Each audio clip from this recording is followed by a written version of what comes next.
Alright, well that's at least better, I suppose.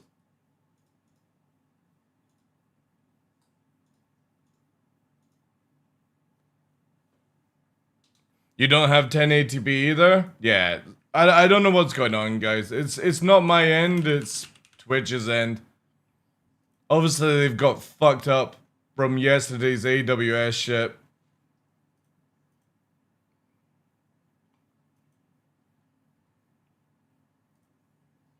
Because I've got fantastic connection. Everything's working, but for some reason the broadcaster system's not working. We'll just have to roll with this just now. Yeah, it's definitely something going on with Twitch, because YouTube is fine, Kick is fine, so I'll just make do with what I have just now.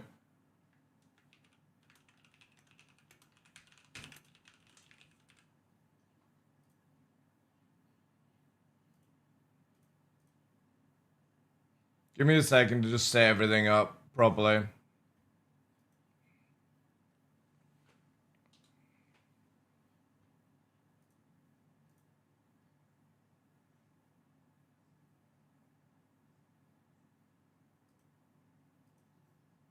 But obviously, if you want to see in better quality and stuff, you've got choices of Kick, YouTube, all that stuff. You know, all that stuff, guys.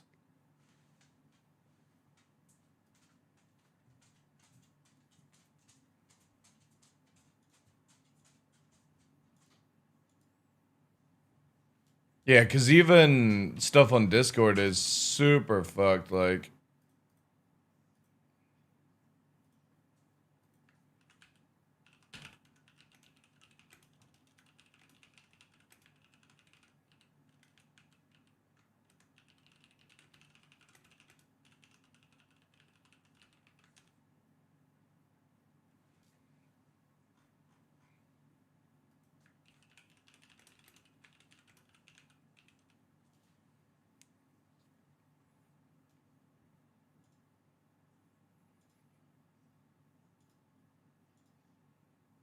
Oof. This is why we can't have nice things, guys. Can't have nice things.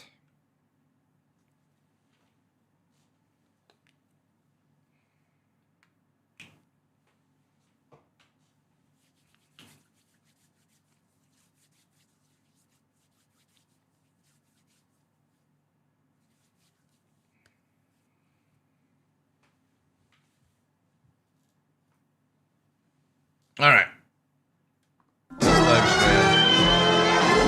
Yeah, again, sorry guys. It's, for once in my lifetime, not my issue. It's a Twitch issue, so I just basically took off their advanced broadcasting system and it seems to have fixed it.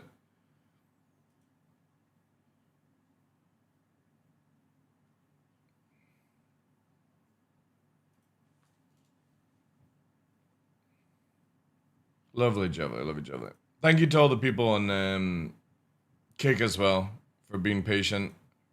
Yeah, so I've got 1 for 40, 60, 720, 60, 8p. Yeah, because 1080 is disabled, whilst we're not able to do broadcaster or advance. We will just have to deal with it, chat. But everything else looks solid.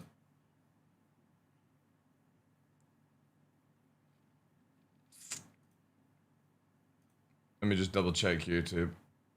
Yeah, YouTube looks mint, man.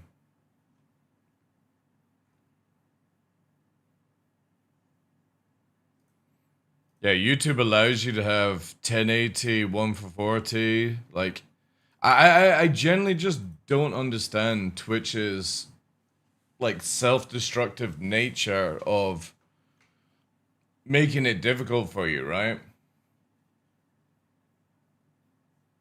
What I might do is put Twitch down to like just 1080p from now on or something, if it's gonna have issues like this, and then just leave 1 for 40 for YouTube. Which is a shame, because I would really love it if you guys could see in 1 for 40, but if it's Scooby snacked as always, then Anywho, apart from those issues, chat. Apart from those issues, hope everyone's doing well.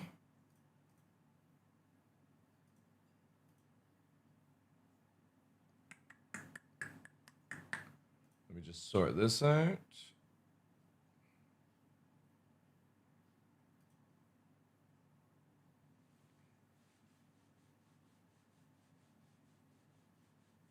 Higher bitrate as well, yeah. Yeah, especially on YouTube. Again, this is why we have multiple platforms to offer anybody any solution. It's just a shame that I might change my primary over to YouTube. So basically how OBS works, for anybody that doesn't do this.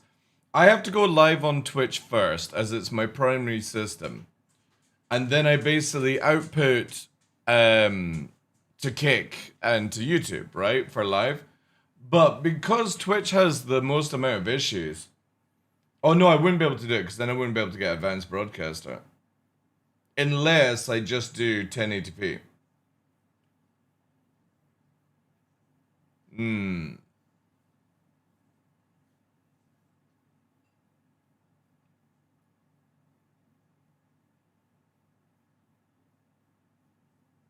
Yeah, that's some way of doing it. How did laser therapy go? Yesterday was really good.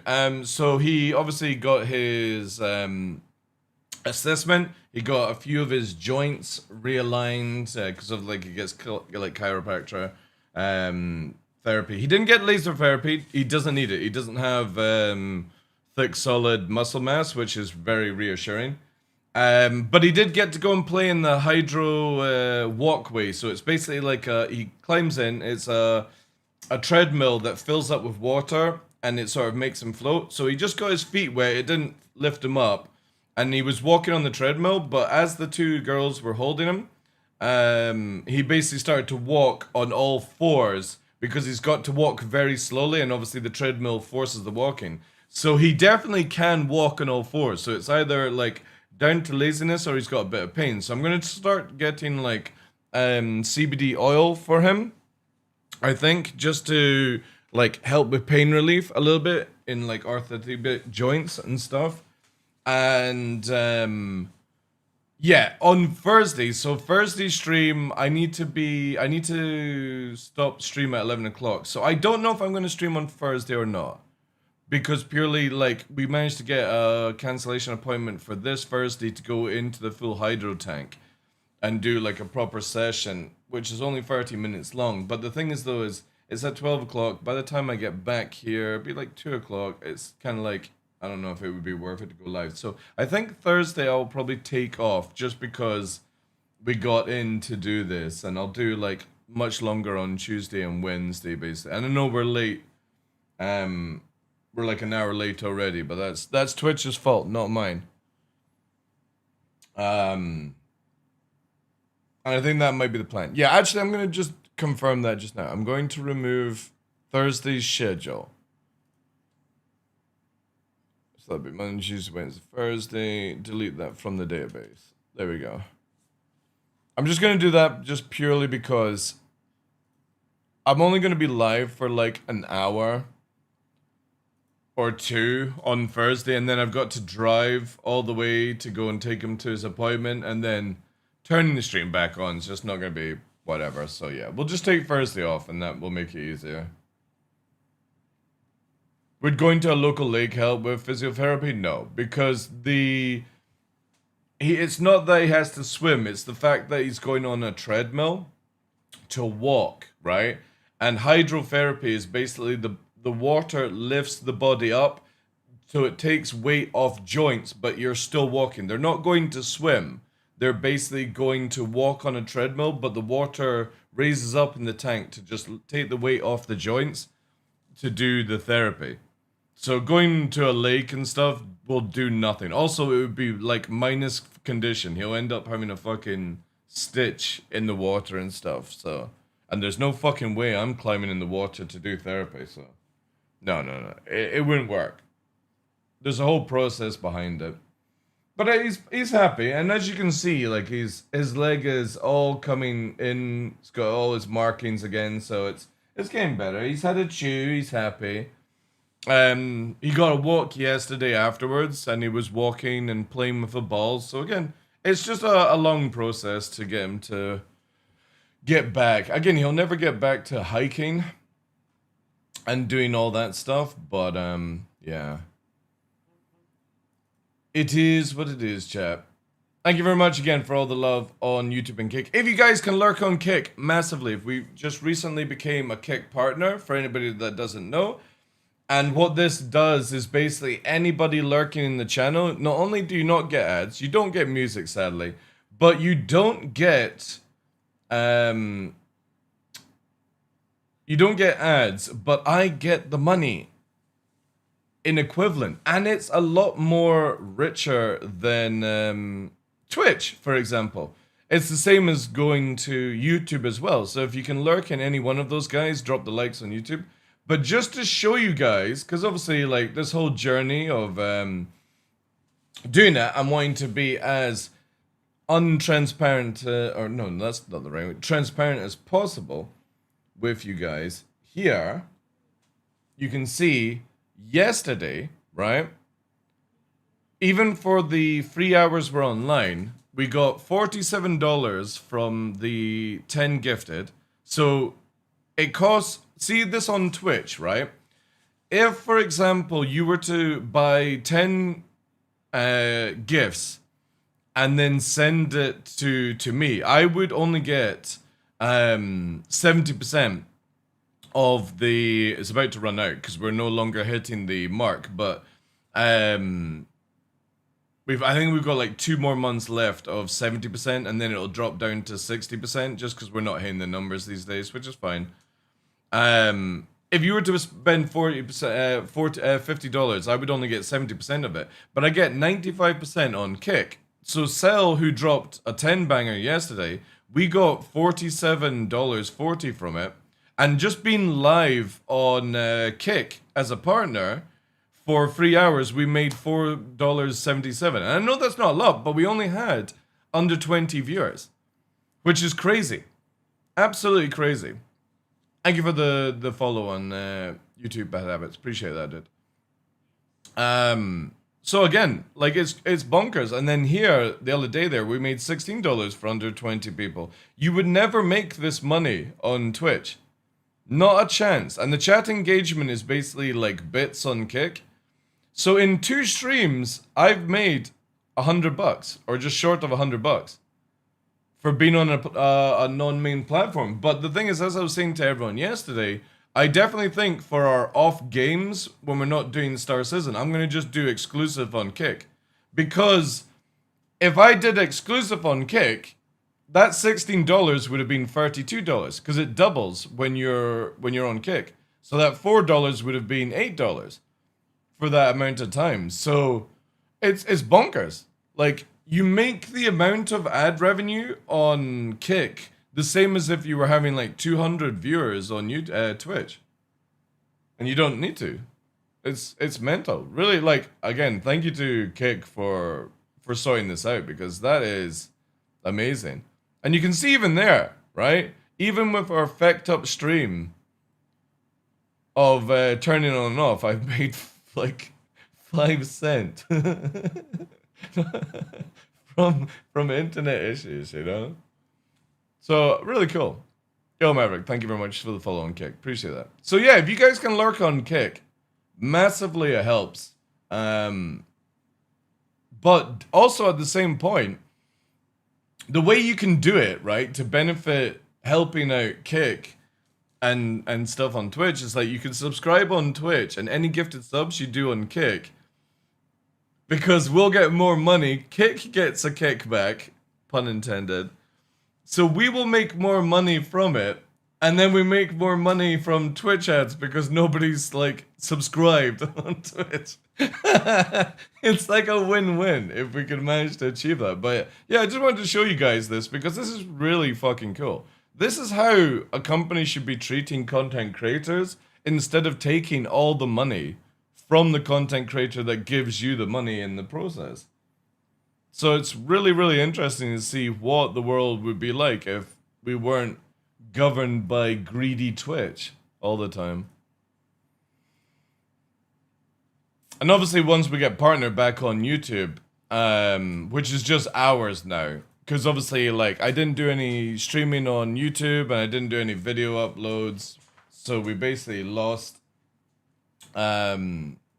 that ability. But we just need to get the hours back and we can get partner back again on YouTube, because we still got the subscribers and all that jazz.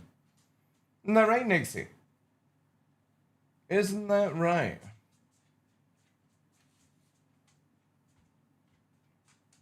But yeah, really cool. Really cool. And I do massively appreciate everyone lurking over there. The cool thing is, as well, let me just juice this thing up, is that I'm testing out a bot that allows points from all platforms. So it basically, it gains points if you're in Kick, YouTube, and Twitch. Obviously, you've got different allocations, like different names. It doesn't go to one account. But the cool thing is I can make it where, for example, giveaways in the future, you can get it from being on any platform. Like, you can sign up 3 times, basically. So again, really, really cool kind of stuff. I do like this multi-streaming stuff. So if you lurk in free platforms, you get triple the points. Well, you have it's not triple the points per se. It's more, you have an account on Kick that you could enter, an account on Twitch you could enter, an account on YouTube you can enter. So it doesn't collectively go to one account and you have like triple the numbers. You have basically 3 accounts that you can sign up for. Technically like 3 people if you think about it. Because obviously there's no way to connect a Kick account to a YouTube account to a Twitch account, because you all have different names, emails, passwords, all that stuff. So it's too complicated. But you could basically go to Twitch and do !enter. Whatever the command is. You then go to YouTube, !enter. Blah, blah, blah. And you go to Kick, !enter. And it would draw in from all your accounts and stuff. So it's kind of cool. We'll move over to that down the line, but I'm waiting to see how it goes before anything. Yeah, but obviously, like, instead of somebody just doing it on Twitch, Tumblr, and they're like, oh, well, I've got 3 accounts. I'm just trying to make out that you would still have to technically sign up as a different person per site. But yeah, it's still 3 times the amount, same person, but it's 3 times the amount of work of entering, basically. Because I don't want to think somebody can just enter on Twitch and it automatically enters all your stuff from Kick and YouTube, because they're, again, separate things, you know. But it's pretty cool. It's really cool. I'm really starting to get into all this multi-streaming stuff. And it just opens up more potential possibilities. It's just a shame that Twitch is such a meme when it comes with their advanced broadcaster. Because I do like pumping out the 1 for 40 at higher bitrate. But right now it's like at 6K 1 for 40. And that's all I could just quickly do to get it set up. I might just put it back to 1080, and then if you want 140, you can watch on YouTube or stuff like that, you know.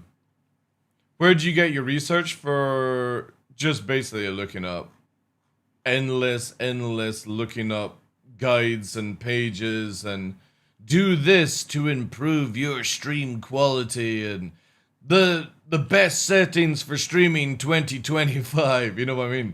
You get all those kind of guides and stuff. But the thing is, though, is I've been multi-streaming. Hey, Mr. Clapper, thank you for the follow, dude. I've been multi-streaming technically for like 2 years. It's just the VODs that went to YouTube, for example, on the VOD channel. Zaman, if you do ! VODs, there's a VOD archive channel from before we went live on the main channel. And what I would do is basically go live on Twitch and stream to YouTube at the same time, but in private mode, and then only put that VOD out, you know, down the line, basically. Also, let me disable this. Can I? Yeah, there we go. Disable that bad boy. How you doing today, Clappy? Did you get help from a friendly Indian man's YouTube guy? No.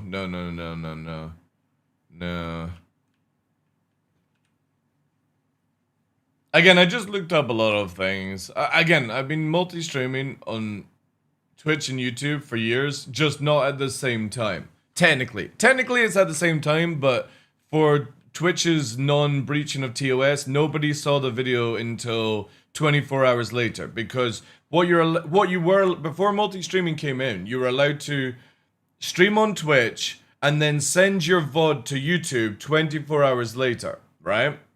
And that was fine. So what I did was I went live on Twitch and live on YouTube, but you couldn't see the YouTube because it was private mode. And 24 hours later, I would then release that video as basically like uploading a VOD. And that was the workaround to getting through it. But obviously now you can stream to Twitch, YouTube, Kick, TikTok at all the same time.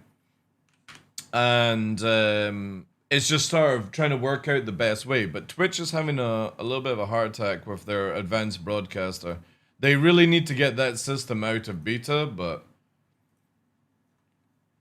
probably not anytime soon. And I was looking into trying out Meld as well, but to be fair, I really like the A-Team stuff, and I've used OBS for so many years now, it's like, I don't see the point in moving, really. Where is it here? Okay, so we just need two more to finish this, and then we'll finish off Headhunters. Thinking of breaking into Africa TV? No, I'm good. I'm good. Free is enough for me. Free is enough. Alright, we got there. Play stuff.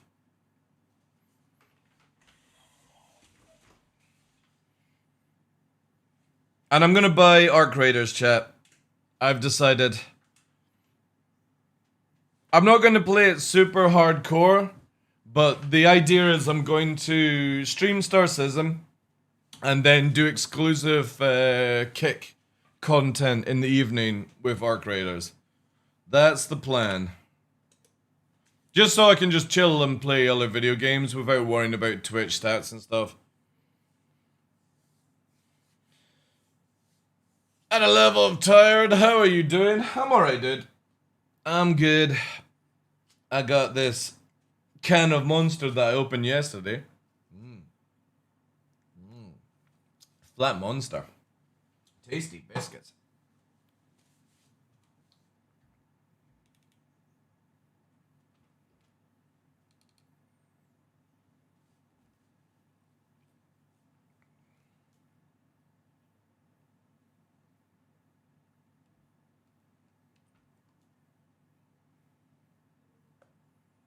But yeah, I'll play Arc Raiders launch next Thursday on all platforms for like the first day, and then in the evening it's just going to be exclusively on Kick. And I think that is where I'm gonna roll with, where just buy off games, hanging out and chilling, and not worrying about things so much. And then that just gives me a full day of Star Citizen and an evening of Arc Raiders, which will be sick.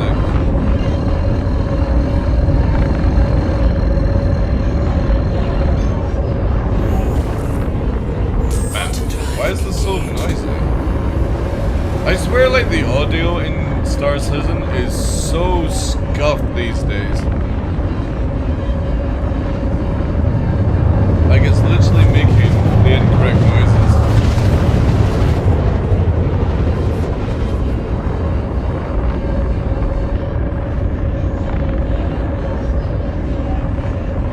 Quantum drive disengaged. Shields active.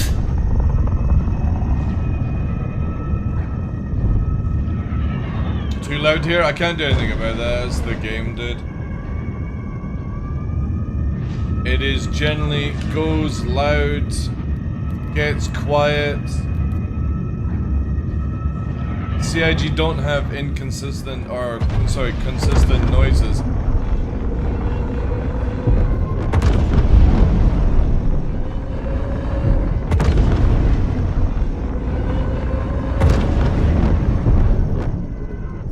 Shields disengaged. Shields active. Yeah, it's just me being too hard.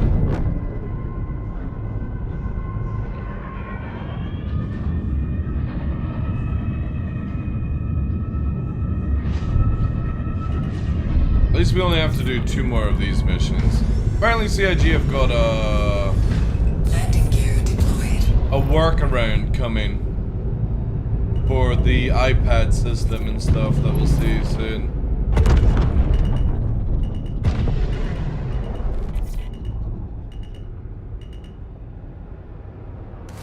Safe arrival achieved.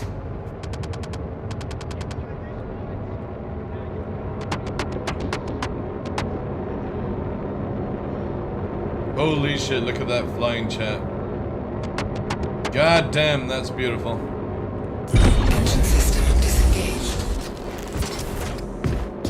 That is incredible flying.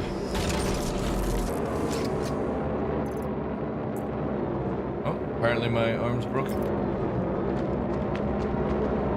What's this fucking Scooby-Doo snack up to? Oh god, this is where I get shot by a brand new player in Avenger Titan.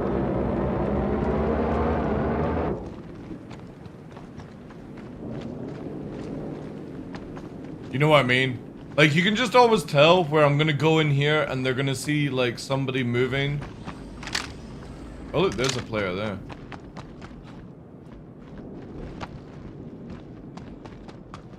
Please be my iPad. Nope. That guy just got on a bike. Holy fuck. These goddamn NPCs and their random nades that spawn on you. Zach, you've got to fix this shit. They don't even throw nades on you. They just literally spawn on you.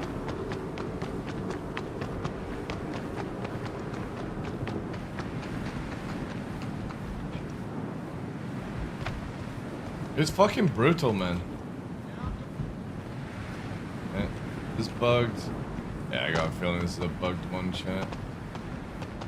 NPC to our right. Oh no, not bugged.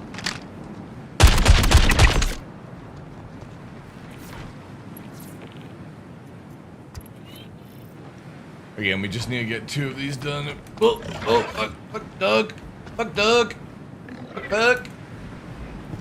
Ooh, parkour! Thank God the dogs can't parkour.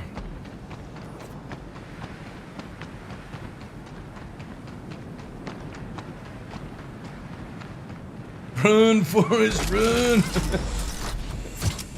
It's just annoying because, no joke, I was saying this yesterday, after playing like other games, like Arc Raiders, right?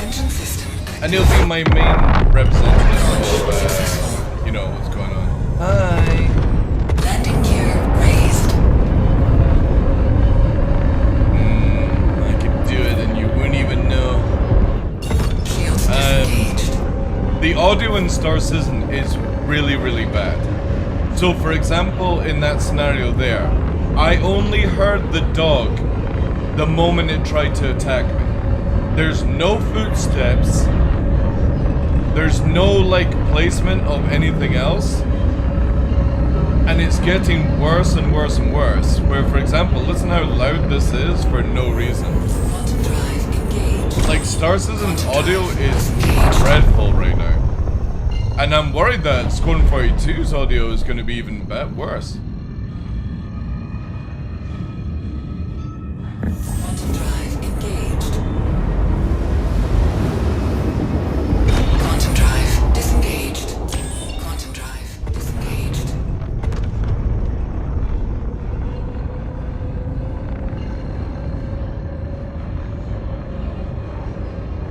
Apparently people don't like it when I say every animated Star Wars series. Well, everything Star Wars, Star Trek is trash in my eyes. Anime match so all good to me. I find it highly boring. Did they do Squadron 42 audio in a parking basement? I don't know. All I know is that ever since like server meshing came in, a lot of audio is completely broken.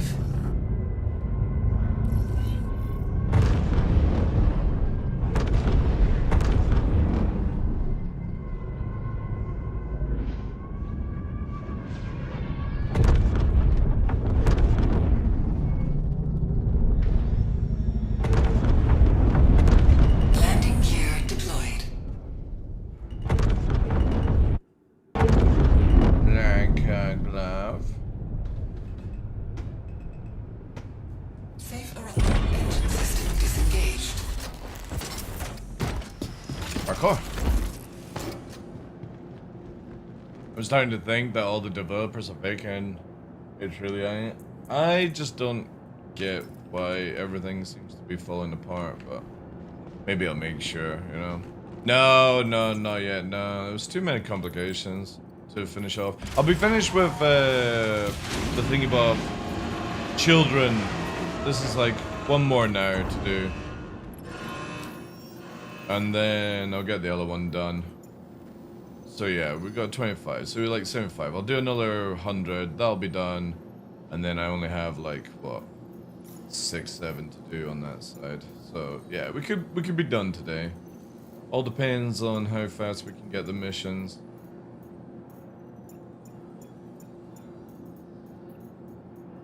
Like that. There we go. Easy pairs.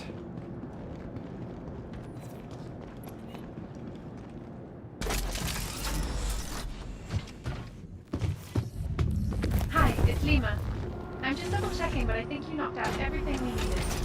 I'll get your payment settled. Thanks again. Lunch is successful. I need to get food as well. The fuck? Hey, it's Lima from CFP. Just wanted to thank you for picking up that contract. Hi, Lima. We can really use your help. Hey, Alpha, how you doing, dude?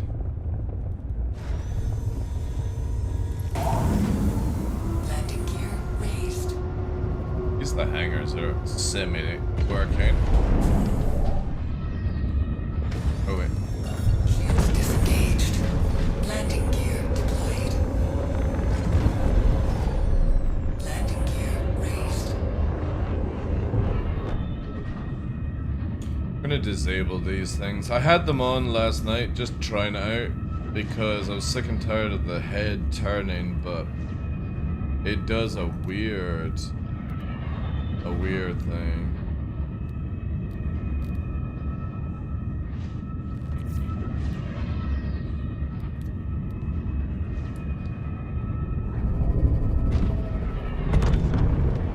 Yeah.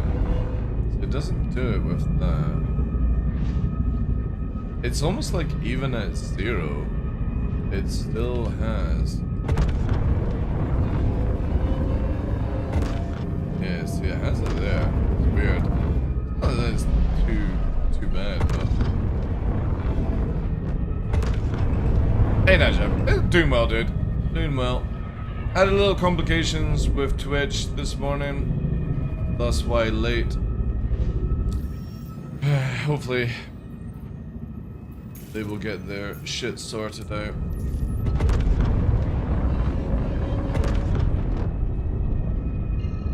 My SE account got hacked yesterday and my ship weapon and all components are now gone, not even on the web store. Interesting. Quantum drive disengaged. And how did you not have 2FA connected to your phone? Quantum drive engaged. Quantum drive disengaged.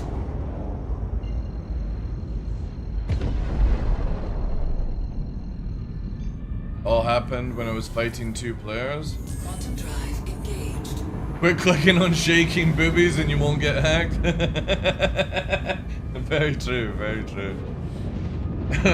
Don't click Twitch, Discord links, yeah. Why does this ship inside look like an N1 starfighter? Because it's sort of like that. I think it looks more like an Imperial courier from Elite Dangerous though. Quantum drive disengaged. Well, that's what I'm interested. Did you have 2FA on your account, Alpha? A lot of interesting stuff going down here, Mr. Smokey. Lapping away. Ba, ba, ba, ba, ba, ba, ba, ba, ba.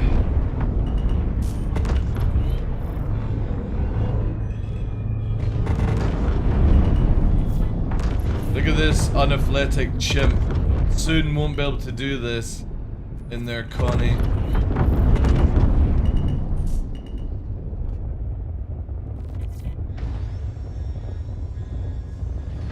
Landing gear deployed. Safe arrival achieved. Yeah, if you guys don't have 2FA on your account and you've got your account linked to like Google or Twitch, which you can now do with SC's website, you can link your Google account and your Twitch account to the SC account. If you don't do that, I kind of like say it's on you. Fuck you. Oh shit.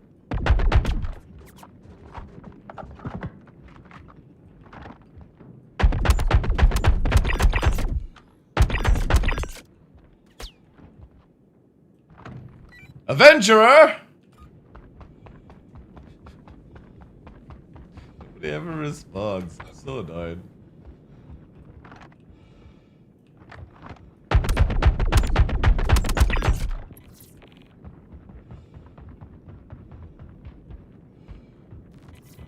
Holy shit, what the fuck is going on here?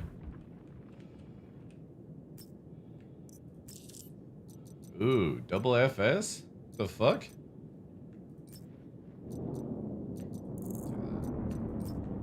The fuck is this NPC got double FS? Can I parkour it? Holy shit, I just parkoured it. Nice. That was sick. I was not expecting that. Oh. How the gun just randomly came back out.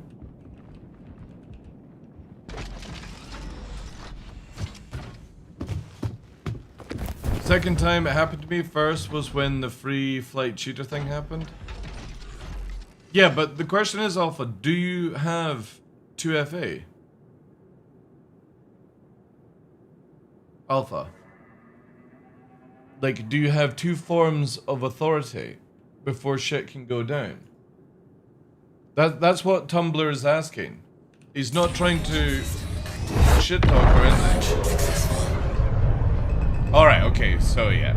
So when you get your account back, dude, please go and get 2FA signed up then. This is to anyone on any platform you use nowadays, right? And this is not to disrespect anyone, all that stuff. It's not my account, it's my ship. Oh, wait, that doesn't make any sense. Wait, what do you mean? What, is it like a shared account? You can still get 2FA. You just have to have somebody hand you the code. No, he said his account ships are gone fresh. Said my SE account got hacked yesterday and my ship, weapons and all components are now gone. And not even on the web store. Main game armor and ship I bought. Oh, so it's not from your account page. Like if you log into your account page and stuff like that. You still got there.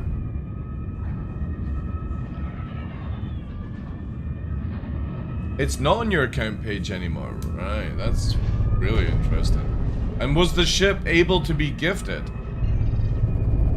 But yeah, definitely. So here's the thing, right? Can't CIG track where it was gifted? Yes, but again, you've got to sort of prove that it wasn't you, right? And that's the biggest thing, is that even if you use like a shared account, right? Even if you have a shared account, Alpha, what you can do is basically, it's the same thing as like, I've got access to my son's account, but he's got the 2FA. And whenever I need to log in to do, you know, like the Christmas thing, where you have to log in and get the daily Christmas thing? Basically what happens is, he will give me a code. The fuck? Alright. Mayday. Yo, Houston, we have a fucking problem. Apparently my ship has just stopped. The fuck? Engines off?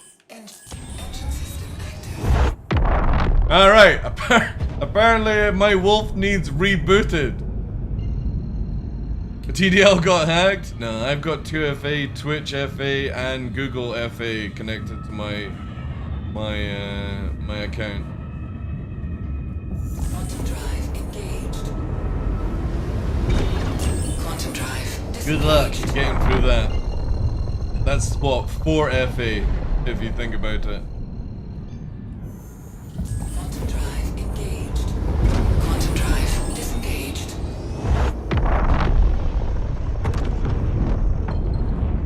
He uses, dude, no joke.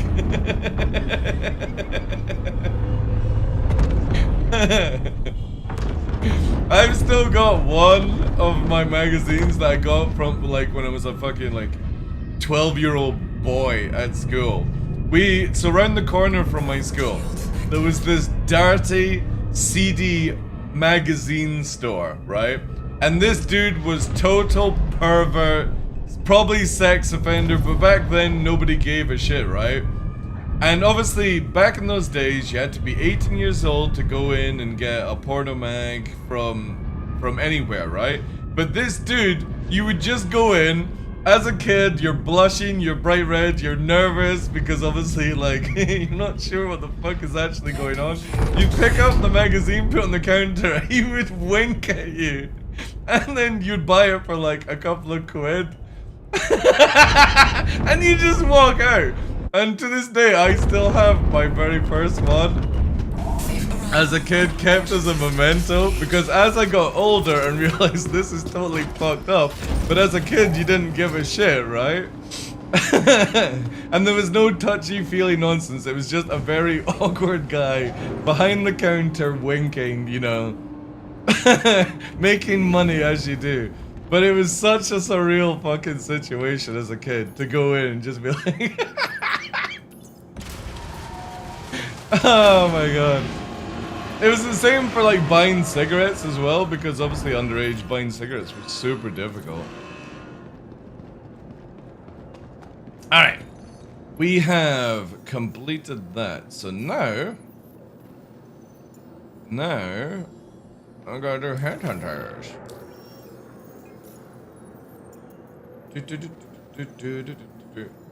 Which is not bad. We've literally done what, 2 missions on this server and it's gone through completed, so I can't complain, which is annoying. I can't complain about anything yet. Your mum found your stash, Logan? Like when I was a kid, I had a very old leather briefcase. Like, the only way I could describe it is, and what I'm gonna do is just hide my screen and put restrictions on leather. Sorry, here we go. It'd be 90s leather brief case. Let me just do this, because fuck knows what would appear, right? 90s leather. How do you spell briefcase?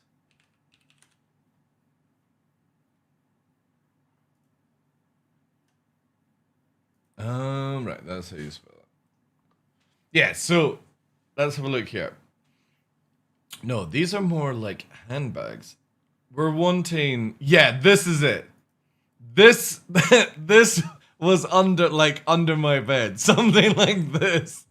Fucking locked. As like a 12, 13-year-old to keep the stash fucking hidden away. But it's just so random. Like, why would a kid have a leather briefcase like this under the bed? You know what I mean? I like the amount of shit that I got up to as a kid just cracks me up. So funny, man. So funny. Yeah, calm down, Tumblr. And Alpha as well, dude, okay? It's Alpha's problem. He understands the situation, okay? Just drop the conversation. Simple as that. As a Brit, I'm malfunctioning. I need something to complain about in Star Citizen. True, yeah.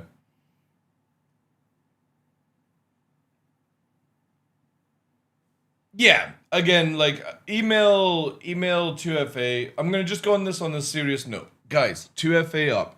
It's super easy to go and get a cheap phone that you don't have to have a SIM card in to have an off-the-counter connected to like a Google email, all that jazz, and just make sure that you only have it and stuff. And you can share the codes. Again, like I said, my son, for me to access my son's RSI account to log in for the Christmas stuff, which is daily, all I do is when that time comes, I ask him to be online. He gives me the code. I input it. There we go. And I do all the things for him. It's super, super simple. But you definitely need to protect accounts, especially in today's market. And especially since you're spending quite a bit of money on RSI. So if you're sharing it with friends, just lock it up, you know? And that's the end of the topic, okay? I'm sure Alpha can get it sorted out. But yeah, just be safe. This is for anybody in the chat. Don't use email 2FA. Use a phone. It's $20 to buy a shitty phone.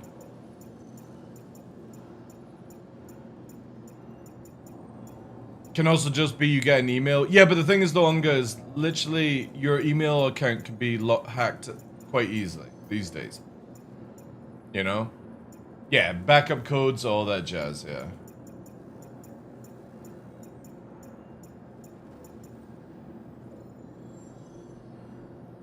Yeah, I'm like that cough. I've got everything linked up, but I use basically a phone. So even on my phone here, I have another phone that has like all the other stuff, and it's not even connected to anything. It's just basically a 2FA authenticator. I personally wish CIG would do stuff like, you know, Steam and Blizzard. They've got it where you actually have to like touch the phone to accept it. I think that's a really good thing. It's a shame that CIG don't have something like that. I got my backup code saved in my password folder on my desktop. Bet your desktop password is password. 2FA to email isn't 2FA if your email doesn't have actual 2FA, that's just different value. Yeah, exactly, yeah. Again, I only trust mobile phone numbers. I think it's the easiest way to do it.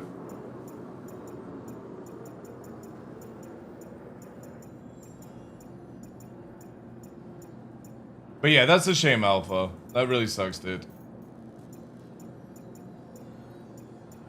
It sucks. It's so sad that CIG still haven't got this fucking shit sorted out.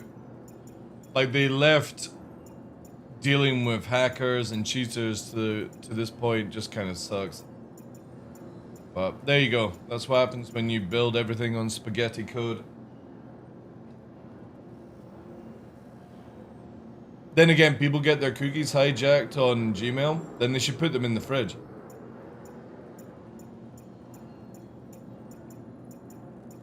That's what I do.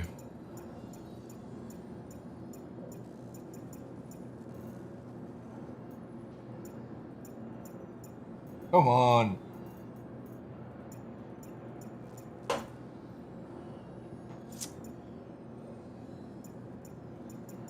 Not the cookie jar. No, for some reason I like putting baked goods in the fridge. Sick like that. I'm a freak. Ricky!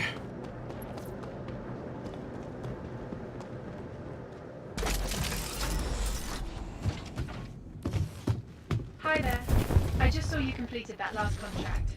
I'm right in the middle of putting together a gift basket for a new outpost we're opening, but I'm sending your payment.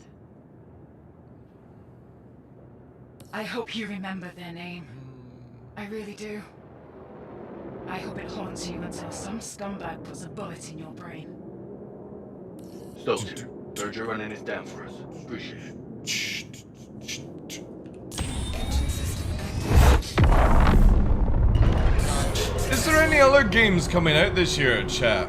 Obviously, like, we got Arc Raiders next week. Battlefield is out, but am I missing something? I'm not talking about, like, PlayStation exclusive games, but don't we have another game coming out that's meant to be, like, really good by the end of the year? Not early access kind of stuff, but like a release game. I keep thinking I'm forgetting something. Oh, is that the calendar there? Let me quickly have a look then. I do like these websites that show you game releases. Ooh. Okay, cool. I'll need to remember this stuff. Calendar? Can we do... Alright, so that's PC games there. Is there a way to get like a list? Or is it just going to show pictures? October... Alright. Oh, never mind. I got it. So there, Guild Wars... Oh, Guild Wars 2 update. That's so cool that Guild Wars is on the go still. When did this game come out again? I think it's what, 2000... It was 2010 or 2011, right? Arc Raiders, Dragon Quest. Oh yeah, Metal Gear Solid. Oh my god, Paw Patrol Championship! This is what Fresh plays. Guaranteed. He's into... It's like that car football game. Perfect for Fresh. About his level of skill. Yep. Mm-hmm. Alright, no, we don't have anything then. Alright, what the hell's going on with this website? Why not? It won't move. Rocket League, that's it, yeah. Paw Patrol has PvP? Perfect. Right, November...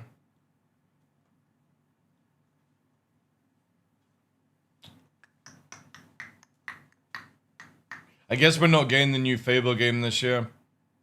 Sad. Hopefully next year. Oh god, Black Ops 7. Blech. Oh wait, Tarkov? Is that when Tarkov is releasing on November the 15th? Is that the 1. Oh, Solo Leveling Overdrive.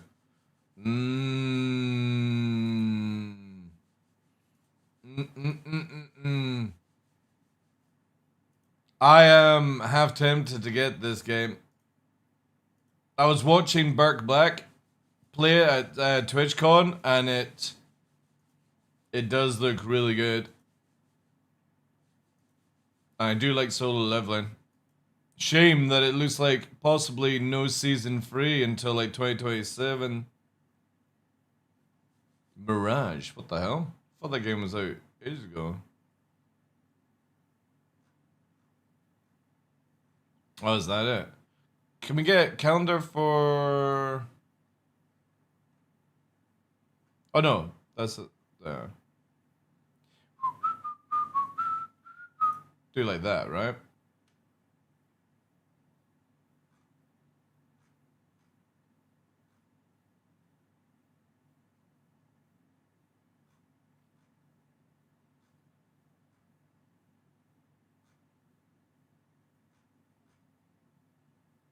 Oh, PC Death Stranding 2? There we are! This is what I'm interested... Oh. Oh god, that's a fucking good joke. That's a good one. That is... Yeah, right. Next year. Yeah. Mac and PC and Linux. I believe you. I believe you. Oh man. Fable's still around? Yeah, they're doing, dude. The Fable that they're bringing out looks so good. The trailer looks amazing. Let me see if we can get it here, right? Watch on YouTube instead. There we go. It looks so good. Oh, right. You. Black and white, such a great game. So, you want to know all about heroes, do you? Well, you have come to the right place. Because who better to tell you all about them than perhaps the greatest hero of them all? Yeah? There he is, in all his finery. Cheers.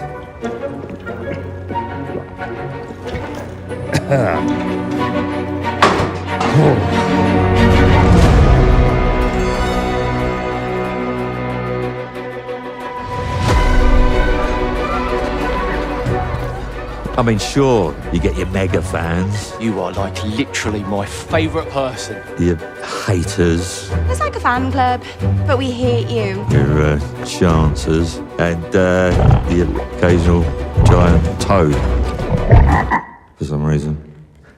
But it's more than that. It's about the choices you make.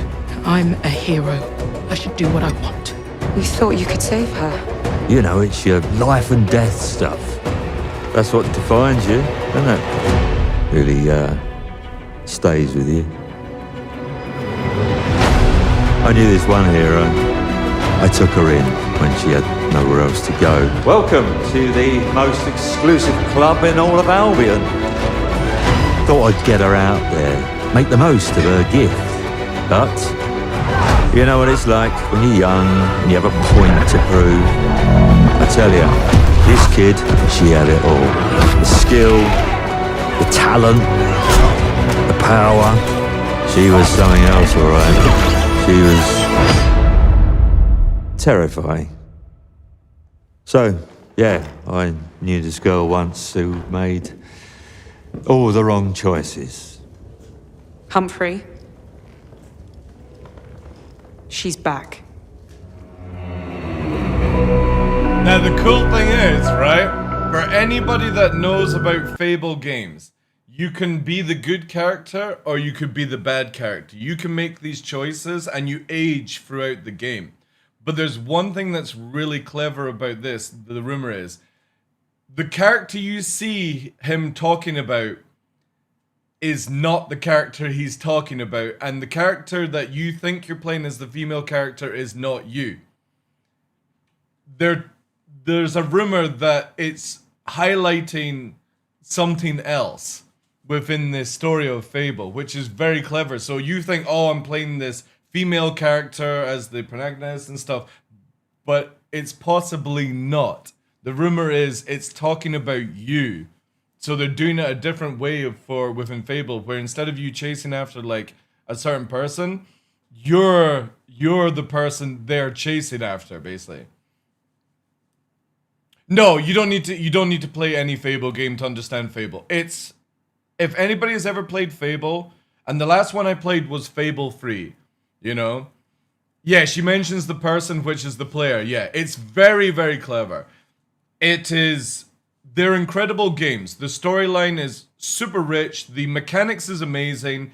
But the thing is, though, is whatever you do in the game changes things. So if you are good to the NPCs and you do all the stuff correctly, you get good powers and you get different methods of doing it. But if you do, like, if you kill people and are rude to people, you start to go like to the dark side in Fable, and you start getting like Jedi powers and shit like that.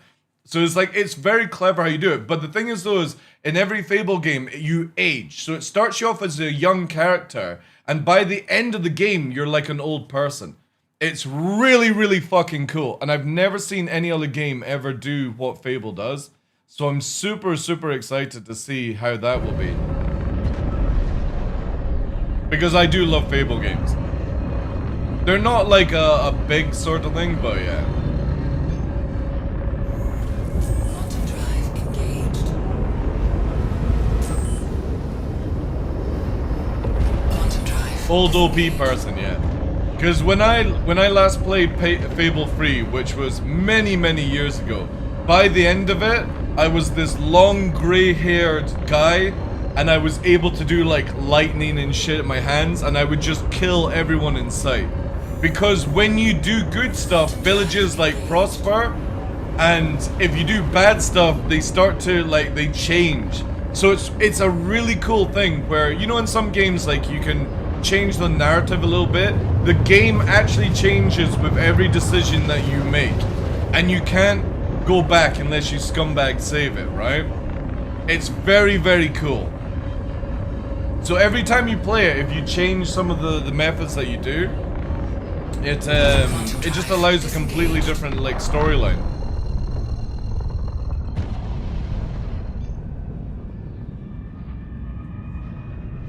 But yeah, I think that's the generally, there's a few games. Oh wait, before I actually go in, right? Let me load up my Steam. I'll show you another game that I'm super interested in. And it's by the makers of No Man's Sky. They're doing a single planet game, and it's called Light No Fire. I think it's Light No Fire. Light No Fire, yeah, here. I'm going to be, when this comes out, I am going to be hosting a community server where only, sadly, subscribers, just because of numbers, are going to be able to access it. And what's going to happen is because in this game there's no fast travel, and you can go all the way around the planet, but you have to travel as like a caravan, basically. And obviously some people will have certain mounts and shit, but this looks so good. So I'm going to have it in a community server, and we're going to travel together.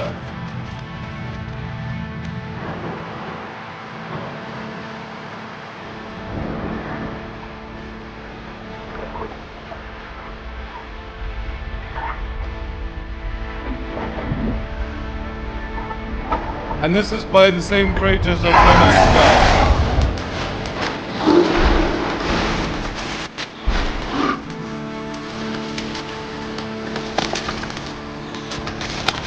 Hiking simulator.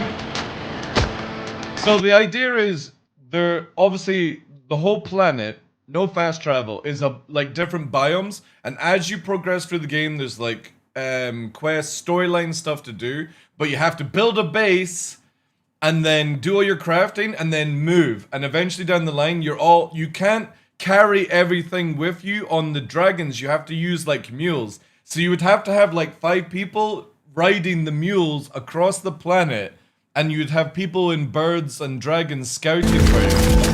And it just sounds a really cool thing.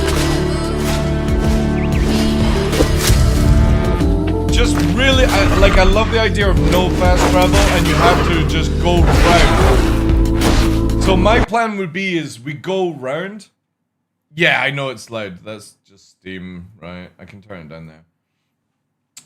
The idea is I want to start off as a group, and the whole journey will be roaming around, and I want to go round to where we find, once we've gone all the way around, we find the original starting location.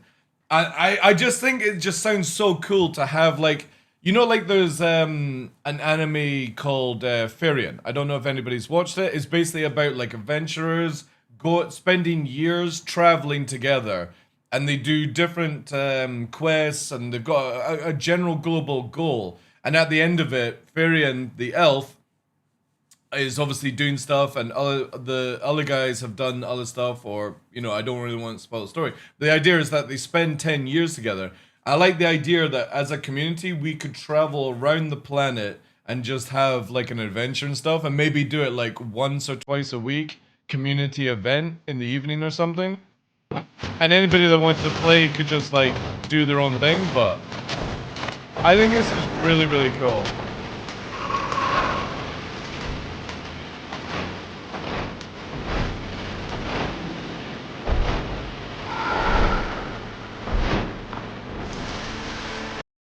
Dude, you joke about this, but I said this last time. If anybody wants to send me a Kitsune or Mitsu, whatever her name is, PC. So if you send me the monitor, you build me the whole PC, the keyboard and stuff, I'll use it.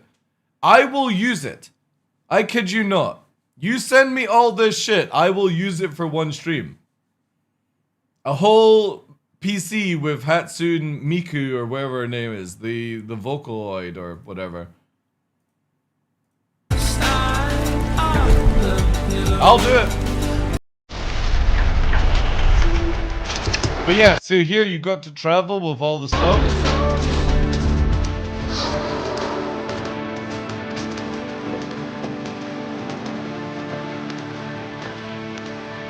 It doesn't have a 5.9 GPU? Oh no. What a shame. You know that the 590 GPU is rated as one of the worst graphics cards right now, Pilgrim? That in the world of like tech and all that jazz, one of the AMD cards is like highly rated as one of the best just now. And then you've got 5070 Ti kicks the shit out of a 5090 apparently. To do with gaming and stuff. So all the people that bought a 5090 just for gaming, fucking GG, like, what a waste of money. It's got such low ratings. But yeah, this looks really fucking interesting. Again, it's called Light No Fire. It's by the same creators of Thingbob. God, I just said the name on it. The No Man's Sky and shit like that. So definitely one to look into. And the other ones I've got, so we've got Arc Raiders. Beautiful Light is basically like Tarkov with zombies and stuff. Crosswind is like Dune Awakening, but with pirates. But the thing is, you go in, it's mainly a PvE game with PvP pockets. Falcon VR is literally Black Hawk Down. Does anybody remember the original Black Hawk Down game? It's literally that game in VR, apparently, with like updated graphics. So super looking forward to seeing how this goes.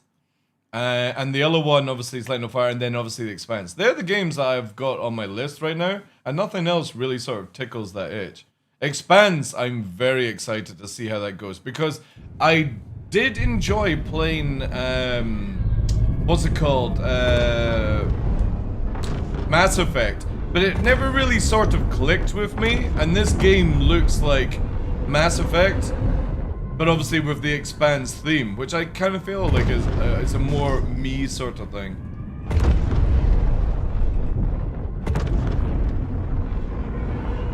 Oh my god, a Vanguard. What a rare roast beast. Stop shooting my person!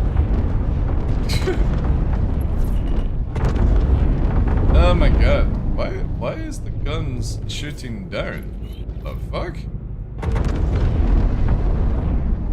Wait, is this guy... What? Why is the guns on this Harbinger shooting in the wrong area? Doesn't surprise me though, like, that ship needs so much love. Alright, mister. Landing gear deployed. No shooting me, please. Safe arrival. Safe arrival. My original Black Hawk Down? You mean Delta Force? Yeah. The original Black Hawk Down video game. From like, I don't know, when did it come out? Before 2010, I think. Parkour.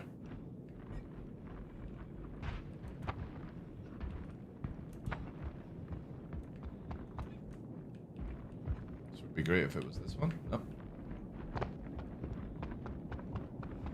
5090 is better than a 4090, but the jump in...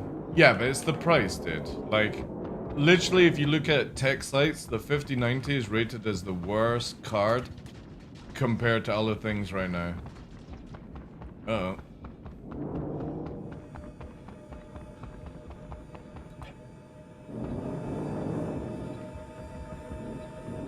Parkour.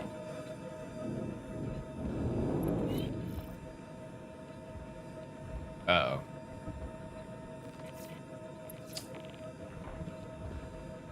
Well, we had to come across a broken one. think this is. Oh no, more like the back end is done. See if I can do this. Will that count? Nah, it's not mine. So somebody's taking me card. Fuck. Oh well. Oh. Oh. The price is alright, you were agreeing, yes, I did. I have your stream running whilst I'm in the other room, cleaning up the annual inspection of my apartment. Every time you blurt out parkour, I laugh. You got a parkour. There won't be a community server for Light No Fire. It will be one large world where we're all together, so you can build a community for. Really? Is that how they're doing it? Okay. So, but wait, I thought you were able to rent servers for Light No Fire. Or are they just doing it the same as, what's it called? Because can't you have your own server on, No Man's Sky? I've not played since release. It's going to be one world for everyone? Oh my god. But, alright, that's interesting. Well, then again, as long as we can achieve the thing, right? I just want to travel as a band of people in the community.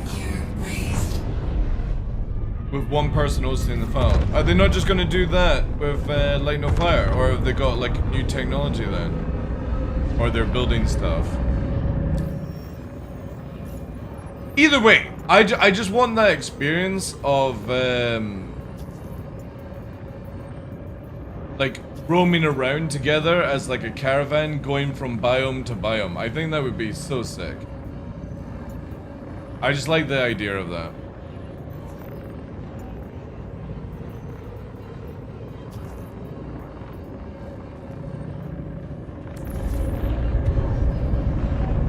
God's sake. This fucking mission, man. I hope they fix this iPad shit, because this is crazy. Watch yourself out there. Literally just back to the same location I've been. So that you're picking up another bounty. Good luck with this one. Well, it all depends of CIG. You're kidding me. Goddamn kids today can't even finish signal job. Stows, what are you fucking talking about? Blame Elliot. God, I gotta go back here. That's not their intention, believe it is mentioned during the presentation. Oh, right, okay, I'll need to check that out then. Because I thought they were gonna do, like, hosting. You could have, like, a community server. Again, I can still achieve my goal. Which is, we all roam around. Oh, yes! Yes! And travel together. I think that would be so sick. And then have like timed things on Discord. We'll be like, right, we're going to be traveling at this time. If anybody can make it, you know, if you can't make it, we'll take your stuff in the caravan. And you just like fly on a owl or something like that to catch up. I think it's just really sick. I like the idea of it. It's the same thing as I wish like in Star Citizen. I would love to walk around a whole planet in Star Citizen if there was like an objective of doing it, you know? Like you got some achievement as the first person to do it. And we're talking about like 1.0 where you can make like maybe a tent site or something like that to live. I think it would be kind of cool to travel, even by vehicle, you know? The world of light and fire is the actual size of Earth, a single massive... Yeah, again, like it's cool, right? Like, it's going to take a long time to explore the whole thing. Yeah. It's, for me, that the nerd geek comes out on that kind of stuff, Pilgrim, because, like, it's not like a game that you can play for, like, a week and put it down. But it's like, you also don't want to travel 2 days without people traveling with you, because then they have 2 full days to travel to catch up with you before you can walk. So it's like you've got to find a dedicated team to basically hike the planet with. Like it's super exciting. You just travel together. And it's a game that you'll play for like 2 or 3 years because, again, like how often are you going to be able to do 300 days of continuous walking?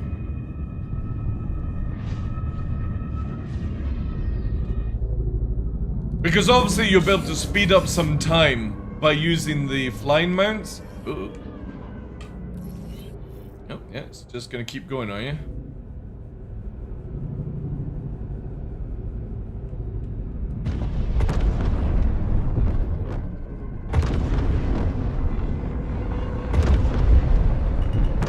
Really cool. I really like the idea of it. Landing gear deployed.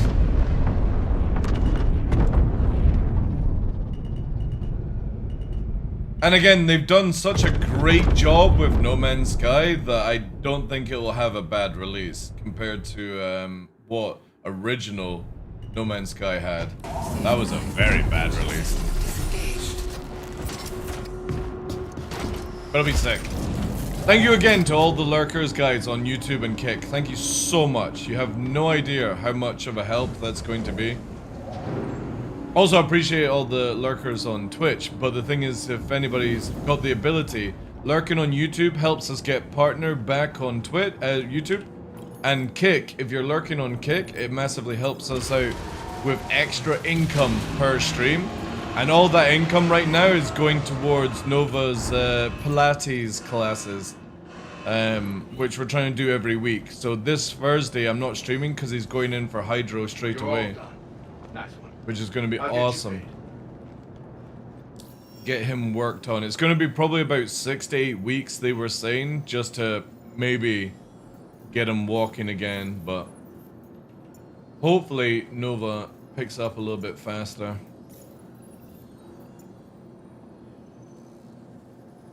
But yeah, just do exclamation mark multi, guys. It should be pinned to the top of the thing if you want to watch on either platform.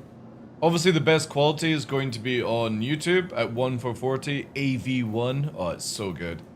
Like, if Twitch and Kick ever get AV1 technology, oh my god. We can, like, the bitrate will be so good. You could use 8K bitrate on Twitch, and it would be just amazing. Absolutely amazing.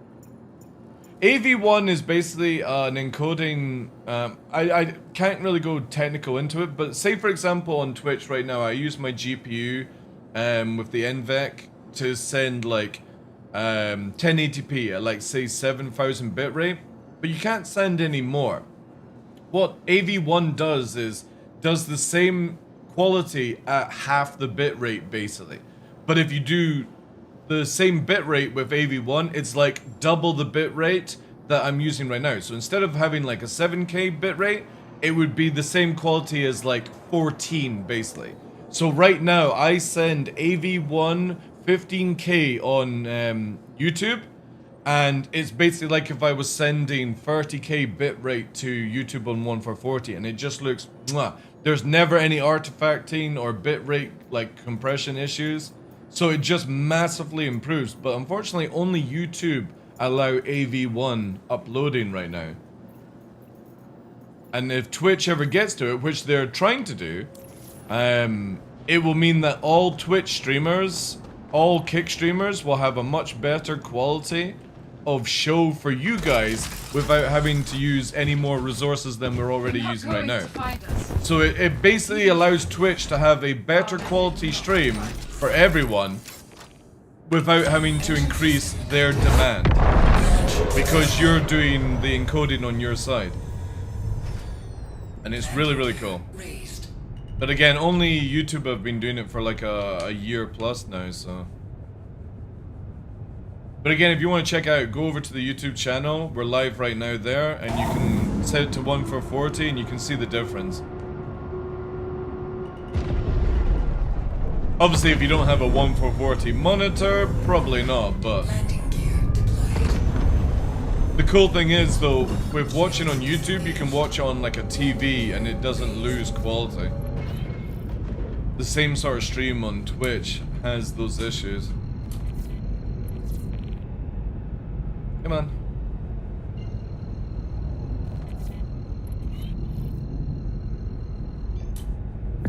Alright, so how much have I got to do? I didn't look at it when I was there. Alright, so this one will be 975. So we've only got like 4 or 5 missions left of headhunters, and then we're done. And then they said the 28th is when we're getting phase 2, which just means combat. So what we're gonna do is just do a paladin and just knock it out. And you have to do 17 missions, but the cool thing is you can do it all together. So if you get like 10 people, you can just blast it and do it, right? So you'll have like one team will do the children's side, the CFP. I think it's CFP. And then you have another team doing headhunters. So we basically do 17 missions and get it knocked out. I keep getting datapad missing. Yeah, CIG have got what's it called? A patch coming out, hopefully, that will fix the datapads. But yeah, it's super annoying, man. It's really, really annoying. But the next week's mission still has issues, because in PTU, you would go to the site and it wouldn't update. So expect next week's one just to have the same amount of issues. The difference is you don't need to get out your ship. Also, somebody's killed my buddy. Somebody possibly is here. Have a look.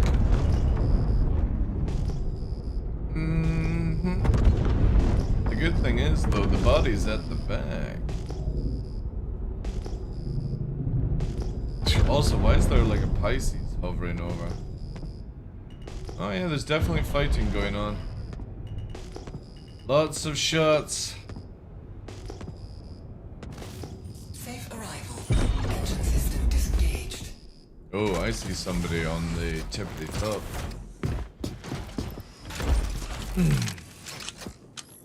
Oh, that ship's also misfiring.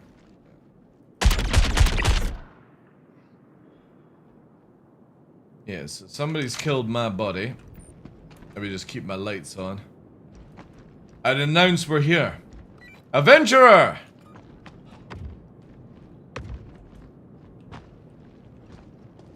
Nobody else's VoIP bloody works, which is super annoying.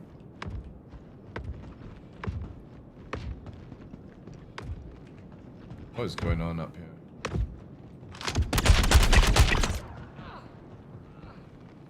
Adventurer! Oh, you still alive? Yeah, give me a sec, bro.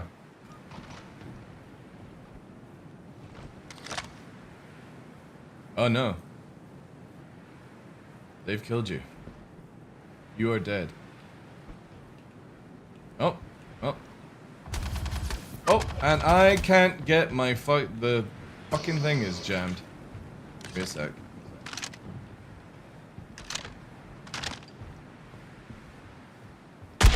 Oh! Whoa, whoa, whoa, whoa, whoa, whoa, whoa, whoa, whoa! Sorry, my bad.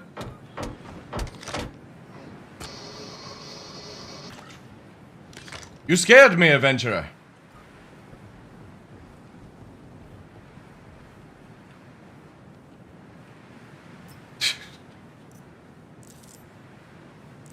Oh my god.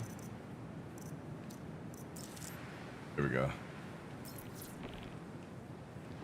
Oh, it's him. It's the same person. Oh, he came from his medical. Wait, how you? Wait. Wait, how are you gonna get back into your Pisces? Or can you get on the roof? Can you get on the roof? Well, maybe you can.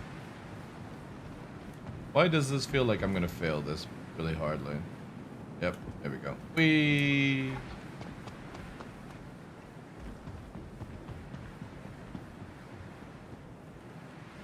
Get shots immediately.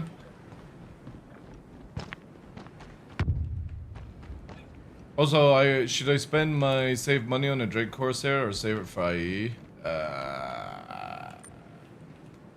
I'd save it for IE, personally. I just don't see the need of buying a Corsair when you can buy a game. Are you talking about buying with real money, or are you buying with like credit or like in-game credit? In-game, of course. Oh well, then yeah, it's up to you. Whatever you fancy. Like, I mean, what IE would you be getting differently? Because you can only rent you can only rent ships at IEE, and some of the new ones won't be available in the game anyway. So, I mean, if the Corsair is going to improve your gameplay now, get it. But personally, I always think the Connie is a better choice. The Taurus Connie is a better choice than the Corsair, just purely because it has better turrets, better sort of missile positioning. You've still got the 4 size 5s. It's got less damage, but you have way more cargo. And in the next patch for Nyx, there's going to be cargo missions that you can travel from Stanton to Nyx and make a huge amount of money. So I just don't ever think the Corsair is worth it. But again, if you enjoy the Corsair, get it, right? I just think the Taurus is the clear better choice for that type of ship. Gives more cargo, a little bit less damage, same tank, you know. Better turret positioning if you ever have somebody helping you out, because the turrets on the Corsair are just 100% worthless. Really, really bad. Oh my god, what the fuck is going on here? Don't go into the light, child!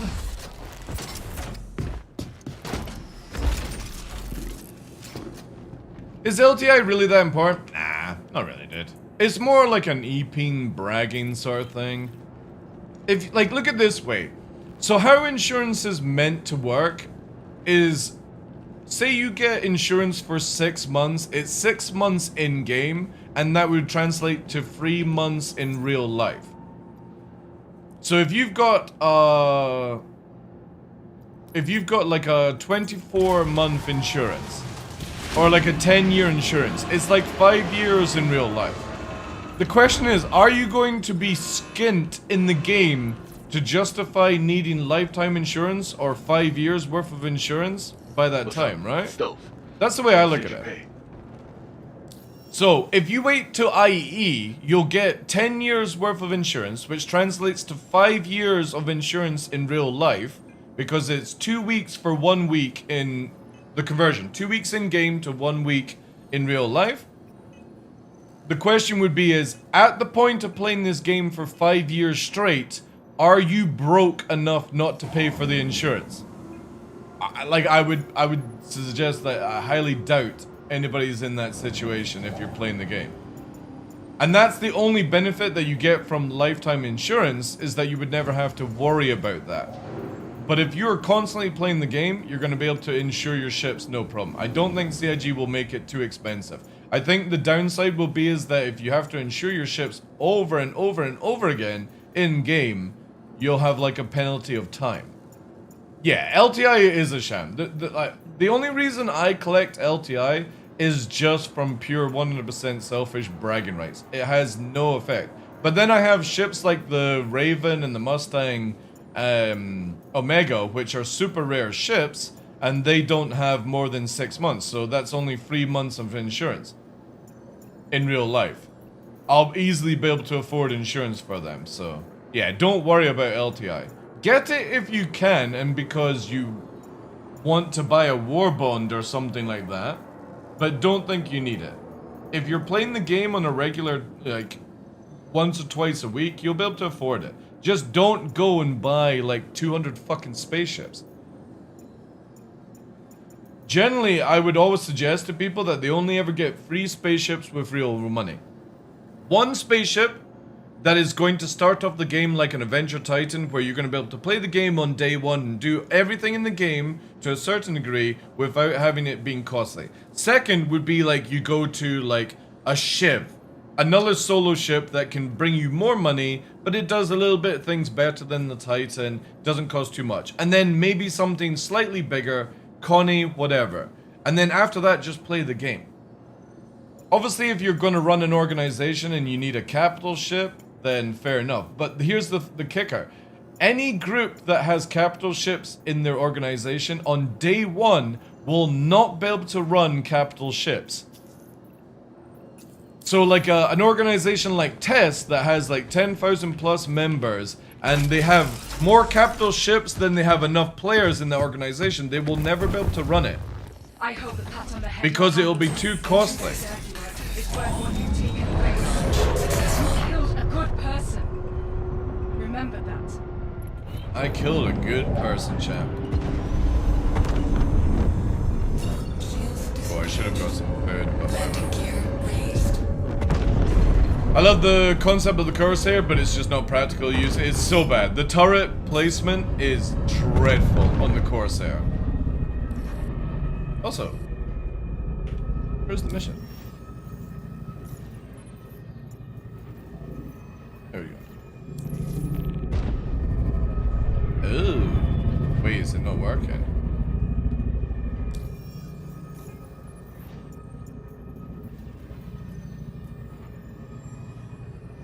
Oh. Alright, we'll just cancel this one. Can't be bothered with trying to play guessing games with this stuff.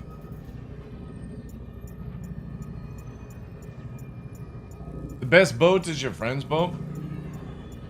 For me, some of the smartest players are going to be the ones who work on somebody else's ship at the beginning and not have any cost. Because also, you forget that every time you go to a different hangar in the future, you're going to have to rent a hangar.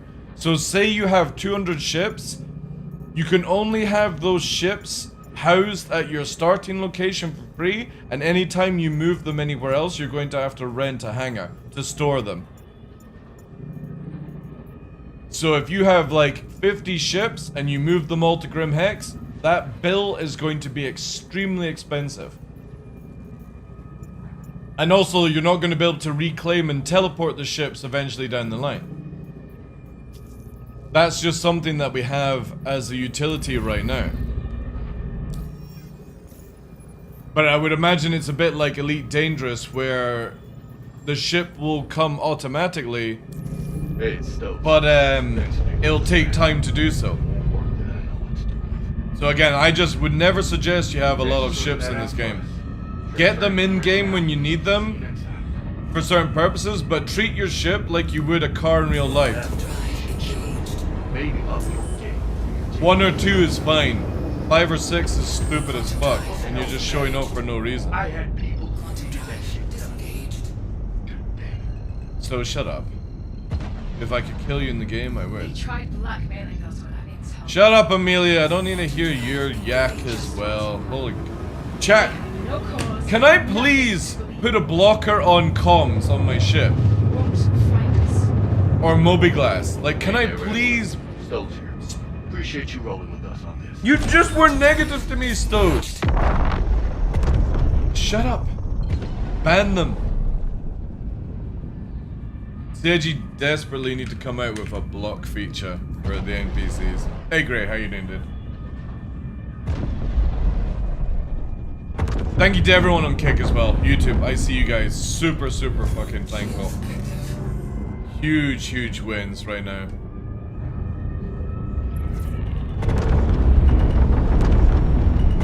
Hey, Chuju. Good day, dude. Investigation point. Look at that Inferno. A ship that nobody uses. Lost. Safe arrival achieved. Safe arrival achieved. System disengaged.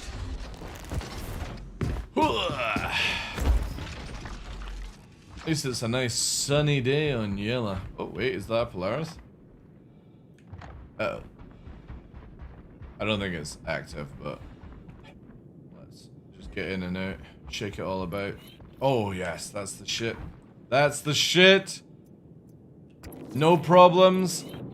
Multiple iPads. And we're away.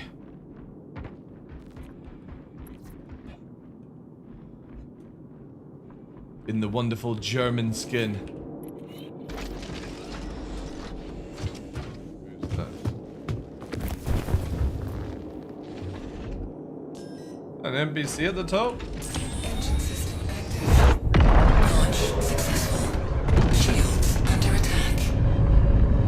Landing gear raised. Wait, is that NPC or... Was it a player? No, because the ship would have gone red. I think it was an NPC. I'll on the little tippity top here. Wait, no, I am doing shot chat. What is shooting me?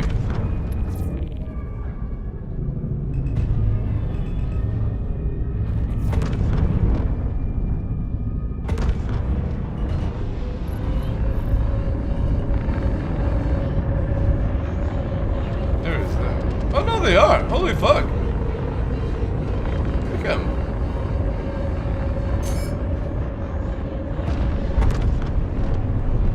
Shields disengaged. Hey Tundra, how you doing, dude? Dude, I wish there was runway landing, Tundra. I wish every ship just had wheels and you could skim across landing pads. It's so satisfying to do. Drive engaged. Like, I get why we have VTOL, Quantum drive. because it's much easier for like landing and stuff. Also, Brutal, thank you very much for the follow, dude. It's so much easier to do for game design, but I would love runways and taxiing. I think it would have been so satisfying taking off on the runway with like a squadron of wolves and arrows, you know? Drive engaged. All in the line going up together, because if you ever do in DCS World, it's one of the coolest feelings. Like 3-4 of you taking off from a runway at the same time is so satisfying. And you're looking over the shoulder and you can see your wingman and it's like a full squadron taking off. Is the desync better? It's a very question with that one. Like, if you get a good server, you know you're on a good server. If you get a bad server, you know you're on a bad server. Unfortunately, this game is just highly driven by servers. Because it's the same thing with like the worm and the snake boss and stuff like that. Like, I would imagine at CIG, the fighting the snake in ASD is amazing. Amazing fun on a working server, but when we're on our servers, or like their internal, I should say, ours is just dreadful, so I need do my not. But the thing is though, is I can't wait for atmospheric flight, because we should be able to fly in formation easier than we do right now.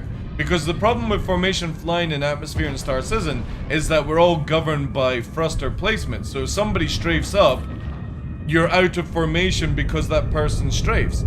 But in the future, when you're only on main engine and being able to create uplift with aerodynamics and control surfaces, we should be able to do proper formation flying in Star Citizen. Long as nobody attempts to strafe up. Landing gear deployed. But I would imagine there's like all these cool buttons to sort of disable all that stuff in the future, right? But yeah, desync is bad. There was one time it was me, Ondo, and Salty Space Kent, and we were flying arrows in like a triangular formation, and it was amazing. And it worked so well, but sadly with server meshing coming in and CIG massively still working on it, we have huge desync issues. And I don't think we'll see any changes until like dynamic meshing and all these other things coming in. Yeah, I got some drinks. Birds on the verse? Yeah. Again, I look forward to a lot of that stuff. You're all done. Nice one. I'll get you paid. Thank you, Stos. Thank you. Don't think for a second you'll get anything from that. Amelia, shut You're up! not going away that easy. I would totally side with Frontier Fighters, Amelia, if it wasn't for Elliot and their team making it only two-sided of the coin. If I could be the middle part of the coin, aka the Frontier Fighters, I would. You could have made it where I could have killed players and got points for killing players, whoever sided. CIG could have done that and it would have been amazing, chat. I could have gone to these sites and killed players instead of doing NPCs. And they could have killed me and they could have got double points. But no, CIG are... No, let's not do it that way. So for example, you could have had it where if you were going CFP, you could do this Headhunters, you could do this. But players in the Frontier could have got this. They could have got it 50 points per player. Killing, and you had to have the mission to hunt that exact player, you know? That would have been amazing. Also, I just don't think that you should be allowed to do everything. Down for us. Appreciate it. I would love for it where CIG makes it where you have to choose a faction. The same as like the Crusader, the Hurston, the Microtech, and the ArcCorp game loop that we just recently had. I think you should have had to only pick a team. I don't like the idea that you just win all the prizes. You should be, I want to side with Headhunters. No, I want to side with Citizens of Prosperity. None of this, I'm on everyone's team bullshit. And obviously I'll do it this way because that's the way the game is designed, but I personally, if I had a choice here, I would have done Headhunters, right? But if there was a bigger choice, I would have gone Frontier Fighters any day of the week. So we've got 4 more missions to do, guys. Going back to Milo. Oh, or Minnow.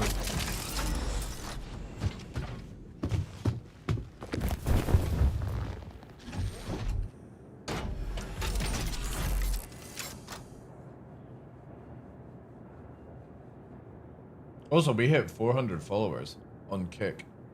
Or actually, no, I think we're higher. Are we? Are we higher? This is not updated yet. Yeah, 402. If we get 2 more, we'll be 404. Perfect. Engine system active. Launch successful. But yeah, we should have this done today. And what I'll probably do is if anybody wants to join in, for phase 2, they can just lurk in the server and stuff, and I'll do it for people if they want, because you get 100% of the points, which is a really good thing. So if you have 10 people in the team and you do 1 mission, everyone gets 100 points, 17 of them. But you can then have 2 groups, 1 group doing one group doing the other, and just share between the community. Shields disengaged. And that's like the only time I would offer these services, just purely because it's so painful, man. I get CIG are wanting more analytic data and all that jazz, but I personally feel like these missions just need to be, you do it once and that's it for the reward. Drive engaged. Or hear me out, chat. It's like a daily thing that you get in other MMOs. Do it once a day for 7 days and you get the reward, and if you can't do it in 7 days, something else. Make it exclusive that way.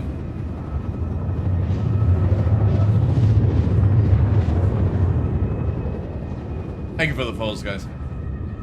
Appreciate that.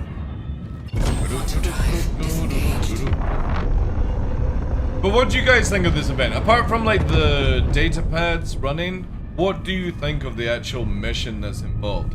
Do you think it's boring? Do you see it being good down the line? I personally think it's a little boring, just because it's like fly here, land here, grab the iPad, drop it off at Seraph.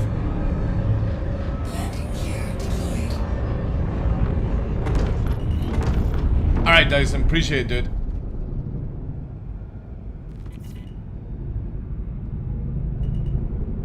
I haven't played the mission, but it's looking boring. It's kind of boring. Hey Johnny, how you doing, sir? How's things with you? You're well, sir. Safe arrival achieved. Engine system disengaged. Like having to do this 15 times per faction, if you get the 71.1, is just, ugh. It is very, very dull. Oh, we're at the same site. I wonder if this dude, this dude actually probably couldn't get back in his ship. Now it'd be great if I could just climb up here with no combat, right? This is what I like. Oh, that's also a Demico. Ooh. Ooh.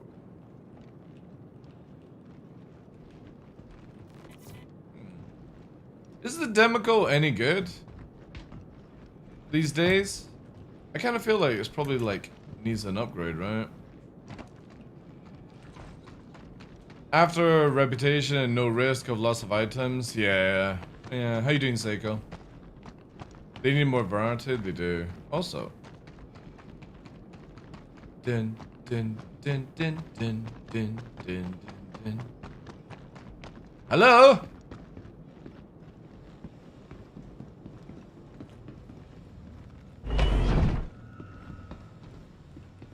Adventurer? You have anything in your, like, snack boxes? Oh wait, can I not actually open these doors anymore? I doubt anyone's put any snacks in anyway. Nobody roleplays to that level. Is it better for you if we watch on Kick? Kick or YouTube is a huge benefit right now. So if you watch on Kick, you are giving me actual money, which is insane, without any ads. And if you're watching on YouTube, you're giving me hours, which gets me back to partner on YouTube, which then allows me to run ads on that type of stuff. But just for full transparency, this is what I've recently got from Kick this week as being a partner on Kick. $93. And you can see here, I made $4 from just being online for 3 hours yesterday before going to Nova's thing. Yeah, both. And on the 17th, we made $16 from just being live. So the more viewers we have, the more it goes up. But it's, yeah, those two platforms are really, really good for me just now because they have a goal. Twitch is a fantastic platform, but Kick offers me money to be able to, like, literally right now, I'm using the income I get from Kick per week to pay for Nova's therapy, which is huge. And obviously, we've got the numbers on YouTube. I just need to get the, what's it, like 1,000 hours back again, because again, I'll hold up my own hand. They got in contact with me. They were like, "You're going to lose your partnership on YouTube. You've not uploaded in like 3 years. We're going to turn it off basically." And I'm like, Luna had passed away, and I just didn't give a shit.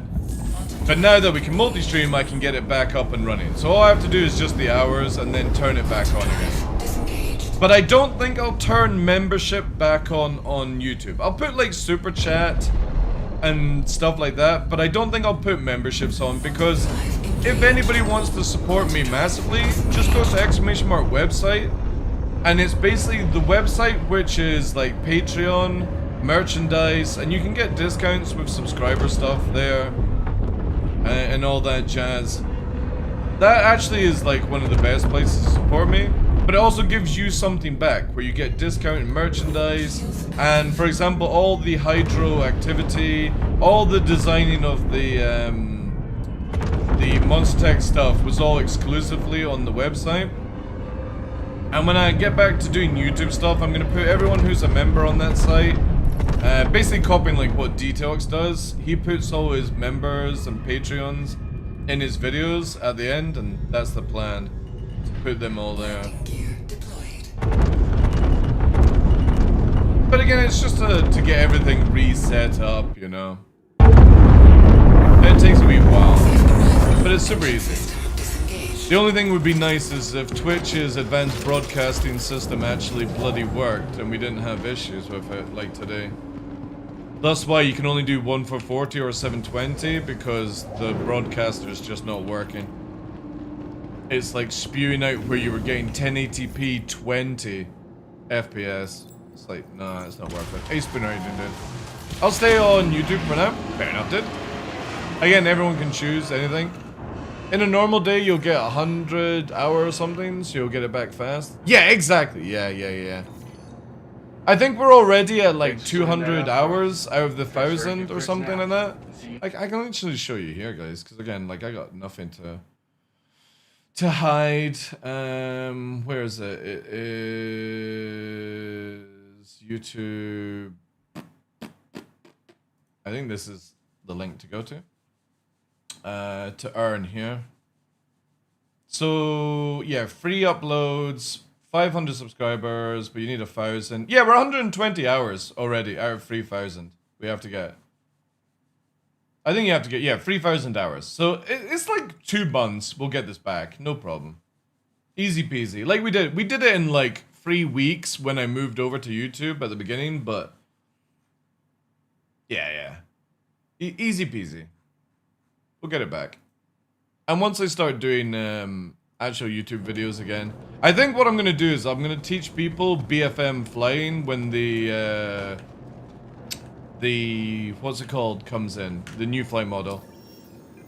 Is it not 4,000 for partner? Might be different if you've been one before. It says 3,000. 4,000 is... Yeah, I can actually just double check. I'm pretty sure it's 3,000. Again, the representative I spoke to at YouTube just said, just fucking do whatever and we'll turn it back on again for you.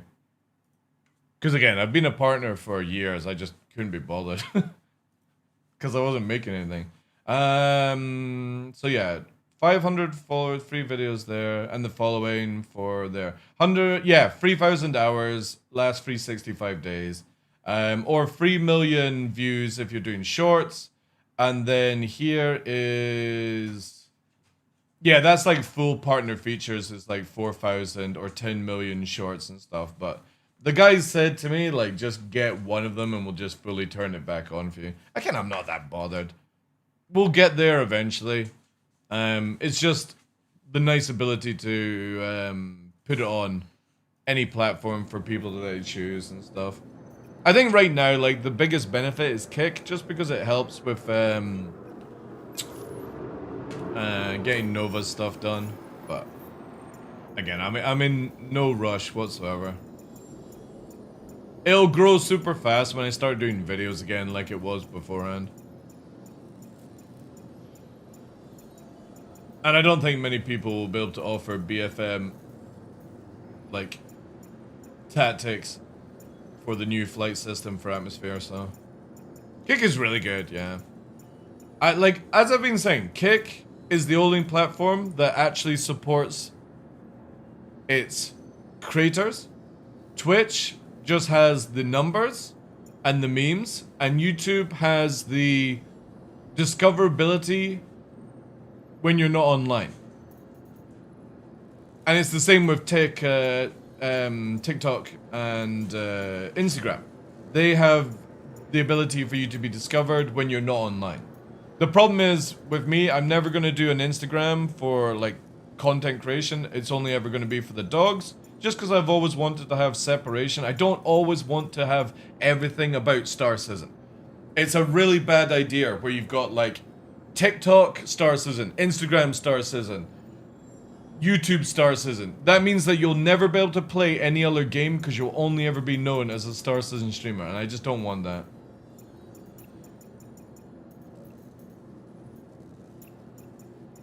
Because after all these years, I would love to be able to play other video games without income being affected. And you just can't.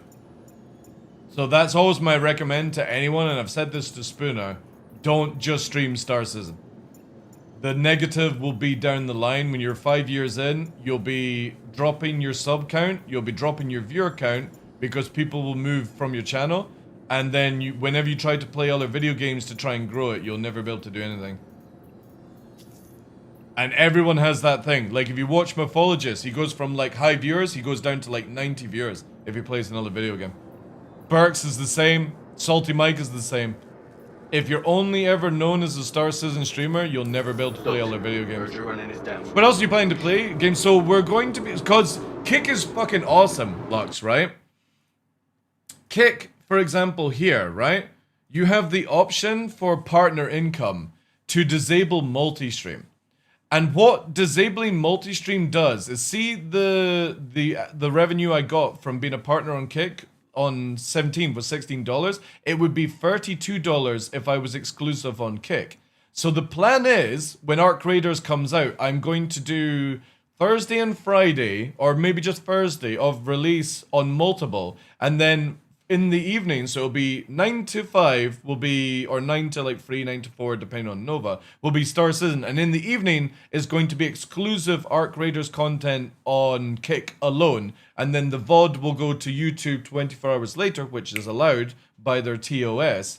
So I'm going to be playing Arc Raiders in the evening exclusively on Kick, because this will give me double the amount of income per viewer, because I'll be able to take off multi-stream and just go with the 2 times feature, which is, again, just, it's so fucking sick. This stuff is really, really freaking cool. And that's the plan. Because the thing is, though, is if I do it on Twitch, my numbers crash. My subscribers crash, my followers unfollow because, well, that's just generally how people are, right? But I can use Kick as an exclusive platform for other video games. It makes me happy, and I don't need to worry about viewership. I don't need to worry. You just guys come and hang, we'll play some games, and that's it, you know?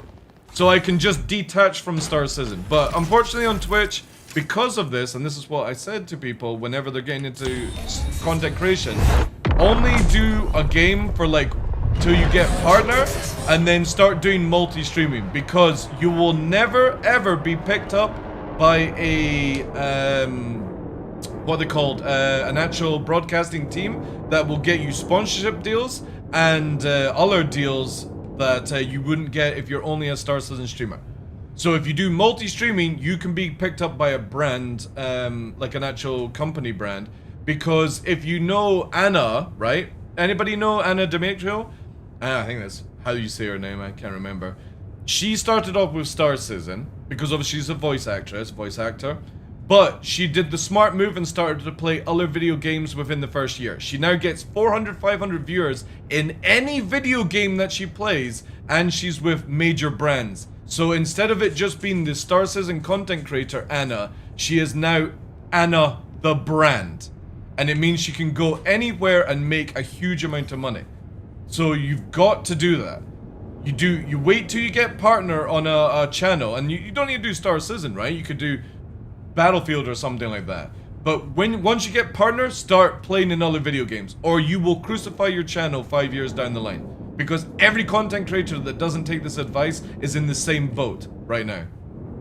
Every single one. And the only person that's listened to me recently is Henkin. I gave this advice to Henkin. I told him to stop doing giveaways in the channel, stop doing the stupid fucking like gambling stuff. He got rid of that. He makes bank every month, and he can go to any video game with 100 viewers, and hopefully, fingers crossed, something cool information will be coming for him down the line, which I'm not going to disclose because that's totally up to him to do so. But he listened to me. And one would say, well, why are you not doing your own advice? I don't care. I stream just to pay for the bills. I'm not looking to buy a house. I own a house. I'm not looking to buy a car. I just use and rent a car when needed. So I'm in a different story. I'm not trying to progress my life any further than I am just now, because I already have the things that people are searching for. Even people with like 2,000 viewers and 5,000 subs and stuff don't even own their own houses in these days.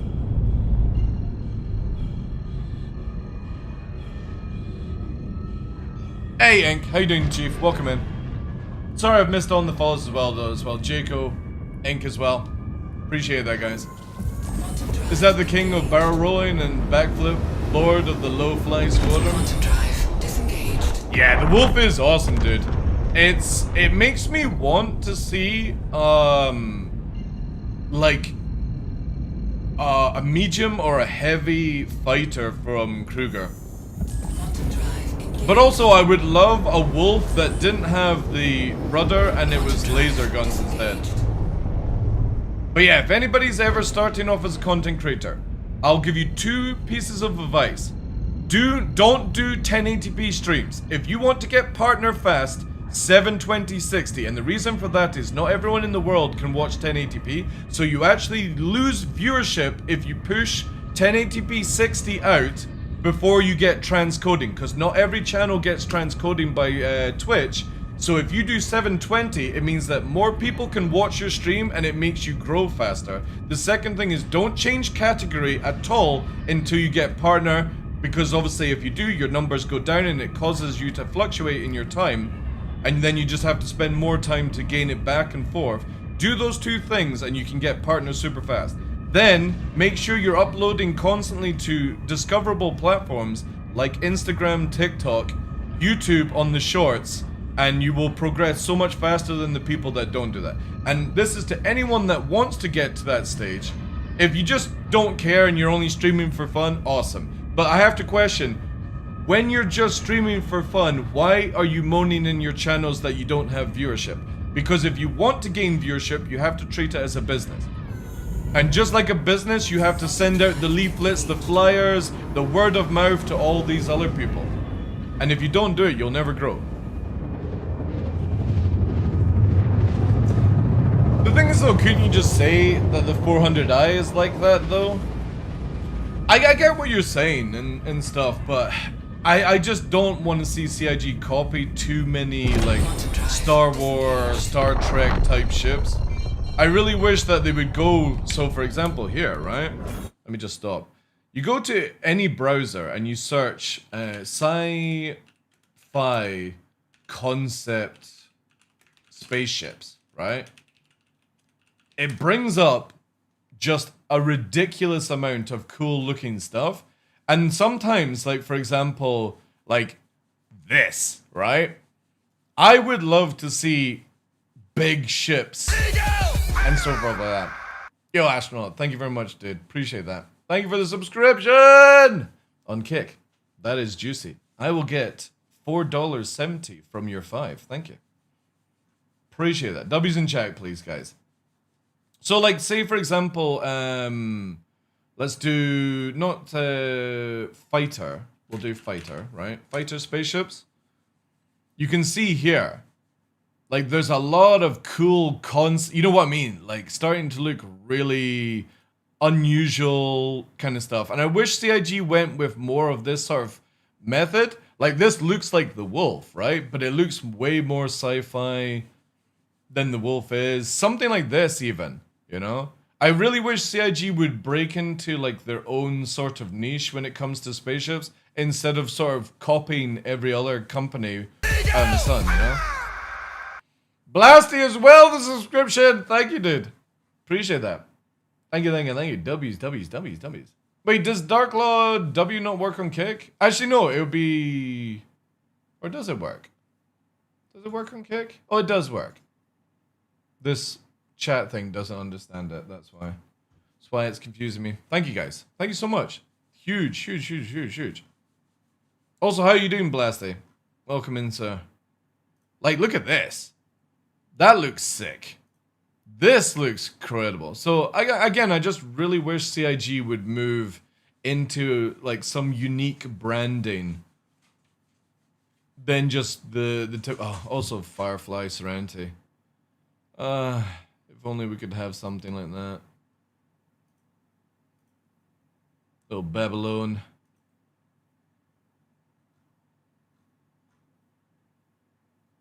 Does anybody watch the Sci-Fi channel on YouTube?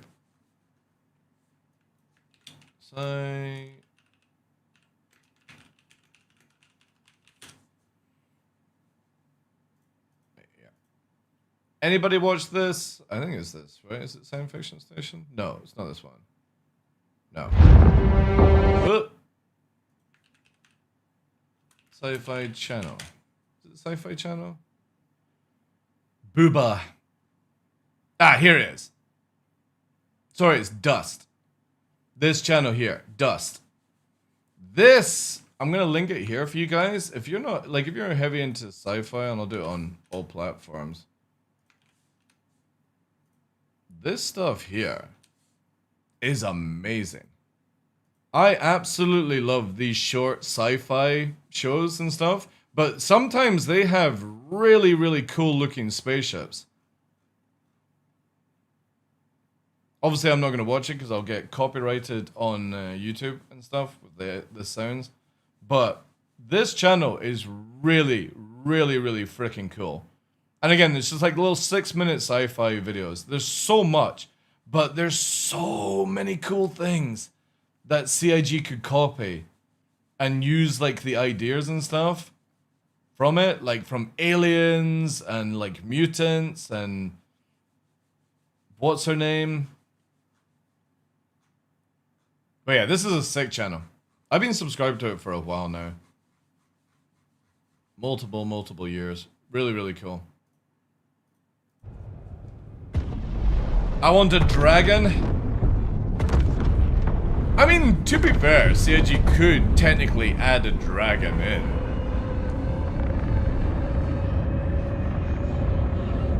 Got Matthew McConaughey voice acting in it.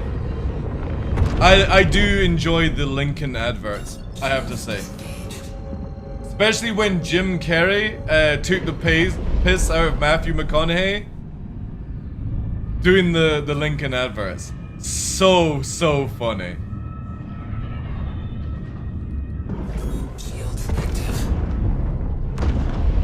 And to be honest, I didn't even know what a Lincoln was until I watched the meme videos.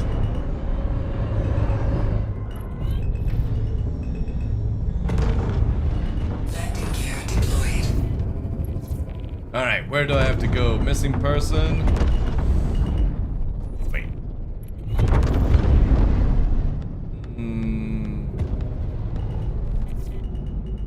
There's also a possible player here. I love where the Asgard is parked. Yeah, we'll do here actually. Runway land. Safe arrival achieved. Engine system disengaged. I do miss the old times. They did advertisement. They had that character come and do Top Gear. Oh yeah. What's his name? The last time we... Oh, you can't even climb up that. The last time we saw that dude, he did like the interview thing, right? Oh, not there. NPC there. Oh, player. Oh, they're not players. Run! Oh no, that was shit. It's just really delayed. Uh-oh. Wait, is that a player? Oh, that's a player. Aventurer!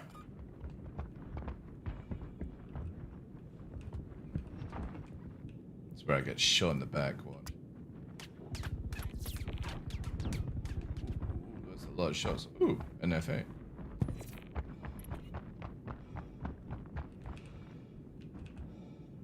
Jax McCleary. No, not Jax. Was it Jax McCleary? Yeah, Jax McCleary.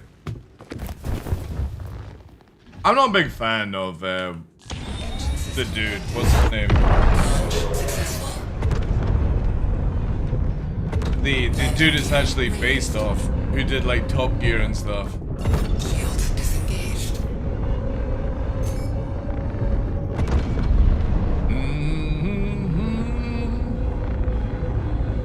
Also, how many have we got to do, chat? I think we're nearly done, right? Two more to do. Clarkson, that's it, yeah. Who's ready for blind warping in the game, chat? If we were able to blind warp, we could just warp in this direction and then go to Seraph. But no. We use our primitive system, which barely works.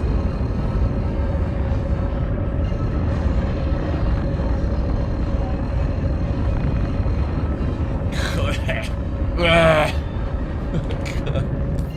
I hate this system so much. Actually, we might be able to do Seraph straight away, right? Can you just give me an OM? Yeah, we'll just do an OM. Screw it. I am ready for quantum boosting, aka blind warping, to return to the game. I don't know why CIG ever removed blind warping. Quantum drive disengaged. Old backers of the game will know what I'm talking about. When we had to go from Port Olisar to Grim Hex and you had to blind warp, there wasn't a natural warp point. It just made the game so much fun for exploration. And then CIG removed it, because I can only imagine somebody on the old forum complained that they were too stupid to figure it out. I could never get to Grim Hex! Even though it was like the easiest way. You would just go to Port Olisar, look to the right of... Because this was before we had rotation in the game on the planets and moons. And you just had to look to the right of Yella, warp, cancel the warp after like, I think it was like 8 seconds, and then you turn towards Yella and you would warp to it, and that would bring you to Grim Hex. That was such a cool time.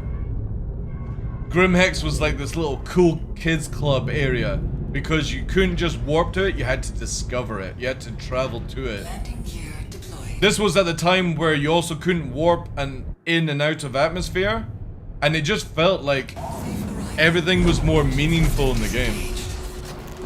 When we could orbit moons, yeah, you could actually sit in the orbit line and get pulled around. Now that just doesn't work. That was a wild time. Warp to one spot, cut at distance. Dude, I really wish CIG would bring this back in general. It made players... I was saying this yesterday. This is not the millennial or whatever Gen Z chat you want to go into, but games like, say, 20 years ago were more difficult. There wasn't day one patches. You bought the demo in a magazine. You bought the game in a CD format. And you basically played a game and you either liked it or loved it. You didn't really go, oh, well, they should change this so it makes it better for me for this reason, and vice versa. But when Star Citizen started off, it had the mentality of old school gaming, and that's what attracted to me to this game so much, was everything was where you had to put the level of time in to get the reward out of it. Now CIG are just, yeah, no looking up the riddle on YouTube or how to do things and stuff like that. Also, what the hell is my engine torch? You had to be a video gamer.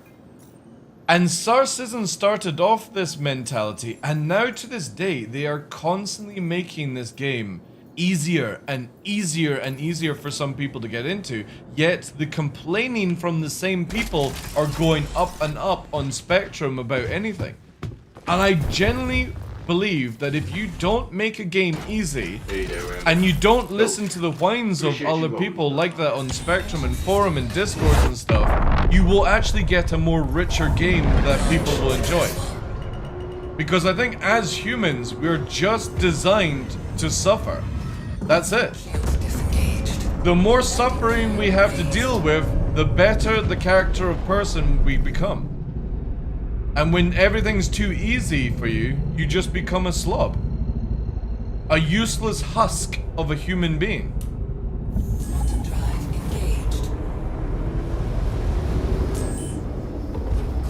When we had to travel to Shubin on Daymar, it wasn't where you would just warp down, you were 20 kilometers away. You had to slow boat it through atmosphere and slow your descent down when you got there. And it made you feel like you had achieved something. You're like, oh my god, I landed a reclaimer on Daymar and it didn't smash into the ground at Mac Jesus. Oh, I found Jumptown and I'm starting to make bank. Nobody else can warp to Jumptown. You had to learn how to get there. Now you just warp to everywhere.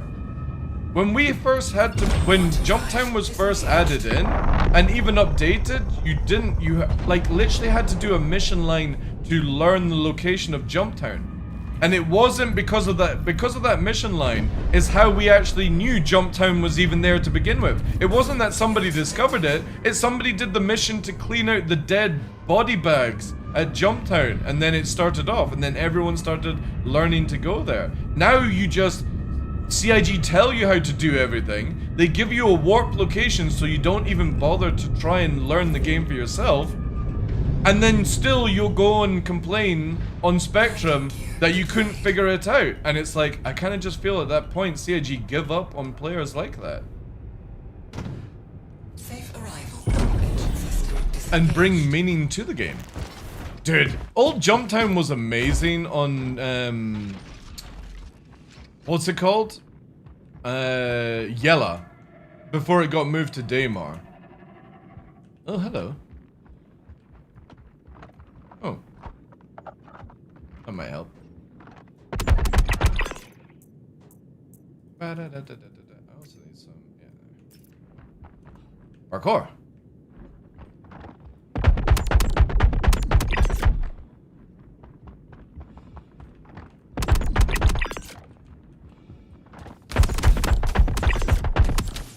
Hold still, hold still. Stop shooting me with that fucking blue laser beams.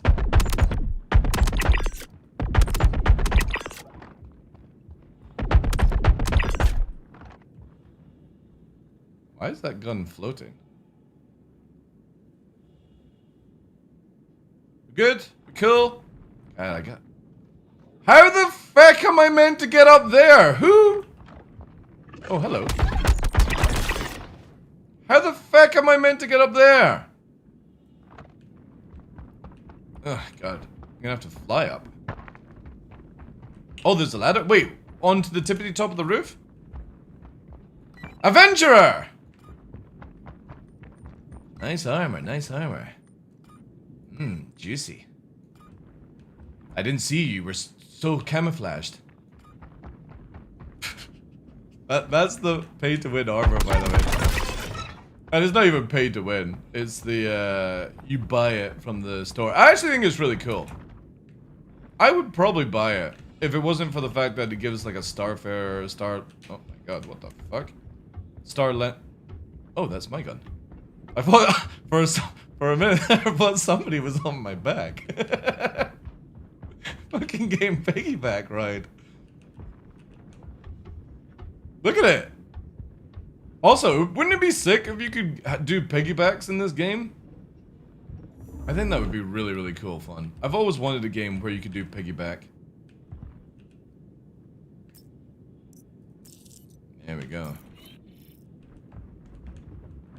Nice, nice. Can we... Come on. Look at that hyperspeed movement.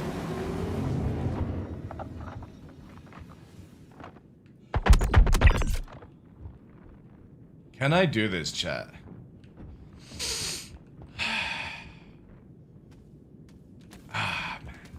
I don't think I'm gonna be able to make this, but for some real reason I want to parkour this. No, we're not making it. But lucky for low gravity. Parkour!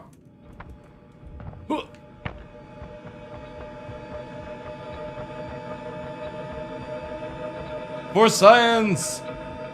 See if we had jetpacks, like even the jetpack from Helldivers, and you could just like, that would be dope. You could use it as a parachute system as well.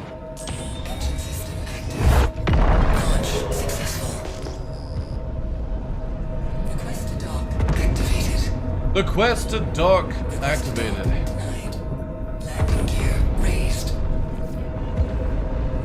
I do love this ship. Give me a laser version without a fin. CIG. You can charge 20 more bucks. War bond. I'll buy it. How many people here, right? Just cope on this. Would spend 20 bucks war bond to upgrade their wolf to a laser variant without a tail fin. And the fin was inverted or changed around so it's actually on the top. How many people would do that?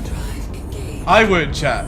I would take 20 fresh bucks and instantly upgrade my wolf. And you couldn't use credit. You could only do it with real money. I would. Because then I'd feel like I'm flying a proper like World War II fighter, you know?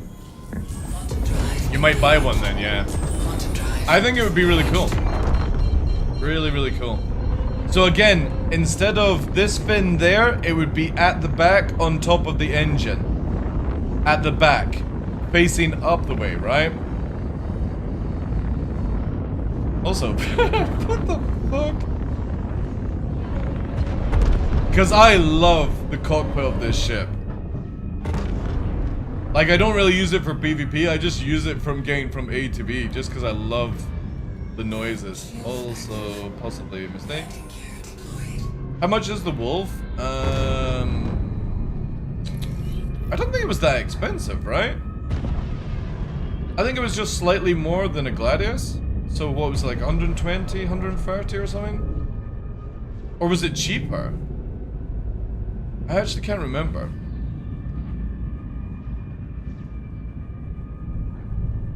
But I would definitely upgrade. That's a shiv? No, it's a stinger.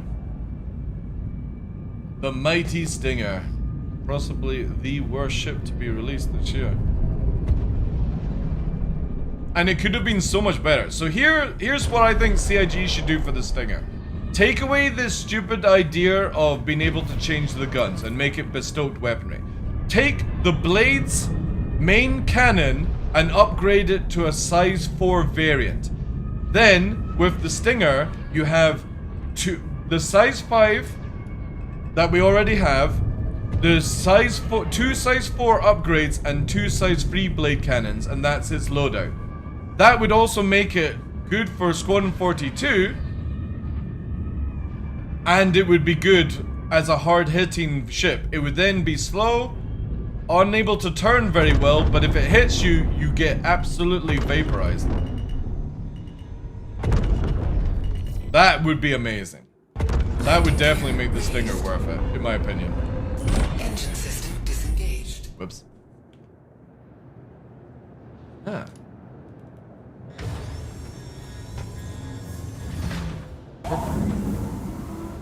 Safe arrival achieved. 2 more missions to go.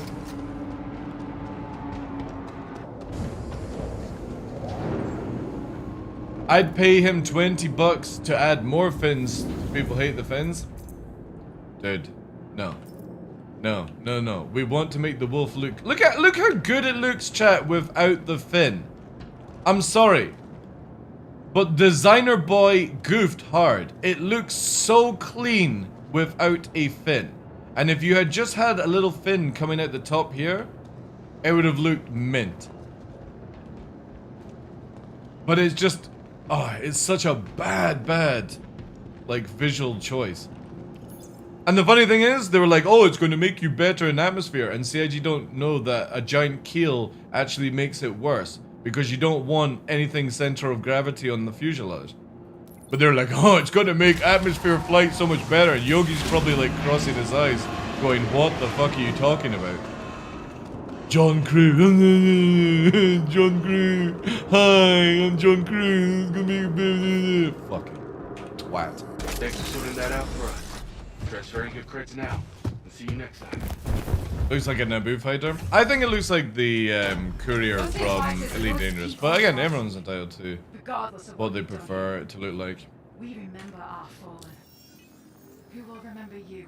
I wonder what the developer who said he added the fin and is thinking about the community response to it. Probably doesn't give a shit, dude.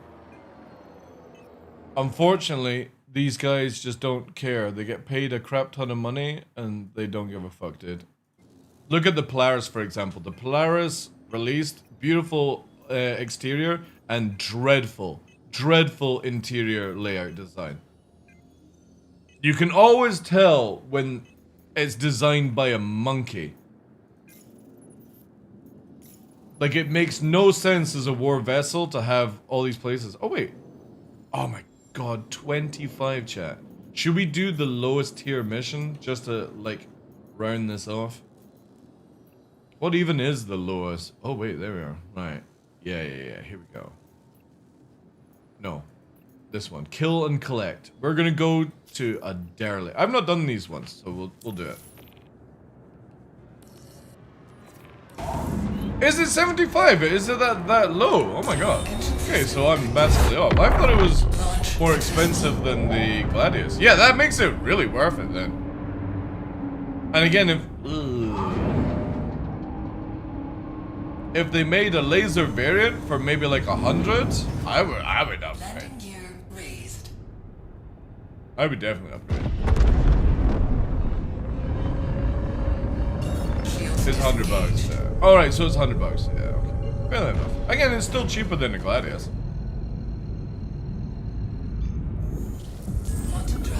I think out of all the ships this year, for me, I think the Paladin is probably one of the best ships to come out this year. Because it actually feels like you can multi-crew in it, which is really nice. It's stoked. Thanks for picking up the slack. And I really, really hope they've not fecked up the Perseus. Because that's a ship that I'm super excited for, just because it brings broadside shooting. The idea of going alongside an Idris unaware and you're broadsiding like quad 8s into the side of its hull. Oh my god, that gets me super excited. Quantum drive disengaged. I wish there was more broadsiding in bigger ships. And they move slower and stuff like that. Shields active. Alright, I've never been here, chat, so this will be interesting. My favorite is the wolf, and my biggest disappointment is the stinker. Is that what people are calling it? The stinker. Oh my god! What is this place?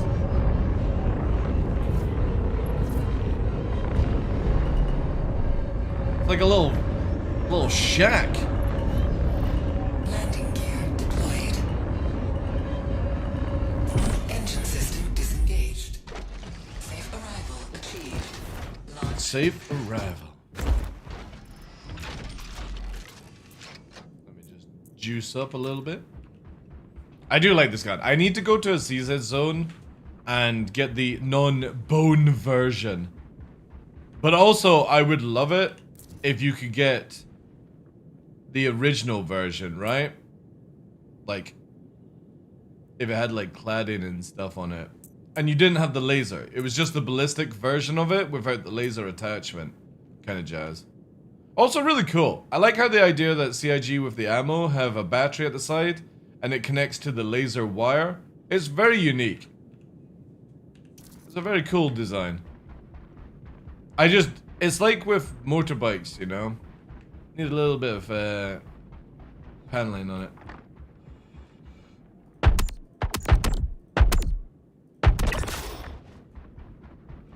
He won't ever tell a soul. Ooh.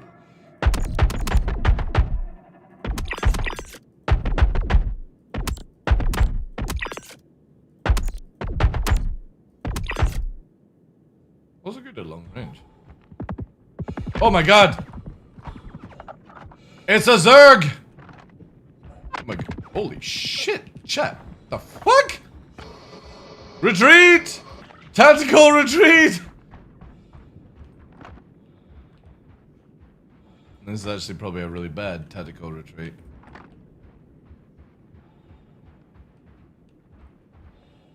It's like 4 or 5 dudes walking together. Are they actually? Oh, they are actually pushing. Okay. He's running up here. We'll just wait, chat. Maybe.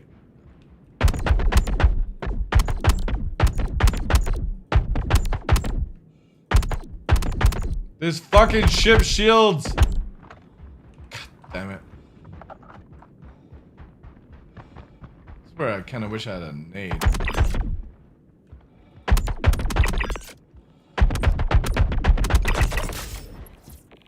Where's the other two?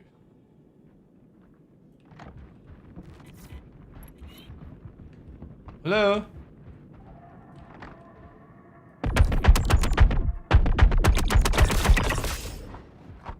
God, the respawning is insane, man. Oh, what the fuck? Chat! I'm having a stroke. Chat, I can't aim! What the fuck is going on? Fuck's sake. Why? Why is my character having a stroke?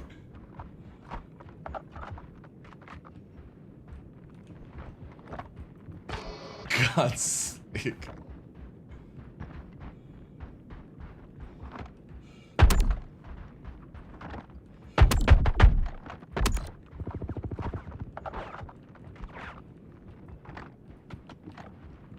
Please!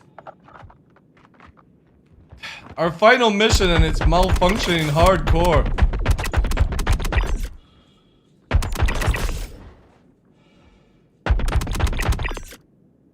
Alright. Can you guys just chill the fuck out? Do I get this? Go. The final mission. Yes. Oh, also double FS. These guys love their double FSs. It's like Gregory. Hey, Jace. How you doing, dude?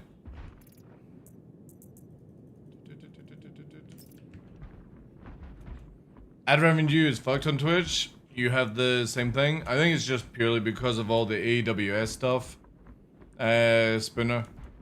Because I couldn't even use Advanced Broadcaster and do 1 for 40 1080p today. It literally was cutting my stream out. So I had to switch to manual 1 for 40 6K bitrate. So I think Twitch is just fucked from yesterday. Being on with Twitch support, 215 average yesterday, 0 in ad revenue. They said some nonsense. Some people use ad blockers, some receipts. Yeah, if people are using ad blockers like crazy now, Spinner. Yeah, you'll make more money on Kick, dude. Unfortunately, that's just welcome to Twitch content creator. Now that you're like super full time and stuff, you're gonna see all the things we've been having to deal with for like 5 to 7 years. Wait till you get charged 20% taxes, even as a UK representative, and they take 2 years to get the money back to you, and the money back to you is literally 80 bucks. Just wait till you get that one, dude. So you know how you have to sign for partner? Not partner, but you know how you put your details in for payment and stuff. Make sure you do that every 6 months. Even though it's meant to be every 2 years, because you know how you go to like your broadcaster area that shows you your taxes, like it shows you like how many subs you got, and stuff. Make sure that it says 0% taxes, because if you ever see it doing 20%, quickly change your thing before next payment, because you'll get charged 20% on the 60% or whatever. You're over 100 subs, right? Not gifted subs, but like 100 points. So you're getting like the 60-40 split, I would imagine. But you'll get the 60-40 split, plus they'll take 20% on that 60-40. So you're only getting a 40% cut when that happens. So just pay attention to it. And there's no point fighting them. They'll literally just chat GPT your ass, like. Because I've had that about 6 or 7 times in the 7 years that I've done it. So every 6 months, redo your forms on Twitch. And if you can be bothered, do it like every month. Because no joke, you'll come across, like there was one, when Kick first came out, by the way, Spinner, they were charging me 20% on taxes, even after I did the form. So I did 2 months on Kick when it first came out, just purely because I was literally earning, no joke, under 200 bucks on Twitch. With like 400 or 500 subscriptions. It was nuts, man. I was getting no ad revenue, nothing. And we literally did like 2-3 months on Kick just to pay the bills. It was bonkers. And I still to this day didn't get the money back. Like I'm owed like thousands by Twitch and they don't pay it back. And that was like 2-3 years ago. It's crazy.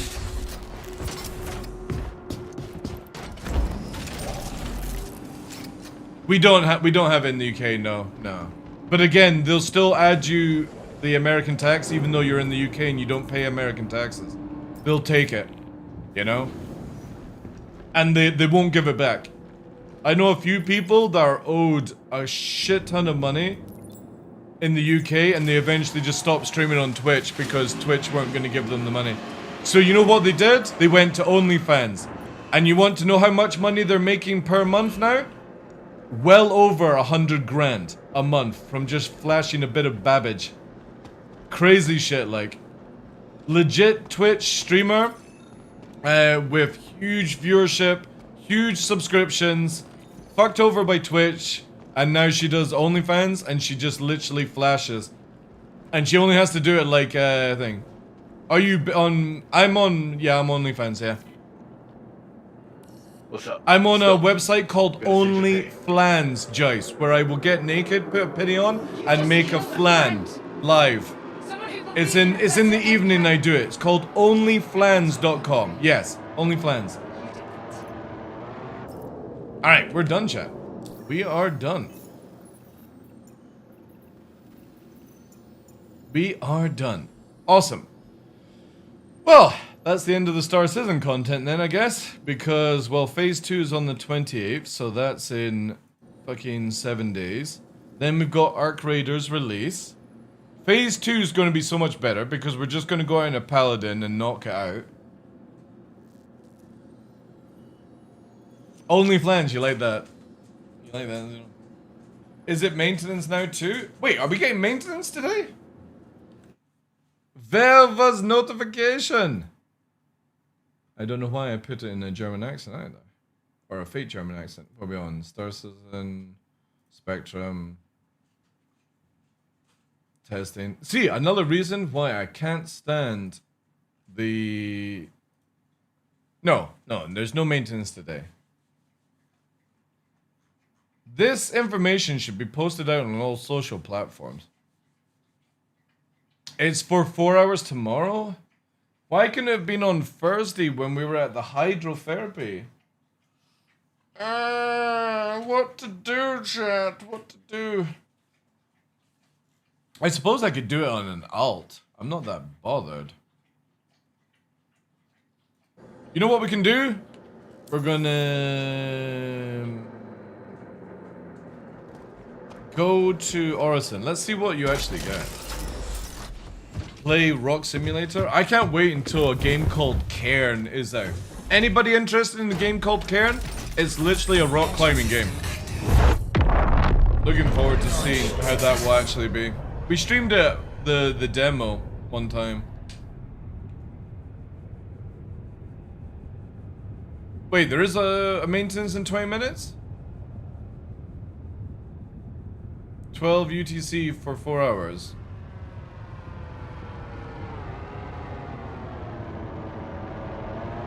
Oh, you thought it was today too? Alright, okay, good. Okay. So it's tomorrow then. Alright, we'll watch a Salty Mike video or something. He's got a crazy amount of content that will last 4 hours.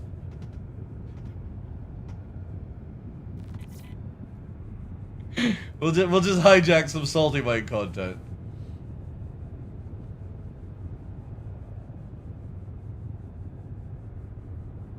And at 1 PM, that's fine. I'll just finish off the stream at 1 PM. And go for a walk or something. Oh, dude, like no joke. You don't have to do nudity on OnlyFans to make bank. I know somebody who just shows her art, and obviously not her body art, but just her art in general, like proper drawings on OnlyFans, and she makes like a normal wage on OnlyFans. It's crazy. Just easel painting, like Bob Ross kind of shit. I'm waiting on Beta Decay to drop though. I feel it's going to be delayed to next year. Beta Decay, what's that? Put on the tinfoil hat first? No, because people keep taking clips of me and using them on their streams and meme videos. I'm not getting any revenue from that. Also, how you doing as well, Mark? Welcome in, dude.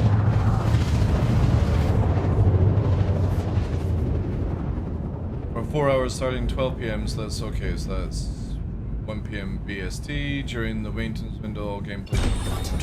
Alright, cool. We can get plenty, we can get enough. We can get like, what, 4 hour stream out of that. I'll start at 9. Or maybe we'll start at 8. I have a friend that makes at least 1,000 on month and only for feed pics. Yeah, dude. Yeah. Like, when people are like, oh no, people are on OnlyFans, like, I'm sorry. You can get easy money from people's fetishes, you know? Awesome. Prostitution is one of the oldest professions, guys. Just remember that. all the way back to like Egyptians, Romans, all that stuff. So don't knock it. I'll link a trailer in the game channel. All right, thank you, dude. Appreciate that. I'm just gonna go here and see the armor stuff that we actually get from day one or phase one, whatever you want to call it. Kind of feel like defending porn for watching the story. Hey, dude, I got nothing wrong with porn. I fucking love clown porn. There's something about it. Watching like 7 people climb out of a car.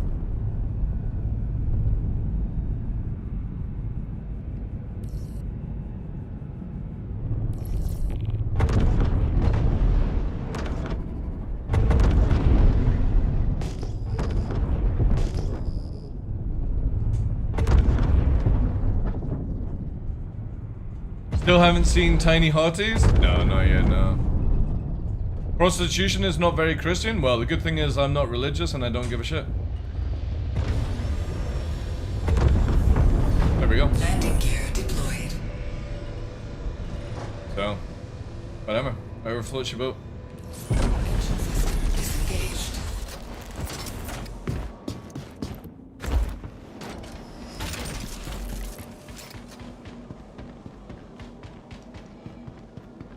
I know VTubers who stream on Fansly and OnlyFans who just stream games with no stuff and make more than Twitch. Yeah, exactly.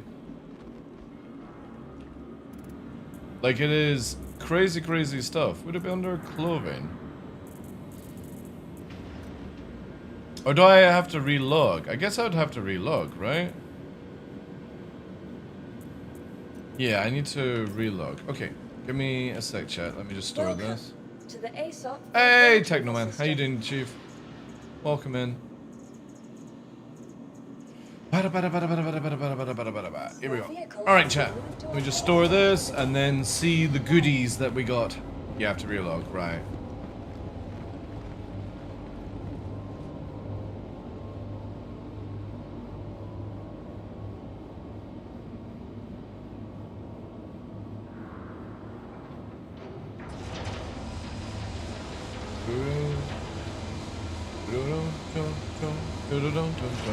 Also, thank you guys. We have 26 viewers over on Kick. Thank you so much for that support.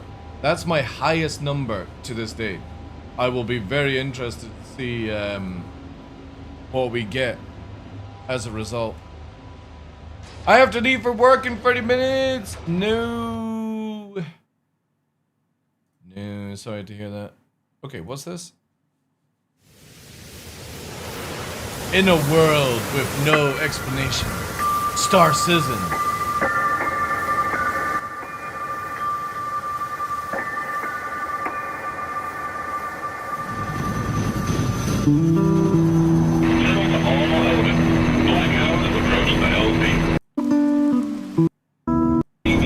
Oh, this reminds me of the other game, Kenshin or something like that. Oh, maybe not. Oh. Oh, this is an interesting take on a game. Wait, is it mechs?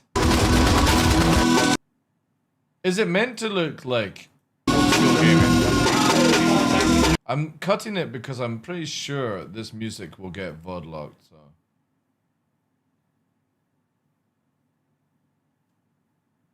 That's kind of cool. I have their DK tag on my Discord. So what's the game about? It's all voxel, is it? Right. Oh man, that's crazy. Yeah, still playing music, I don't know.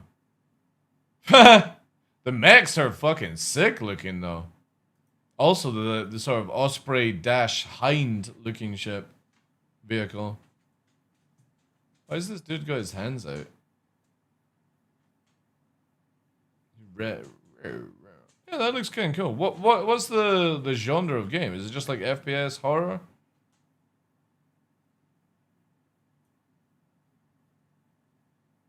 I don't know if I would play it just purely because I'd feel like my eyesight's getting worse.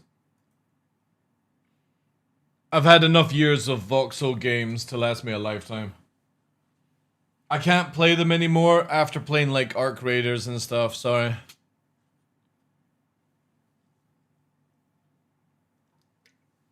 Also, just want to point out, I don't drink Monster, chat. And this is the first time trying the 0 calorie ultra because people said it's really good. For like a 0 sugar, basically stops the cravings of hunger and stuff. Good for fasting type shit. But whoever invented this fucking thing at Monster, and it's the only company that I've seen where you can literally seal the can afterwards, fucking genius. Like, why is it taking so long for us to have resealable cans? I'm absolutely amazed with it, and this has probably been out for years, right? But it's the first one I've ever had. And I just wish more cans had this tech. Super handy. Because, again, I've had this since yesterday. And I'm probably, like, here from the wait. So this has lasted me so long because of that. They've had it since 2012? Well, there you go. That shows you how much I drink Monster.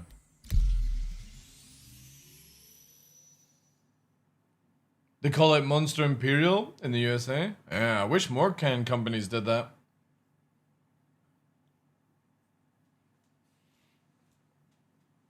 If that resealable is plastic, you likely have to remove it for recycling. Monster is distributed by Coke. Oh, Coca-Cola or Coke.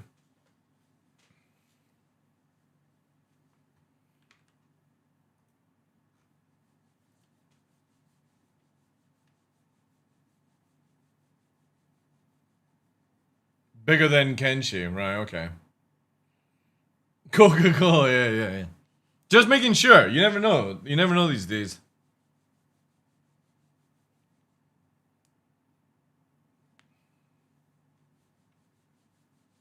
I always like to bring up this fact. You know that Coca-Cola, originally, when it was out, when it first came out, actually had cocaine in it. And some soft drinks had like, some remedy sort of stuffs, like for medicine stuff, had like cannabis inside them, heroin, all these sort of things. Crazy stuff when you look at the past. Alright, here we go. LSD as well, yeah. Alright, here we go. Wait, do we get biker gear?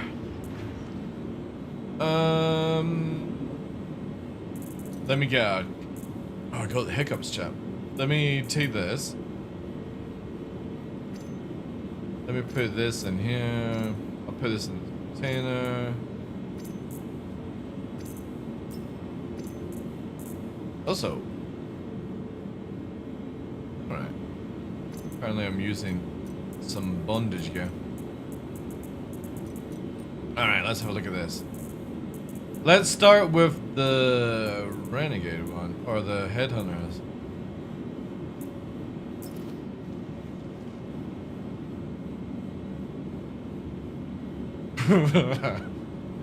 Yeah, definitely not for me. I do like the boots though. I do like the boots. They are actually pretty sick.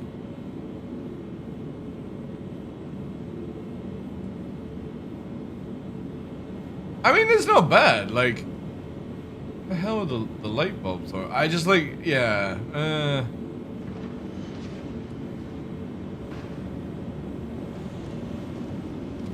Oh, it's got like little star cloth strap as well.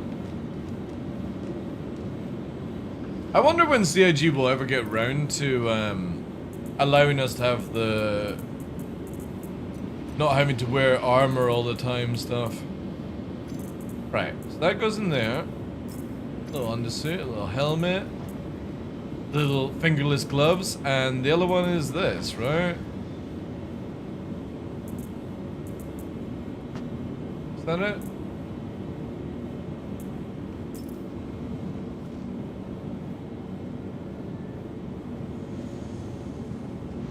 Ugh.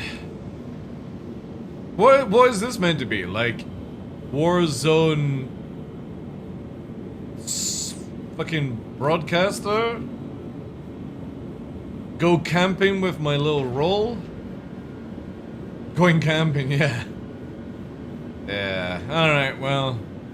Again, I'm only after the arrow skins from this event. Yeah, I would definitely say out of both of them, Headhunters is better, but... Again, it's just more stuff I will never use, chat. I have 13 years of crap.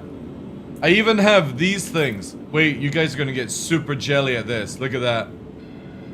Vandal glasses from 2019 and fucking the Theaters of Meme hat. Yo, Grizz, thank you very much for the 41 months, dude. Appreciate it, especially with the Prime. Ugly ass glasses just because you don't have them. Don't be jealous. Don't be jealous you don't have these exclusive things that you only got if you were in sitcon. Theaters of Meme. They are really ugly though. I will admit that. But yeah, look at all this stuff I will never use.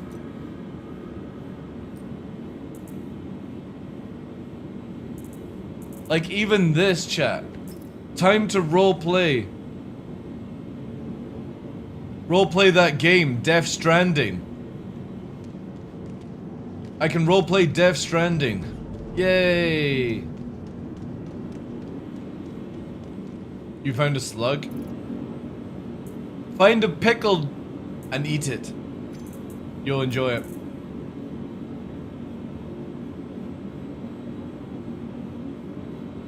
It moves in circles.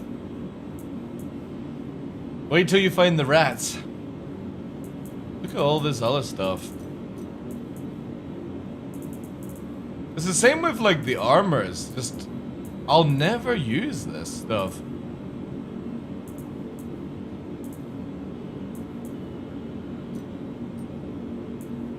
And if this game takes like another 10 years to come out, my god. No wonder the database and the servers are going to shit with all this crap.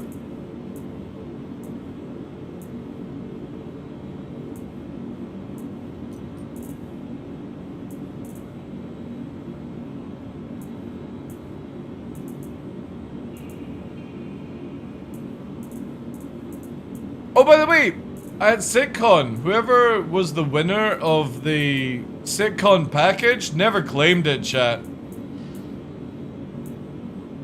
They never claimed it. After like 72 hours, I had just noticed they hadn't claimed it, so we'll be able to give it to somebody else. Time to raffle? I won't do it today. But, I don't know, we'll throw it out sometime. You're down to take it? Nah. You don't even subscribe to the channel.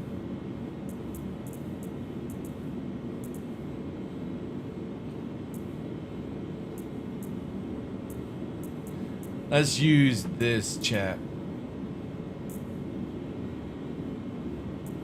I'm a sub on Kick? Yeah, but not by choice.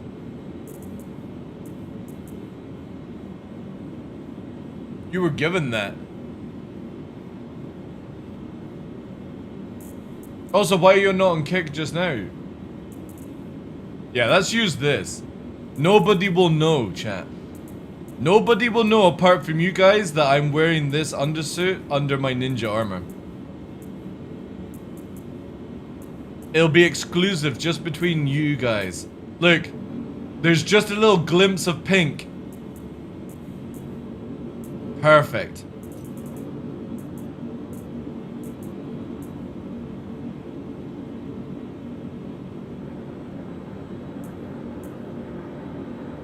Also, wait, how have I got?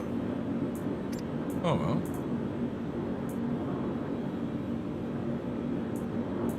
Interesting. Why have I got that? How did I get an extra ammo for it? Wait, did I take out the gun? Oh, how did I pull it out of the gun?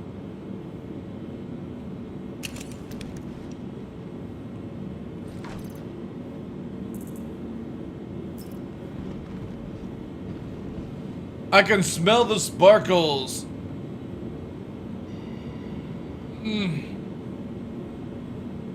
That feels like the equivalent of you telling us that you like to go out pirate, where... Dude, I wear women's panties all the time. I'm not ashamed. It's amazing because when you date somebody, right, and you don't tell them this, right, and the first time you get into a sexual part of the relationship and you take your pants off and you've got these fucking bright red female panties, just watch the face, you know? There's not much space as well. Just watch her or his face afterwards. It's perfect, right? And then you can go back to normal boxer shorts or whatever, tidy whities.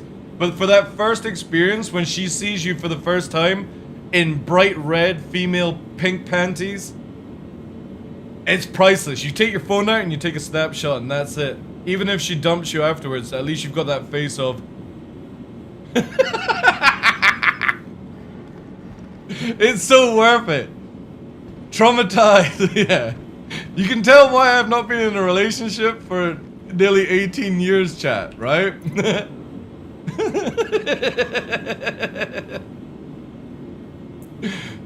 People just don't understand. It is a great way to break the ice, yeah.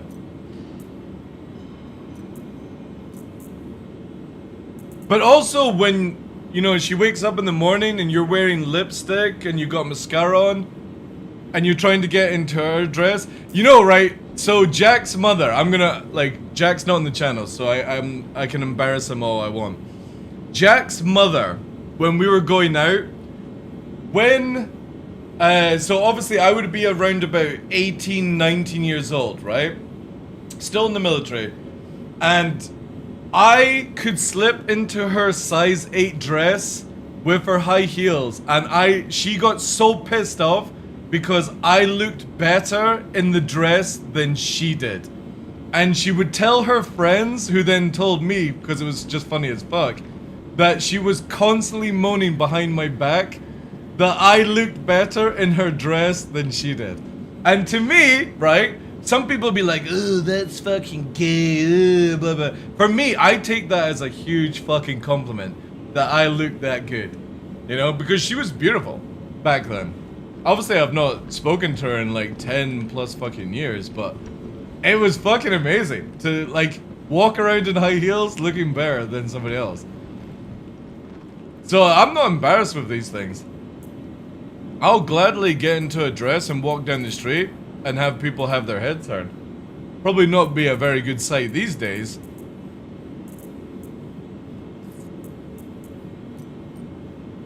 Dress stream when? Well, we've already dressed up. Multiple streams. You've had Granny Law, you've had Dark Santa, you've had the Grinch, you've had Little Miss Pig. I'll show you here, guys, because people put down the memes, right? So does anybody remember this beauty? Here we go, look. Oh, yeah. Look at this one, chat. There we go. You like that one? You like that, Jace? What else have we got here? We've got the... Wait. Let me get it here. We have... Gimp Man. We have Gimp Man before. We've got Dark Santa here. Right? Then we've got Animal Crossing TheDarkLaw down here. That was a nightmare stream. And I think all the older stuff people didn't take photos of. Oh, we also got a giant cup TheDarkLaw. You know, cup of tea with a giant cup.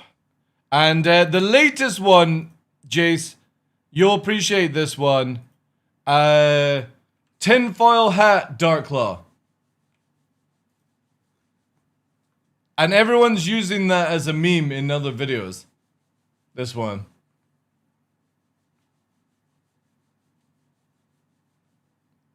So yeah, that's the thing. I have one of those bowls. Yeah, it's actually a cooking mixing bowl. It's not a cup. But yeah. The things we do on the the fucking channel. It's not who you are, but what you do that defines you.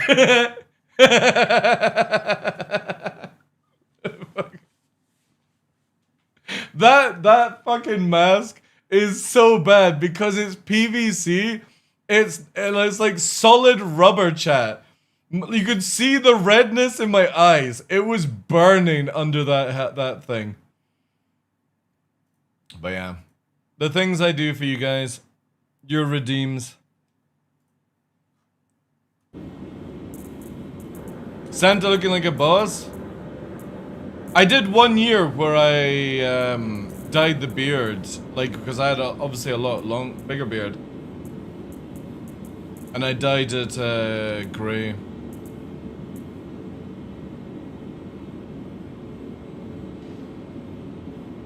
Yeah, I think we'll take Stizzy on that. What happens on the internet stays on the internet forever and ever. I'm totally fine with it. It's cool. See here, Jace, you'll enjoy this. Star Citizen clips of the day. Look at this shit. I'll find the latest one.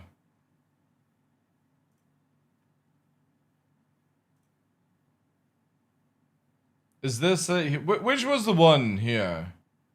Was it this one? Yeah, here we go. Look at this shit. Look at this shit, chat. Oh no, this was... No, wait. It wasn't this one. That was the last one. That was this one then, right? Yeah, look. I made it... This bloody thing made it in 2 weeks in a row. First of all, you have this one, right? Which is on Kamak stream. So Kamak dies. And then he plays this as some sort of death thing. Holy shit! I told you. I can warn you.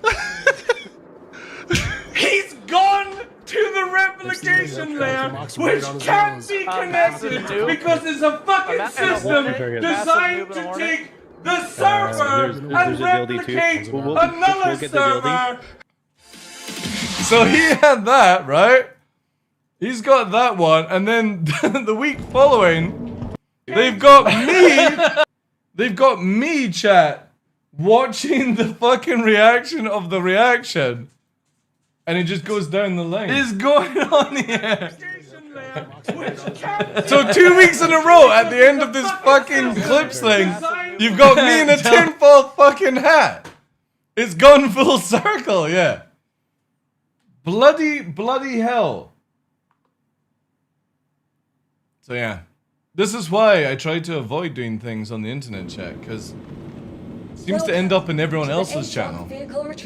We need a 4K version for the memes. Okay, if anybody gets me a 4K camera, we could do something like that. But it's like $2 grand for a 4K camera, so I'm pretty sure we're safe on that. Well, chat, I am out of options of what to do now. I don't want to go to the snake because the snake just memes. What should we do? We've got to wait to the 28th. What were we doing before this event? I can't even remember what we were doing, chat. What was the goal? What were we doing? Also, does anybody want the Xeno armor? I still have it, because I got given all my stuff back. So I've got... Oh no, not this one. I still got the laser and the sniper rifle, which I got given back. But I've got the... Still the justified Xeno armor, and I've got a couple of pieces of ASD. I got all my scripts and stuff back as well, which is amazing. I suppose, actually, you know what we should do is go to Wicklow and see what there is actually available. Vehicle retrieval system. Yeah, because we were farming the ASD for the black armor, right? Your vehicle has been delivered to the following location. But let's go and see what the new Wicklow armor is. For the Robocop looking kind of thing.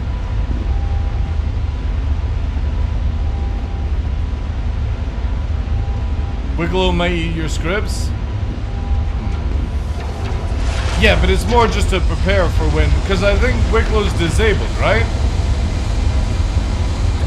Before Meyer runs? What's Meyer runs? Is that the new armor? Is it called Meyer? Yeah, again, Wicklow's disabled just now, but it doesn't mean that we can't go and find the parts, right?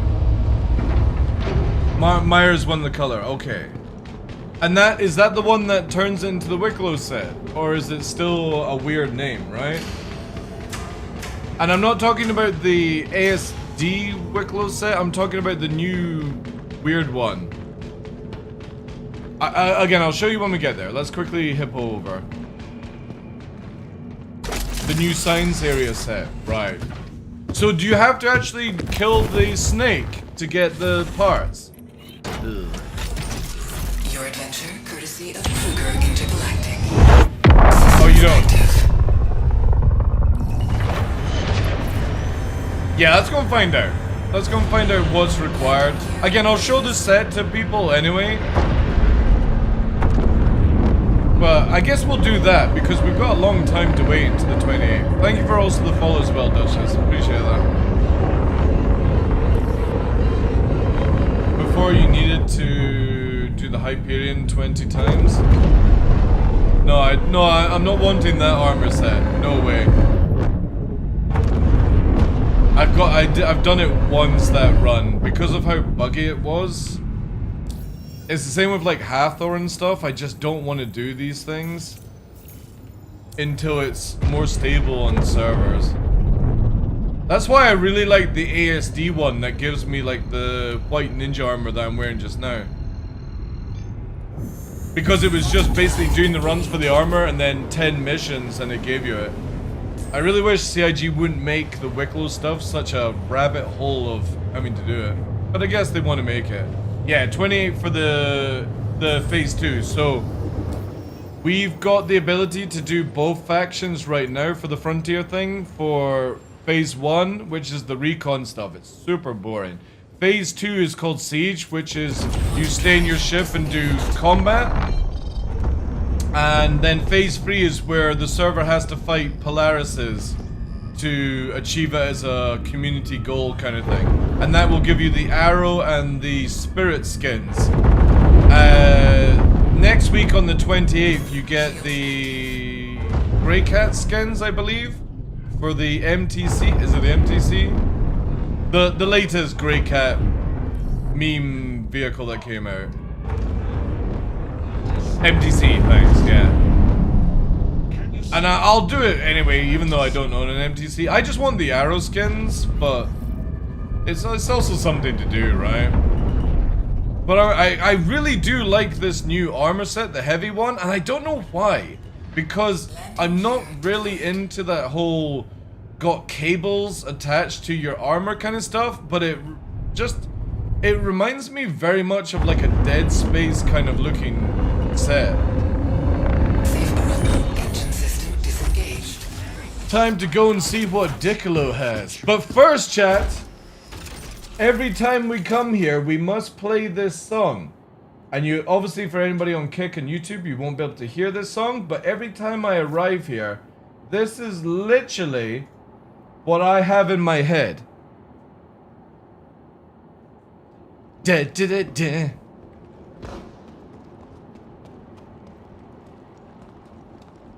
Da da da. Anybody know the movie?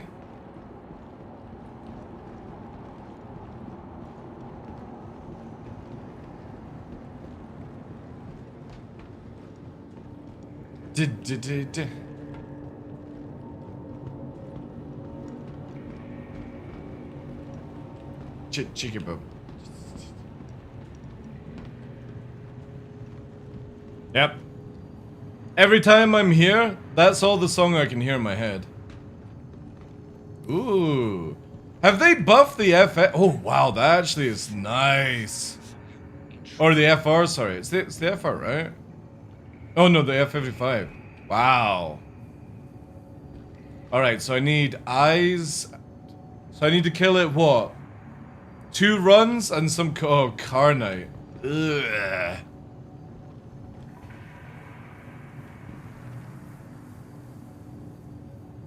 Oh, that's horrible. Mmm. That is nice looking, actually.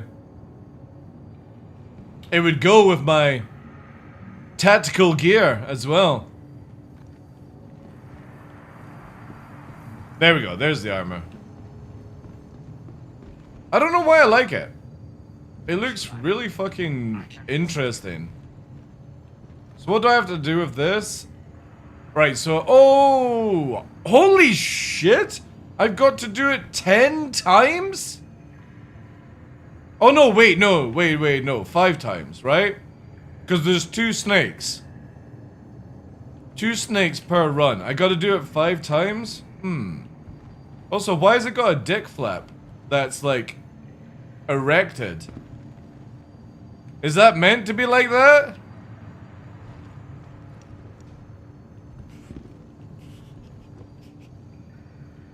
Great. I didn't realize it had, like, glossy hands, though. But I do like this. Also, that's the light, apparently.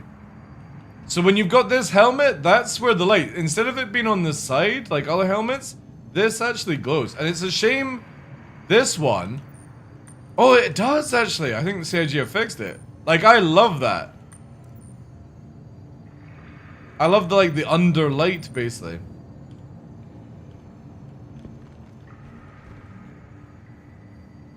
The head was just a mannequin? No, no, no, no. It's really kind of cool looking. But the problem is it looks too glossy now that I see it in person. And I kind of like the one that you get from the website, because the website one is... Where do we go for that one? Is it this one?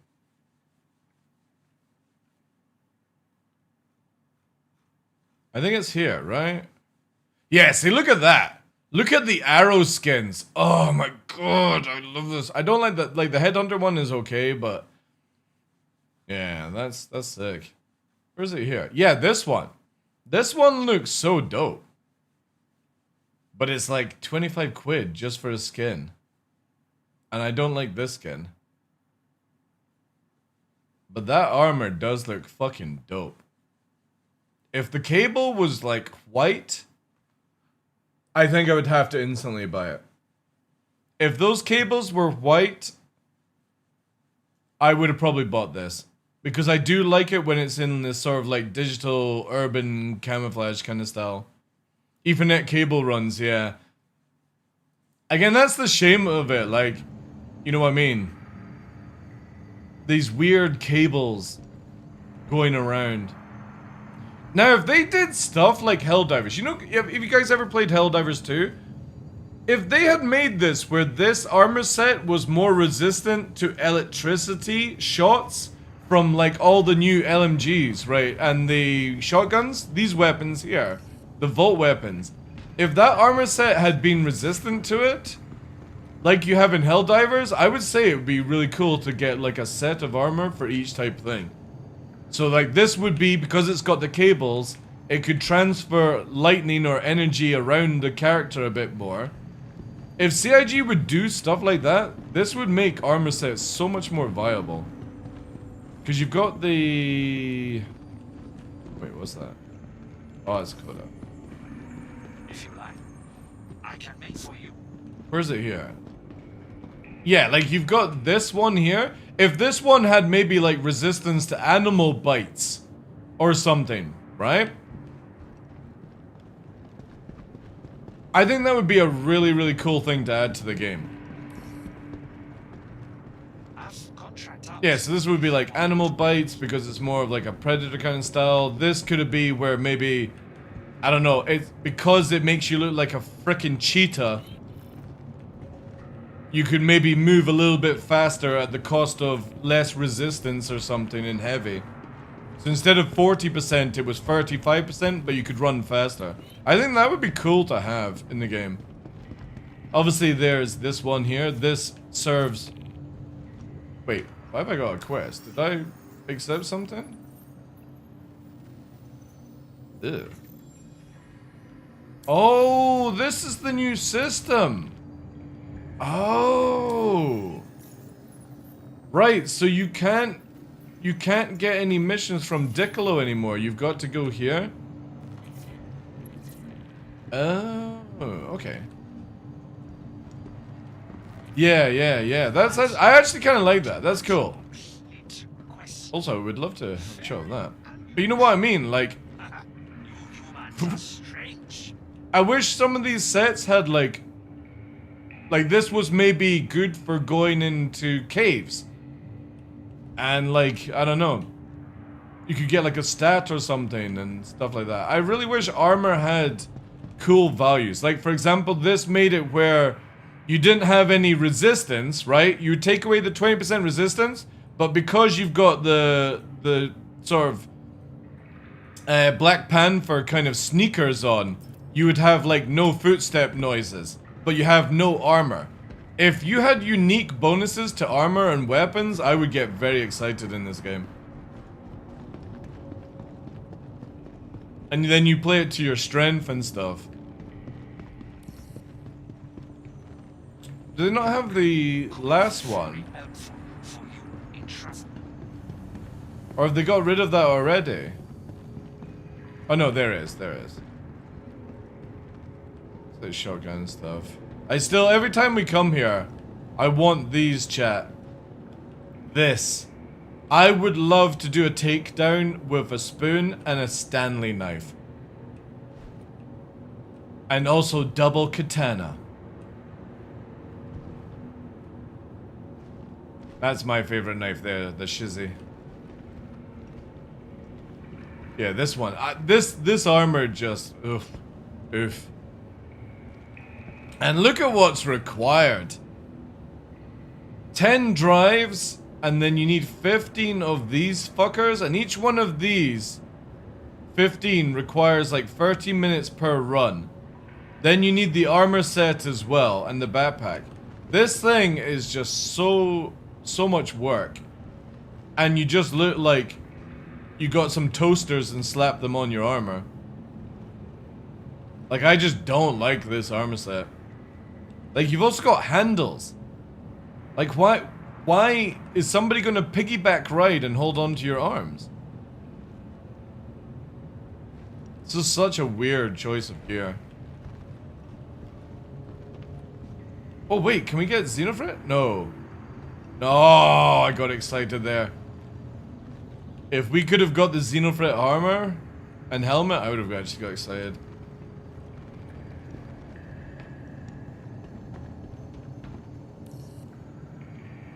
It would make sense if you could integrate into the ITKI. Yeah. I still don't own one of these. What do I need to get for this? Right. So I need a Wickle Favor. I need maintenance comp boards. I need an Atlas Geo. 2 NN cannons, and I need one of these. So I need for this, what do I need? Ugh. Yes. Solid build, but also fun to make.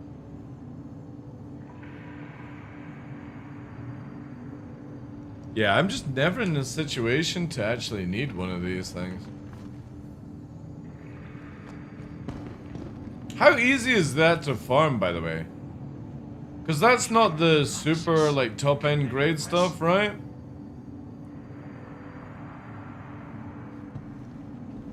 Where's the Polaris recipe?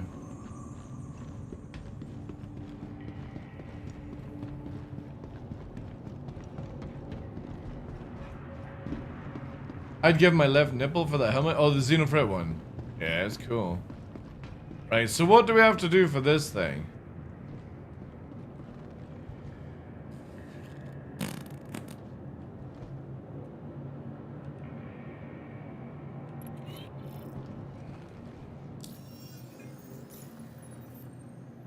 Oof.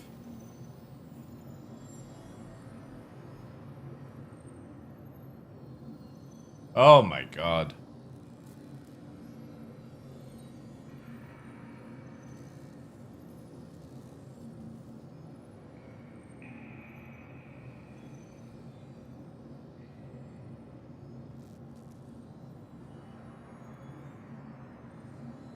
Yeah, see, just for a skin, I would never do this, man. Just for a Polaris skin? Look at this recipe.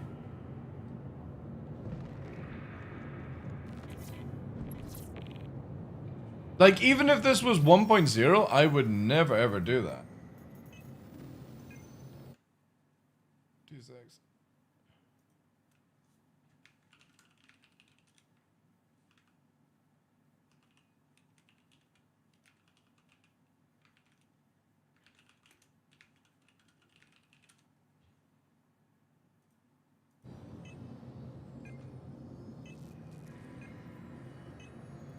You do save 975, yeah, but the Polaris is useless right now. Nice. You save 975, but how much of your sanity do you save? You might get some of it done, dude. That's doing Hathor and the radiation worm and ASD. Like, it's everything. It's not normal exploring, dude. That's literally everything in the game over and over and over again. Like, if it was a completely different fit and different weapons, I would say, yeah, full steam ahead. I'd probably go for it myself, you know? Something to do. But it's literally just a shitty skin on the Polaris. Hey Tough, how you doing, dude? Also, thank you much, everyone lurking on YouTube and Kick. Appreciate that, guys. Especially the Kick guys. Huge, huge, huge. Just think they will have to do for an Idris. But again, like, I'm fine if it was like the real game and you were needing an Idris and you had to do like a quest chain and stuff like that. But right now, you're getting a Polaris for like 1 billion UEC, and it's just a shitty skin. It doesn't even come with like any different sort of fit or anything worthwhile, right? Wasn't there rumors like it was meant to get like an extra module or something? But I don't think that's the case.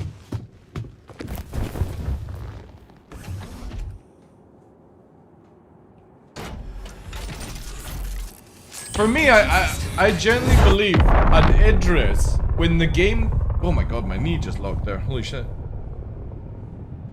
Ugh. That's not a good sign. I look at it this way, when like 1.0 comes out and you're wanting to maybe get like an Idris, I generally feel it should take between 5 and 6 months for people to achieve it as a group. And I think it should be over a year if you're doing it solo. Because I don't think you should be flying around in everyone is in an Idris in this game. And I know that's just my take on it. Everyone's entitled to their own opinions, but I just don't want to see Idrises everywhere. It ruins it. Yo, Grizz, thank you very much, dude, on Kick. Appreciate that, dude. Again, if you guys don't know, we've just recently become a partner on Kick. And what happens is, if people are watching on Kick, we get a huge amount of sum of income compared to like the ads on Twitch. You also don't get ads over there, you just obviously don't get the music. And also, if you prefer to be on YouTube, we have the YouTube running again at 1 for 40p as well, without music, but also that's helping towards getting partnered back on YouTube. But the Kick stuff is really, really interesting. Like, they are massively helping out content creators with that system. I guess we'll back. It's a shame, because I would probably farm for the armor. But it's the whole doing the snake thing. I just don't want to do, like, I've not done Hathor. I've not done CZ zones. I've not done the radiation worm. I've not done the snake. Purely because I don't want to do these sort of cool things in its janky state. I would like to just be able to do it when it actually, like, legit works. Quantum drive Does watching Kick with a gifted sub help? Since you don't get any ad revenue? It's nothing to do with ad revenue. It's people watching on Kick glitch. There's no ads on Kick. It is literally, if you are over there enjoying the Kick platform, they promote it for Kick partners. So you watching on Kick is just giving me income. Getting a gifted sub over there is just making it where you've got the badge and stuff, because I need to upload the emotes eventually and put them over there. Same with YouTube eventually down. Oh no, we're not doing membership on YouTube actually. Maybe we will, I don't know. Maybe I'll just give it to where people can do whatever they want, right? I'm just trying to make it where people have all the options that they want for it. Apart from TikTok. I just don't like promoting TikTok. I think it's sus. And you can really pay to win by like dropping $100 on it and like getting fake viewers, and yeah, it's weird. But obviously you have to sort of do TikTok these days. But yeah, again, if you're never wanting to see the ads, and obviously on Twitch, we only run ads every hour for 3 minutes, and what that does is just gets rid of the pre-rolls. Because I like people coming in and be like, yeah, you know what, this guy's cool, I'll hang around the channel, he's got good banter, or this guy's a dick, I don't want to watch his channel. But for you to figure that one out, you've got to watch a stupid advert, and that's why I don't do pre-rolls. But again, to get rid of pre-rolls, you have to run 3 minutes of ads every hour to disable that feature. It would be cool if we could just not do ads at all, but yeah, apparently Twitch are going to do ads even worse next year, where it's like 8 minutes per hour or something required to get rid of pre-rolls. So yeah, not gonna be fun. Not gonna be fun. And I don't even know how brutal the adverts are on YouTube these days, because I've got premium with YouTube. Like I have Twitch Turbo and I have YouTube Premium. They are trying for the cable TV ad route. Well, the thing is though, is apparently Twitch is working on a new update where you're not going to be able to use an ad blocker to stop the stream. And what it's going to do is just, if you are not, like, if you're caught using an ad blocker, it's just going to be a black screen that you see. You don't actually see like something, and that's meant to be coming out next year, and there's no bypass around it.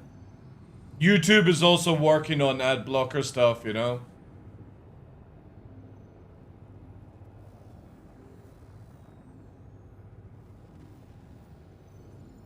It's also bad, like every 10 minutes. Yeah, it's a shame that, like, because you've got to like upgrade Prime, right, to not get adverts these days. I have Premium Turbo and now Kick. Again, Kick is the only place that you can watch me ad-free. Exclamation mark Kick in chat. There's literally no ads running ever on Kick.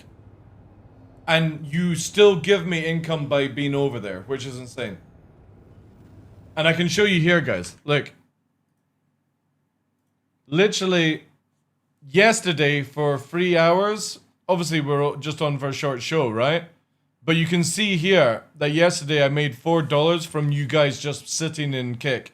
$16 when we first started on the 17th. And today you can see that I've made 5 cents from when we were having the streams going up and down, right? But we've had 2 subscribers, Blasty and Astral, and look at that, $9.48. Those 2 subs on Twitch would have been under $5 for me, by the way. But I get $9 from 2 subs on Kick. It's insane amount of income. See this? Just to let you guys know, in 2 streams, or 3 streams, right? You guys have literally got me where I can put Nova into another physiotherapy session. Because it's $100 a session for 30 minutes. So there we go. In 1 week of you guys lurking and being a little bit generous with your gifted subs and your resubs, Nova's gone. If this was on Twitch, we would have had to do 3 times the amount to achieve the same thing. So I've got to give massive props to Kick for supporting the channel and supporting my dog. So, fucking win for Kick. Like, I don't care what people say about the platform. They are massively doing things that is the correct way. Yes, they've got gambling. Yes, they've got booba streams. But you know the cool thing? You can literally go to Kick, for example, right? Go to your settings. And let me just hide this just in case anything private comes up. You go to here. You go back to Kick. Where's the settings here? You go to preferences. Yeah, so look. Let me just make sure nothing there. Yeah, so in Kick, you can go hide pools, hot tub and bikini streams, hide slots and casino, hide VR chat. You don't want to see the stuff you don't like about Kick? You don't need to, right? Yeah, like, there's nothing to complain about. I think it's just generally people are like, oh, I don't want my favorite streamer to move over to another platform and make more money than they do on Twitch. Why would you hide bikini streamers? I don't know. Maybe I only want to see thong streams.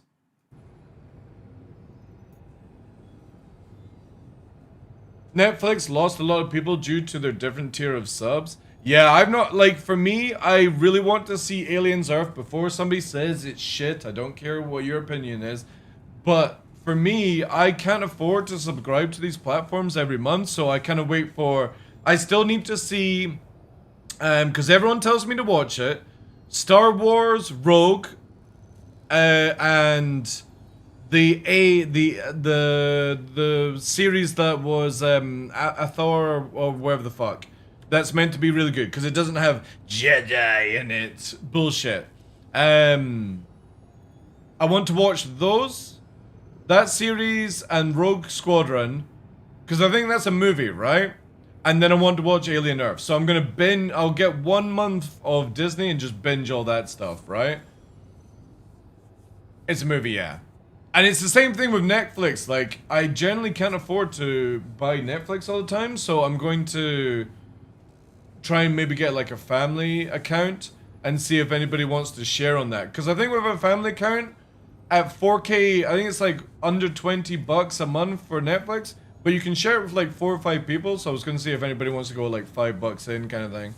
That's it, Andor, thank you, yeah. So I'm being told to watch Andor first, then to watch Rogue Squadron, to keep it in the timeline or something like that.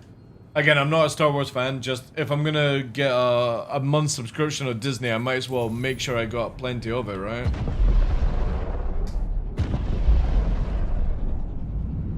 Family account is restricted to 1 IP? Oh, is it? Oh.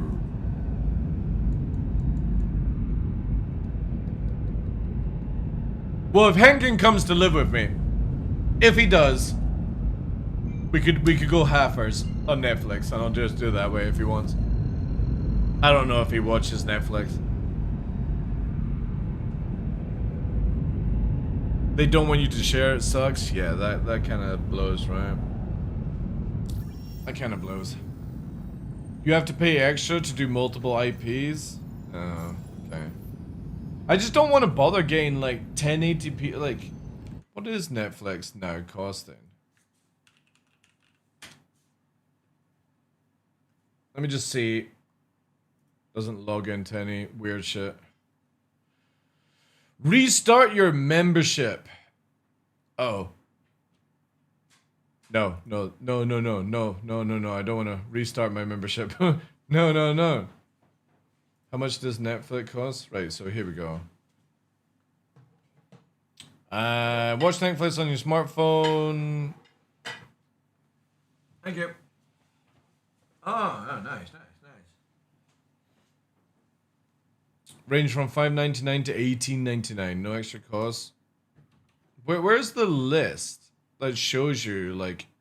I hate this, man. I really...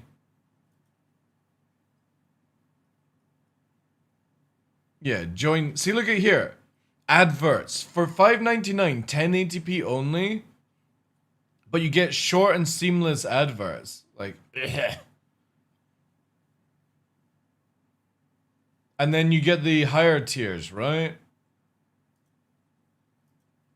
It doesn't even show you the higher tiers, which is just so bad.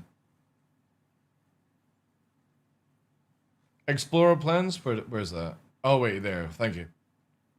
Yeah, look. $12.99 for fucking 1080p. 4 devices, 6 downloads, no adverts, right? So, like, I'd probably do this for just a month. Just because I would like to watch, what's it called?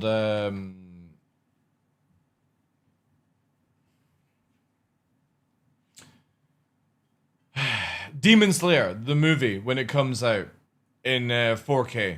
Because I think Netflix is getting the deal with that, right? Or is it CR? Is it Crunchy or is it Netflix that's getting the Demon Slayer deal? CR is getting... Alright, well that's sick then. I've already got that. So I don't think I need There's nothing recently cool come out on Netflix, right? Oh, K-pop Hunters.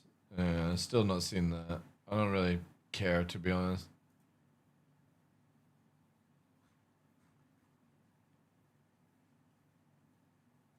Yeah, totally, dude. It's on the community Discord, !Discord, under games area, but I'll drag it here. You're talking about this one, right? Extraction shooter. Extraction shooters. There you go, sir. I'll put that on Kick as well, just in case anybody is interested in Arc Raiders, and YouTube as well.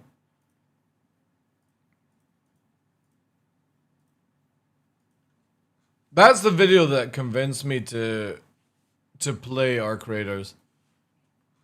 And now I generally wasn't going to buy Arc Raiders, but CIG have convinced me that the next patch this year is going to be probably buggy all hell, and I'm gonna need some stimulant to not go crazy. This person's still...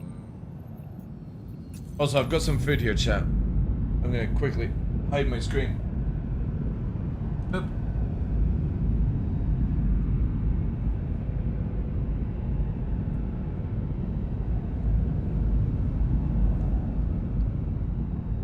The Diplomat and also Splinter Cell.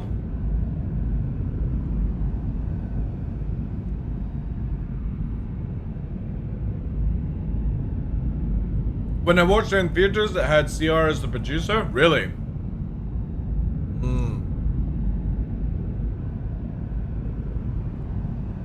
How many movies are they doing of Demon Slayer, the final part? Is it 2 or 3?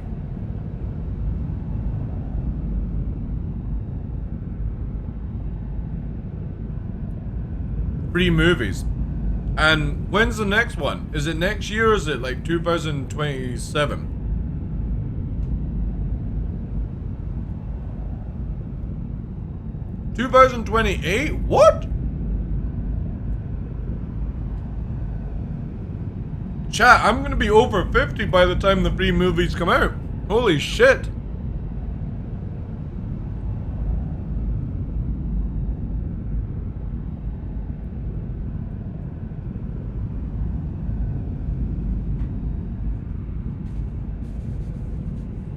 That's crazy.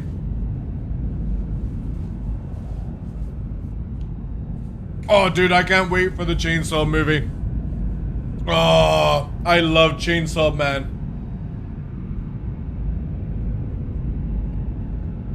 It's such a good anime and a manga.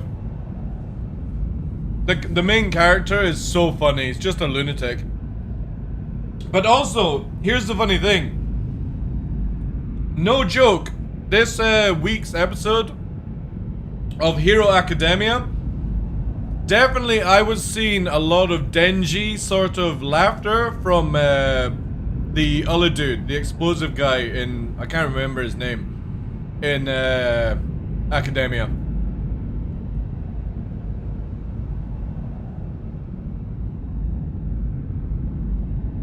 Hey Smash, how you doing, dude? Sorry guys, I'm just having some breakfast, lunch.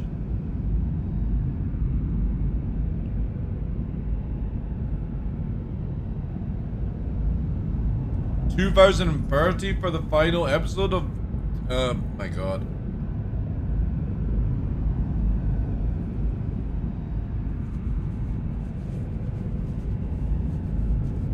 Backo, that's the, yeah. That episode of Hero Academia, the animation team cooked so hard on that one. It was so good.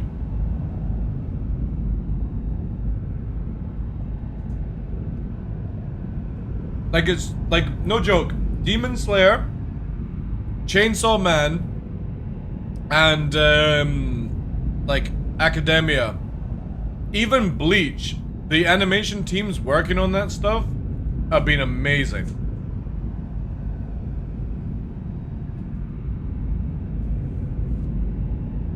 Was this this week's? Are we actually maybe getting an Inside Star season?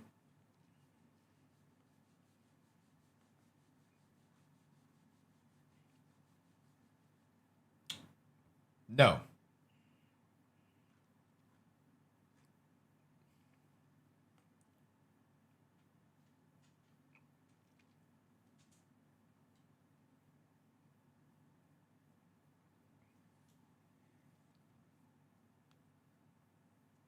Reinforcing the organization and sending in troops?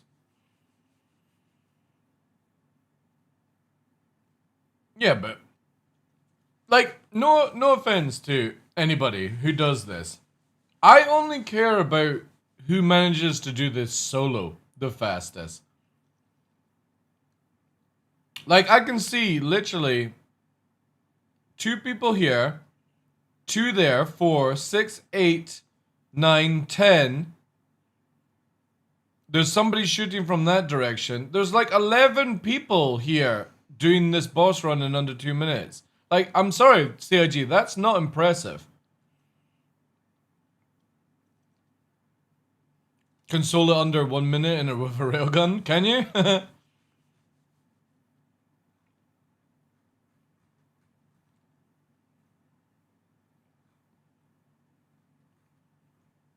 It says servers are gonna go down on Wednesday, yeah. For 4 hours, kinda sucks.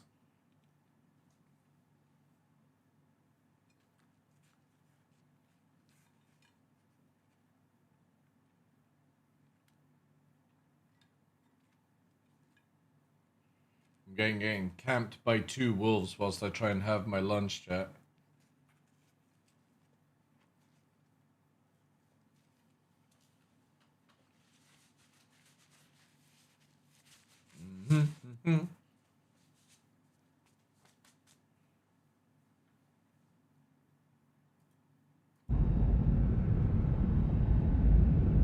Sorry, Law, I got asked for the source. Oh, don't worry, dude. It's all good. Don't need to apologize.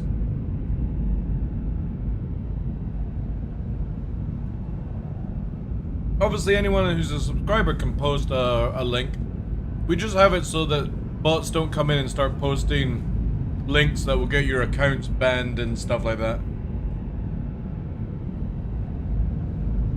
The shenanigans that are going on the internet.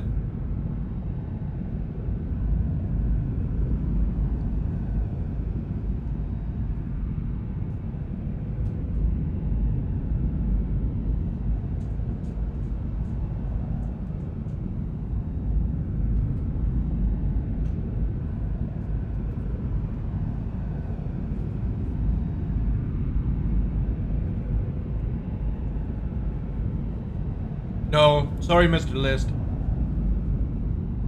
Your first time chatter check, my OnlyFans, I'm a real person, first time chat.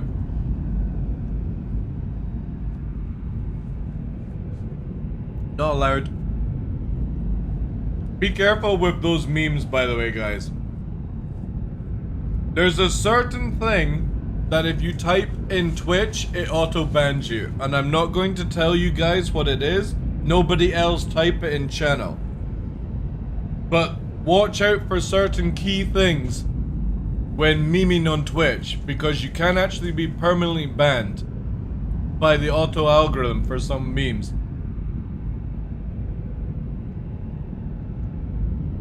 Do we get banned for 24 hours though? I think it's permanently now when you do the certain meme that I'm not going to talk about.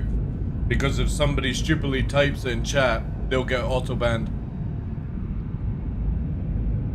Not by me, it's by Twitch instantly.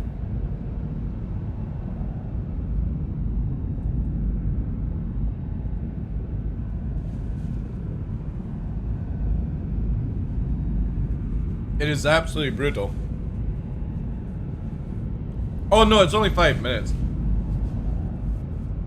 That channel meme. That's a meme on this channel. That's only 5 minutes. I have an echo? What do you mean, Hukin? Do I have an echo, guys? Or you just got me open on multiple streams?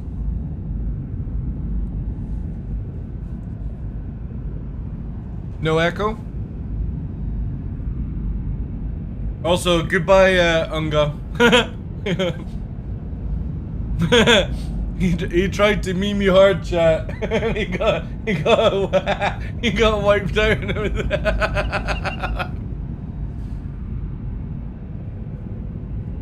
Wait. We've got some serious dedication here, chat. This is how it looks like. I'm gonna make sure that there's no private information. This is what it looks like on Tuff's mobile phone right now. He's got Twitch open and Kick open on his phone. Look at that. What a champion. What a moderator, chat. Moderating 2 channels at once.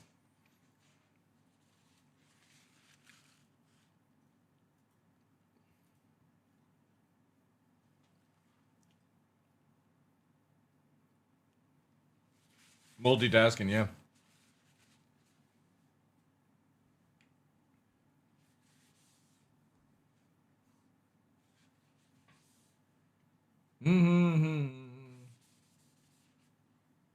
No, there's no more food, pups.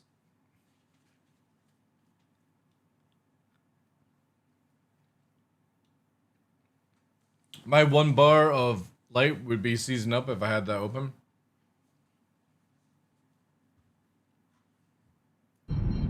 Oh, is that your telephone provider?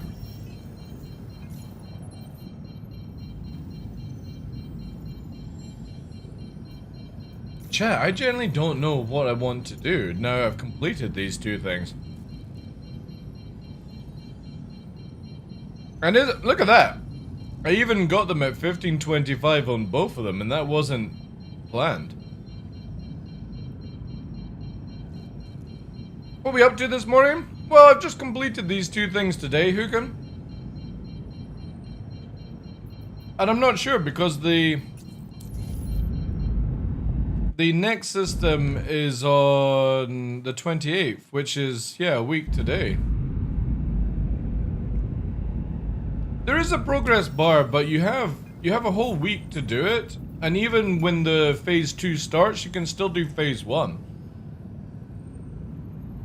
And these generally only take like 15 times, but if you do them as a group, for example, right? Say you have 4 people online, 2 people can do the first mission for each one, and you get maximum points per group. So if you have 4 people, you'll all get 100 points per mission, and you can speed run this within like a day.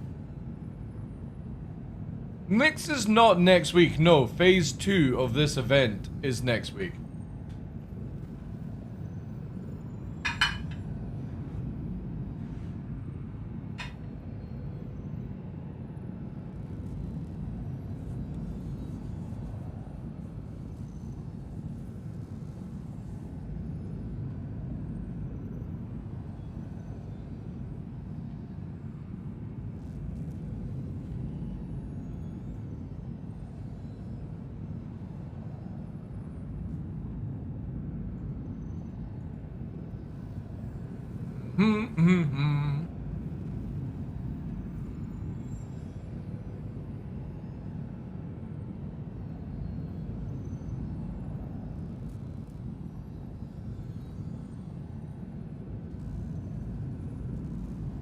I applied to be a doorman, but didn't get the job due to lack of experience that surprised me. I thought it was an entry-level position.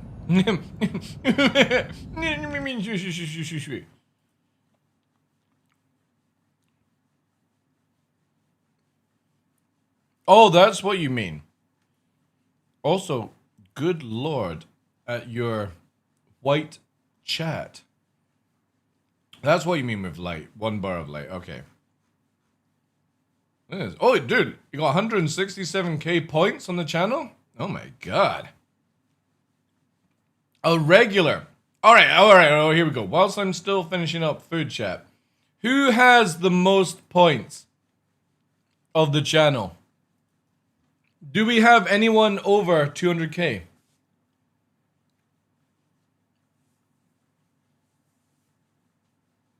3.3k? Okay. Ooh, 243? 100k? 375? You've got 10k? 300k? No, anybody over 400? 386? That's not bad, guys. That's not bad, because we recently stopped or changed the system like, what, halfway through this year, and you guys are already at that amount? That's crazy. I think we're going to have to reward whoever's the first millionaire, chat. I think I'll do like a redeem here, right? Because we got the 1 points one. We'll put 1 million. I'll do this on Kick as well. Whoever gets 1 million points, we'll have to do something really nice for them. Like, maybe I'll contact Twitch and get you permanently subscribed tier 3'd on my channel. Something like that. Because on Twitch, I've got free availabilities for that. Looks like Grey's the highest. I wonder what Cell is on. Cell might be quite high. Redeem Britney Spears Red Sweet. What the hell's that?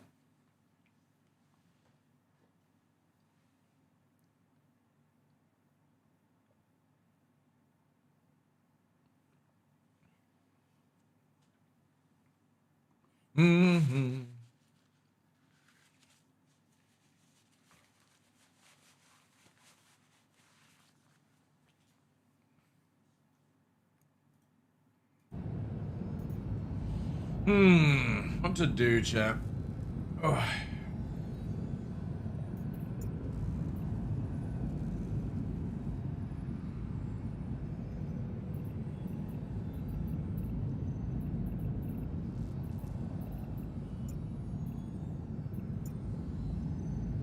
the hell is this? Oh wait, this is the actual news thing, right? I never look for this stuff, ever. Do you ever think about how your skeleton is always wet? Not really. I watch a lot of porn, so it makes sense.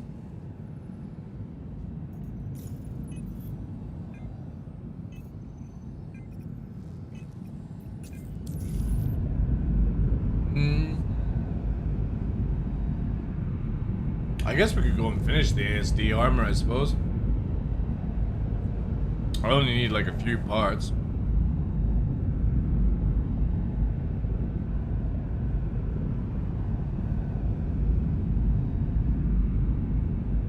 Because I got the chest, I got the backpack. So I only need to really run. Yeah, we could do that.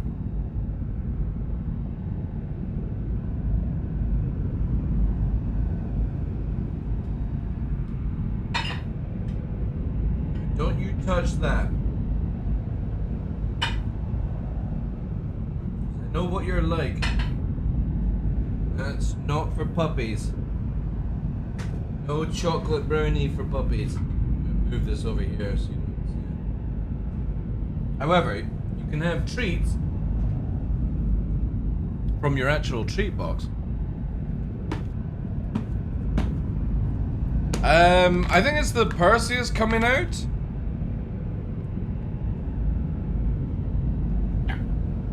And, yeah. probably the... Well, I mean, there could be the Iron Chad, right? But I don't think so. Has there only been, Where was the link you guys put down? Oh yeah, Unga's still gone. Yeah. Where do we find it? Where do we find it? Is it the comlink? The monthly report. The monthly report.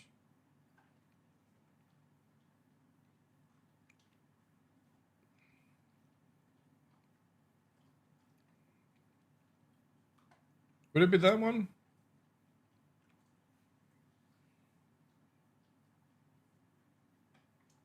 Yeah, because that's this week, yeah. So that's the last monthly report there. September, 3 weeks ago. What did they say about the...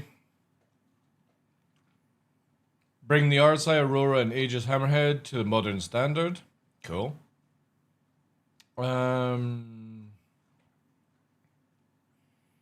The Lodo for the RSI Perseus has been passed early on in the month.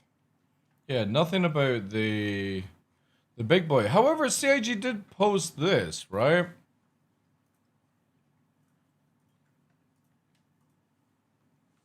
I'm sure that this is the person. Oh, no, wait. Is this the Apollo? The cam before the command.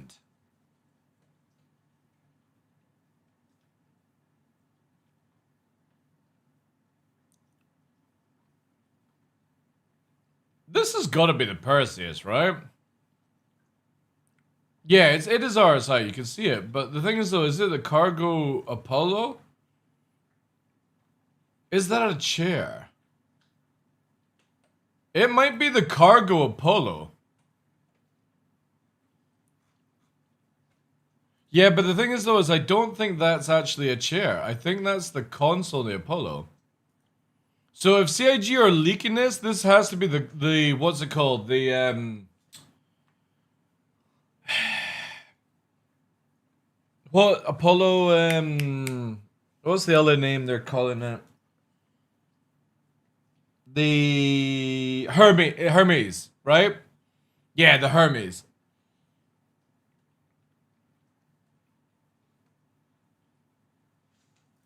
I don't think this is a chair. I think that's the console. Right. To the Batcave! Now we've got oh, I completely forgot. We've got an Apollo giveaway. ! EOM on Twitch. Obviously, if you guys are watching on Kick or YouTube, you would maybe want to get involved in that on Twitch as well. But the end of month giveaway for this month is an Apollo courtesy of CIG. Hopefully down the line we'll be having it where you can be on every platform and built in giveaways, but sadly it's only exclusive to Twitch right now until I can figure out some other systems. Alright. Just you move away. This bloody dog chat. This pup snuck round the camera, round the back of the desk, and he's crawling underneath the desk to get towards the chocolate brownie plate. Look. He was after this. The chocolate brownies, chap. No. No. Not allowed. He's a sneaky wolf. Where's the shock collar?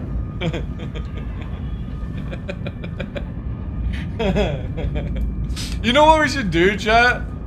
I should get a shock collar and I'll do the meme, but I'll shock myself in the process. But it would be way more funnier. Smart pupper, dangerous. Dangerous. Don't want him sneaking around. Especially for that kind of stuff. I can hook it up to a redeem? No. No. No, we're definitely not having you guys being able to shock collar me.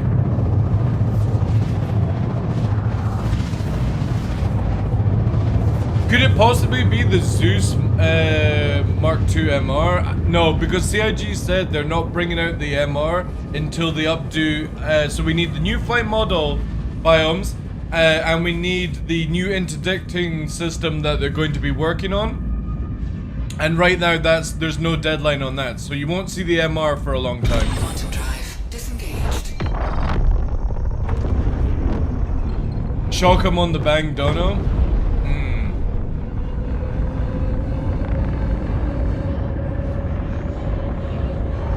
I love how you're just sitting there. I may have to move the plate, chat.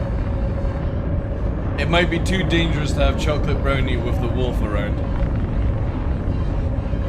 Yes. He's looking guilty as well. We would totally be responsible for that redeem. Oh yeah, I'm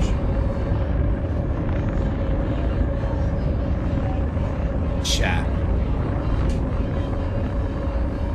It's a face only that melts butter. Look at him. Please, please can I have the chocolate brownies? Even though they'll make me sick and probably take me to the vet. Please can I have the chocolate brownie? I'll be a very good boy.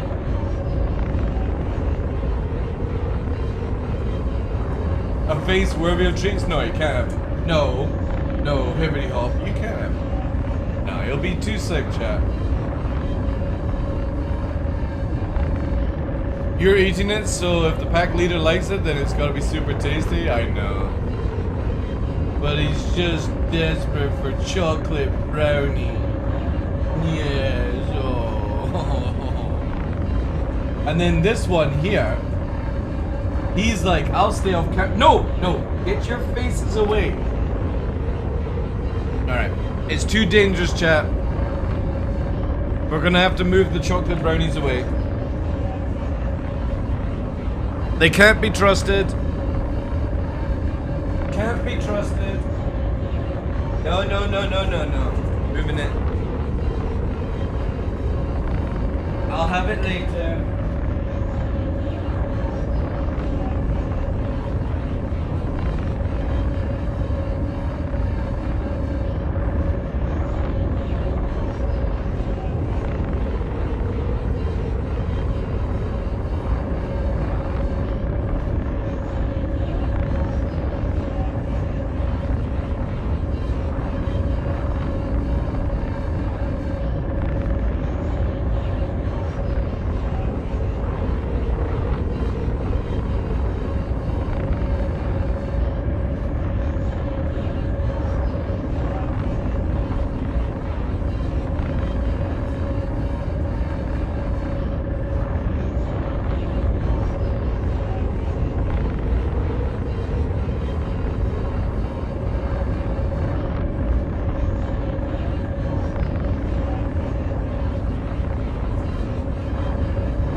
Alright, chat.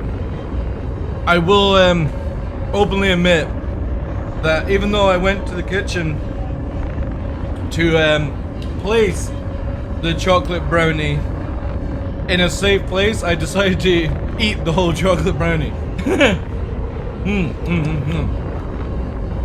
So a little bit of a delay.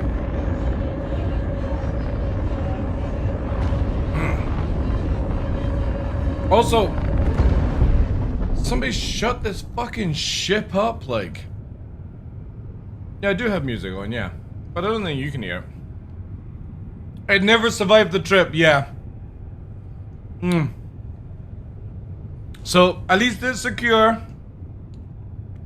The dogs will not get it. But it never made it to the storage. The plate that was on it, or it was on the plate, made it to the kitchen though. Yes, exactly. That's exactly the kind of attitude I want, Glitch, in my channel. By eating it, I put it into a safe place. Yeah. Glorious. And then we'll wash it down with some Monster. Because why not, right? God damn, this fucking thing keeps spurting every time. We gotta wash it down with some Monster. Because the healthy option is the best.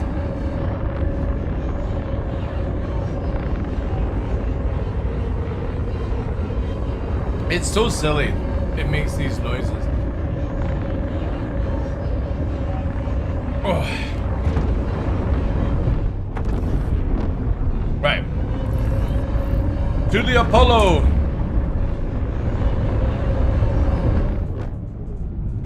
Hibbity hop, hibbity hop. Oh, by the way, I've got exercises for Nova Chat. Do you want to see them? Does anybody want some education on physiotherapy for your dog?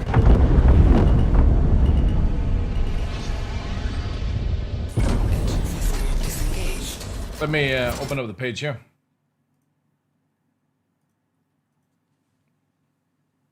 Let me just log in.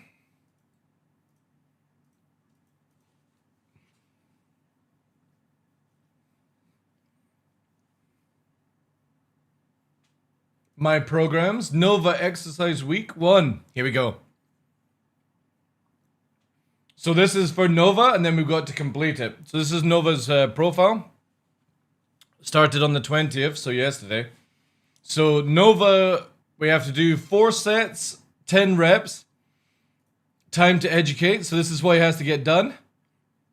We have to push his hips forward. And then we've got to rotate the hips to the left and the right. So that's the first exercise. We need to do 10 reps, 4 sets. We've given him a wee break. And then the next one is the belly lift. Again, 10, 4. We have to do this to lift him up. And basically take the weight off his leg and push it back on. Might get the wrong idea. Yeah, true. So yeah, that's his exercise. We got to do this every day. So as soon as I finish the stream today, I'm going to do this before he goes out on his walk. And we have to get this done for Thursday. So it'll be today, tomorrow, and Thursday. And then he'll be going in for his splashy splashy. So again, everyone who's on the website as a member will get early access to seeing his behind the scenes splashy stuff like we always do on that site. And then I'll post it out on all his socials and stuff. But yeah, very excited to see how Nova gets home with the splashy stuff. Welcome to the ASOP. Is TDL's ship slightly rolling over? Yeah, 'cause I've got a clutch on my joystick, and I've just got it where I have to force it back. It'll just slightly roll. I could loosen it off, but I have it like that for other things. Right, there's the triage. So yeah, you'll be able to win this at the end of the month. You're also region locked to Australia for some reason? Oh, is it that bug? Right, yeah. Should I melt my Starlancer Max and get the Shiv? I'm bored of it, and it's too big and slow for it. Yeah, 100%, dude. Yeah. Yeah. I think you've already made your, like, without even me saying, Onibras, and welcome in, dude. First time chatter. Good day to you. I think you've already made up your mind by just literally stating you're bored and it's too big and slow for a solo player. And the Shiv is amazing, dude. It's really, really good as a solo player. I would say, like, for me, the Avenger Titan is one of the best solo ships to have in the game, and then a Shiv. And then if you go into, like, small multi-crew, you can go for, like, a Cutlass Black or Constellation Taurus. So for the price of your max, let me just see exactly what the price is, right? Tools. What's under information? Ship prices, right? So you should have a little bit of play money, right?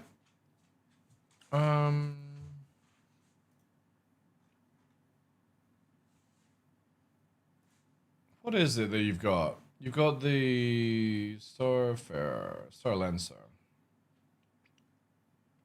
Oh wait, is it that cheap? No. Where am I missing it? Has this website not been updated yet?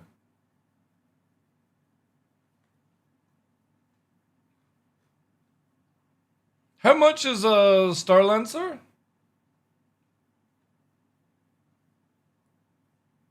Yeah, this website's not been updated with it. It's $250. And how much is a Shiv? Yeah, this website's not been updated. I need a new sources and prices and ship.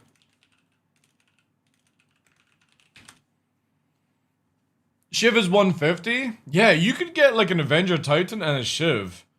And that would be more logical.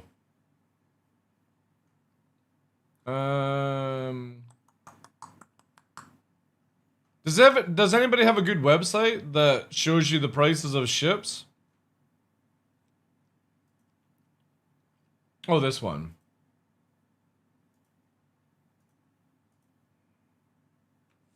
Yeah, I'll keep this one then, I think.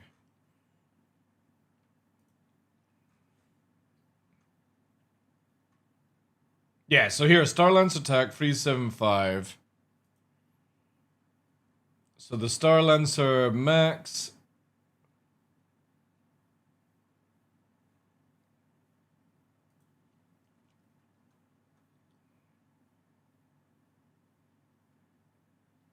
Wait, the Prowler utility is more expensive than... Oh my god, holy shit. Yeah, so 250. Then the Shiv is 150. You could then just keep the 100 for something else in the future, which would probably be a good move. Because again, the Shiv is a really good starship, if anybody doesn't know. People are like, oh, it's small cargo. Again, this is a solo Cutlass that is ridiculously fast and it has a lot of damage. The Shiv is so good for the price. I would have went with the Freelancer Max. Again, it depends on where they want to go with it. Because the Shiv offers combat as well. Cargo running combat. The thing is though is you could get a Taurus. Look, hear me out on this, right? Hear me on this, chat. You could literally get, you could melt the Starlancer and get the Shiv. And in the future, if you want to go a little bit bigger, you could get Taurus for cargo running. Or just buy it in game. Which would then mean that you could do like a wolf. You could get a wolf. A wolf and a Shiv would be a really good combo. Or like a Gladius and a wolf. A Gladius and a Shiv. You've got then a dedicated dogfighter and you've got a sort of a multi-tool ship to make you money in the beginning. And you don't really need to have to spend any more money than maybe like another $10. An L21, I think that's a good way, because again, it's from credits, so it's like, even if you don't like the L21 on your brush, you can just melt it, right? But that gives you like a dedicated little fighter to fly around in, and then you've got your multi-purpose ship of cargo on the Shiv. The thing is though, I would imagine you'll probably spend more time in the Shiv. It is a lot of fun. I just don't like the toilet. That's the only problem I have with that ship. Let me just quickly update this link. Ship prices, and we'll edit that and we'll do that link instead. But yeah, the ship is really good. Highly recommend it. Hey B-Berry, how you doing? Alright, let's go and discover this chat. I'm pretty sure this is a cargo version of the Apollo.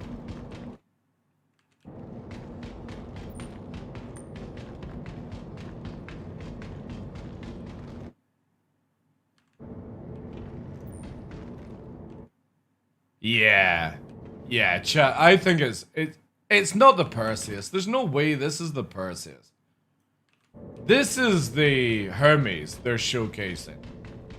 And it's their own picture as well. I'm pretty sure this is the Hermes picture. Which means that it'll be Perseus and Hermes for IE. No, but it has, look, it's got an RSI door, though coolers. It literally says RSI there, dude. That's the same symbol. Again, we're gonna go in. I'm pretty sure this video is for the Hermes. And the Hermes, actually, no joke, would be a... Oh yeah, it says RSI in the chair as well, well spot. I think the Hermes... Right, so if anybody doesn't know, the Hermes is meant to be where these are all open up, and this is all cargo in here. So this... You'll still have this area apparently, but this opens up as where you can put free 32 SU boxes. So a 32 here, and then 32 in here, 32 in here. And then you've also got this opened up to be able to put into it. That's what apparently the Hermes is. And no joke, I actually might get it from credit because I love the Apollo. I just don't do medical gameplay, right?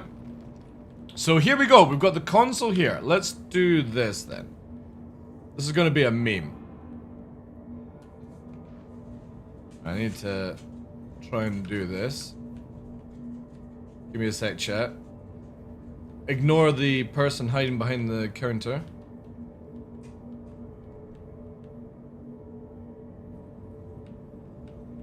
Nah, I don't even think I can... Right, I know what I'll do. I'll use the pilot chair for this. Watch out for the Rocketeer! Rocketeers are not a threat, man. You just climb on them. Yeah, see, look at this. Look, chat. Hands down. This is the cargo Apollo. Even though the button on the door is in the same place. It's not a middle seat, it's the console.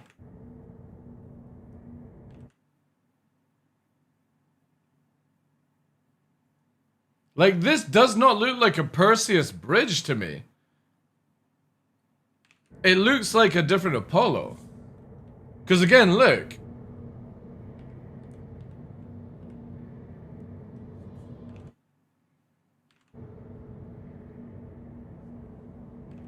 Does the Hermes have a remote tractor beam? I don't know. We don't know the stats on the Hermes. We only know that CIG are working on a cargo variant of the Apollo.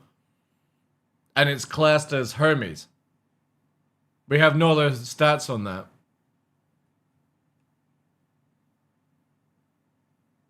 Bad choice upgrading SL Max to it. The thing is though, is I have no information to go on it with, apart from it's meant to be a cargo variant of the Apollo Omnibus, and it can take free 32 SU boxes. That's it, that's all the information we know.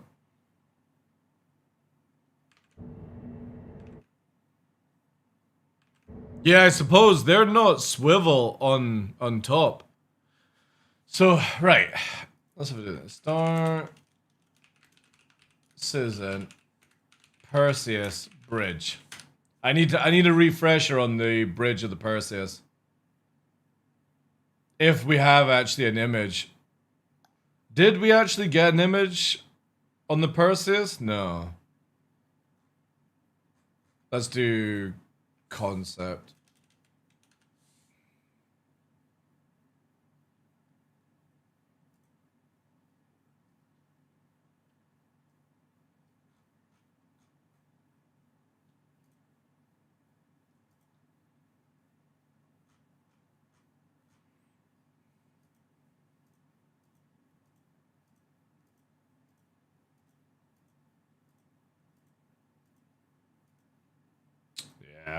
Okay, do we have... Oh man, look how cool the turret looks. Need like closest bridge picture.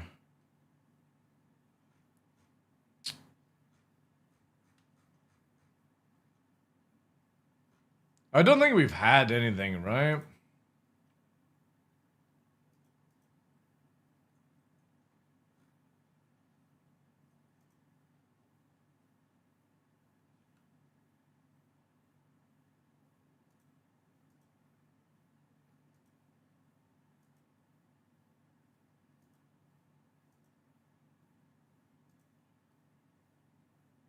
Yeah, it's too far away to try and see.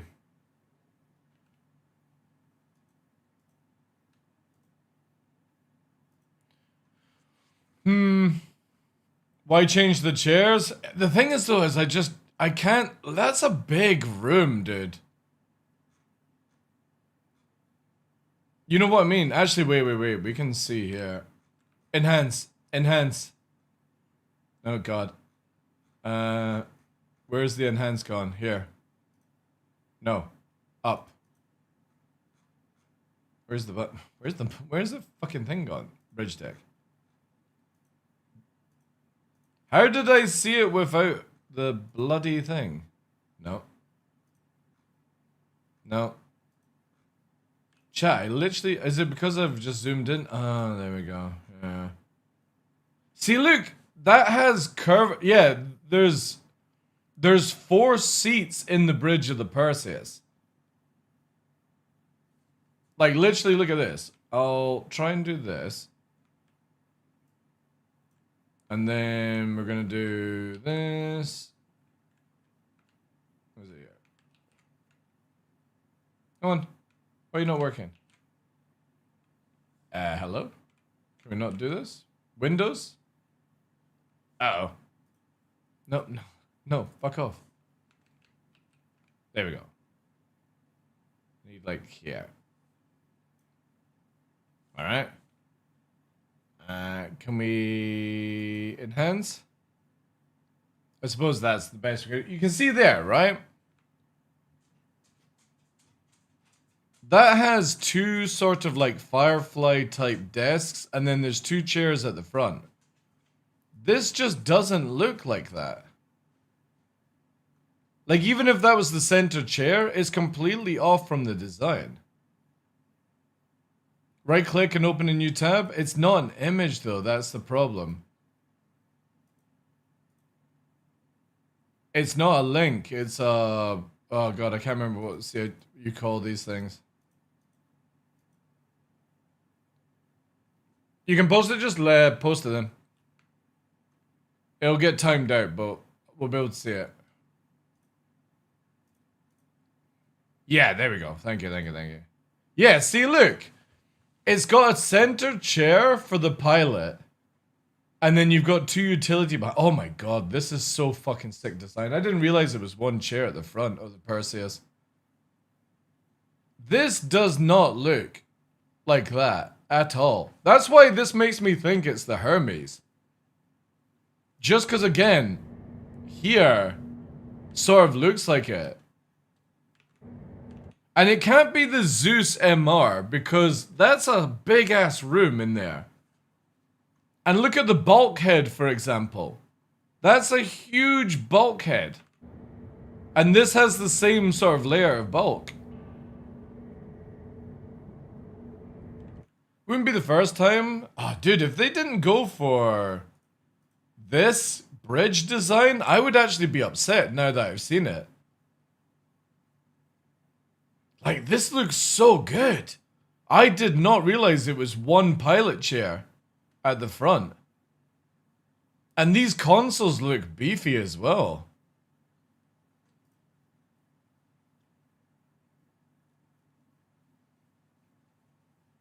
How the Zeus looks inside? I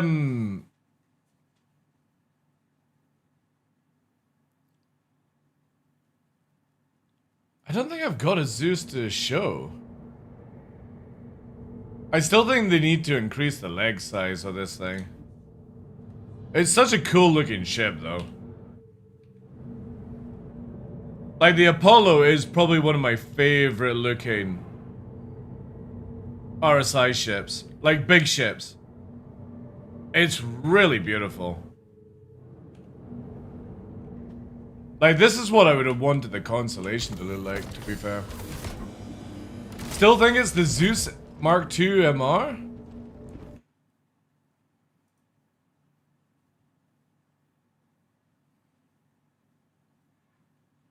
It feels big, though.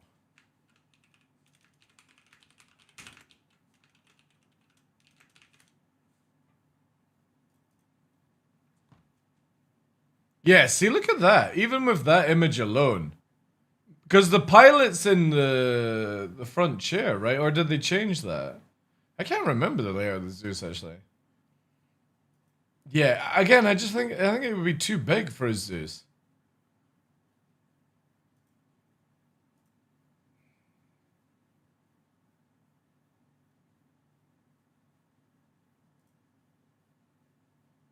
Yeah. Yeah, there's no way it can be a Zeus. I think it's the an Apollo. I would put money on it being the Apollo Hermes. And I could be massively off. I just can't think of anything that would look. Why is CIG advertising a sneak peek before IEE? It's an RSI ship. What other RSI ships are we missing? Or it's a new one. Or wait, chat. What happens if it's an updated Connie bridge?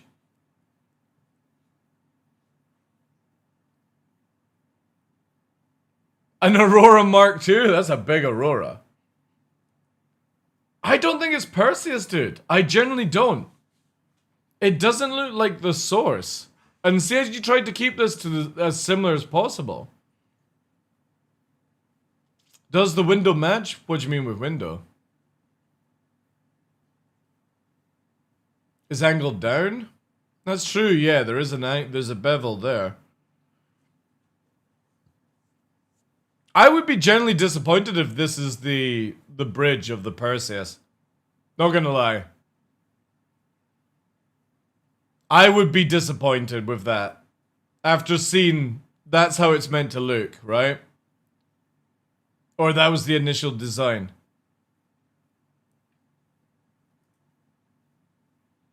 Connie rework? I mean, to be fair, I wouldn't be against it, right? It's got MFD's sort of, or some sort of paneling here. I just can't think of what else it could be. And it, like, you say the Astara, but that, like, what use would you get out of that ship? Or, hear me out, wait, weren't they meant to be working on the Galaxy? What's the Galaxy bridge like?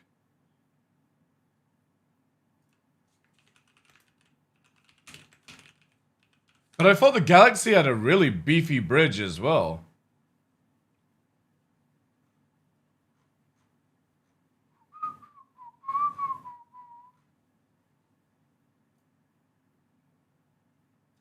Yeah, see the bridge on the Galaxy looks fucking dope. Because this is, like, no joke, I think this is generally the best bridge in the game. Like, you've got the pilot at the front, you've got the captain in the middle, and then you've got comms and whatever at the side. And they actually, like, you gotta step up into your chair, man. It's such a cool bridge. There's a video on YouTube that showcases 3D model of the Galaxy if you want to go... Yeah, could you get that for me, Seiko? So I don't think it could be the Galaxy. Because again, I would be actually disappointed if this was a Galaxy or Perseus bridge. Because this is the concept of it. And this looks dope as fuck. I can only think this is the Apollo Hermes. The Galaxy, well, we've already got modules in the game biomes. The new Apollo does modules, and so does the Retaliator. Modules are already in the game, dude. They've been out for like a year now.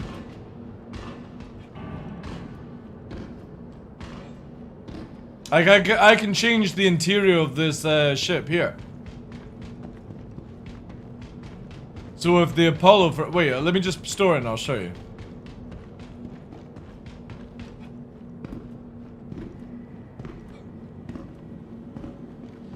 Yeah, thank you to everyone on Kick. Welcome to the Appreciate ASOP that, vehicle retrieval system. Let me store, and I'll show you the module area. Because I've not even played with this myself. Because again, like, I don't have a retaliator, and I don't. This Apollo is for a giveaway at the end of the month. However, I would definitely consider adding an Apollo Hermes to my list. If it does free 32 SCU boxes. Because that's huge. That would give me like in Elite Dangerous I used a lot of like other ships to do like trading and stuff in, which was a lot of fun. Like on the off days as well. Also, Oni Brass, thank you very much for the follow, dude. Appreciate that. Sorry I missed that one.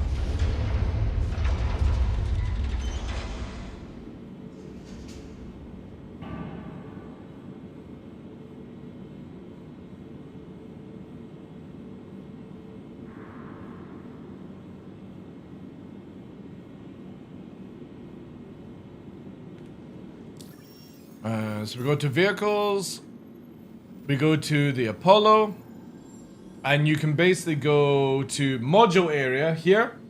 And for example, on the left, I can go tier 1 and put a tier 2 instead of 2 tier 3s, right? So now, when I spawn the ship, it should have a different interior, right? Which I think this is sick, man. I really hope that CIG does more modularity to other ships that we've already got. Edison at rock bottom is still missing. No body, no datapad. Addison? What do you mean, Addison? Wait, the in-game character Addison. Wait, wasn't that an AI thing?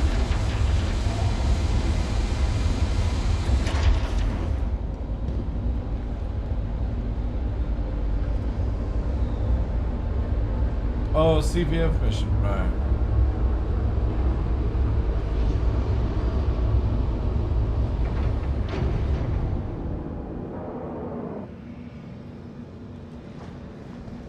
In the Iron Chad, instead of the cargo grid, an arena module. That'd be sick, actually. Well, like with a boxing ring. Thundercat, thank you very much for the follow, dude, on Kick. Appreciate that, dude.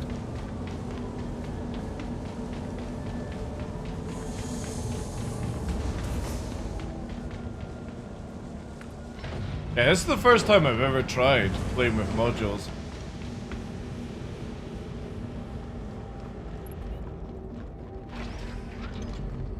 Yeah, so now this... Look at that. So there's the tier 1 room. And what do we get in here? Oh, that's the toilet.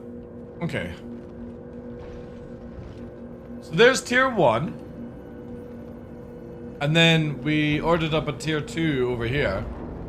But you could do it differently, right? So imagine this. Just watch this. So that's it there. 2 beds in there. 1 bed in there. I'm going to flip it around now. Just to show the modularity of the ship. It would be kind of cool if you could do it without having to actually despawn the ship. But I get why they're doing it. A boxing ring? Yeah. You know what I would love? Is a ship that carries like racing cars, and it's like the kind of what do you guys call them in America? Like it's not an RV, but it's like a big truck that carries the racing car, and the people inside it. There's like beds and stuff inside, like a touring bus basically. Your vehicle has been moved to a I think that would be sick. Oh well, we know the Kraken's coming out possibly next year. Like, CIG really want to push the Kraken out, and I can't wait. Oh my god, if I get the Kraken...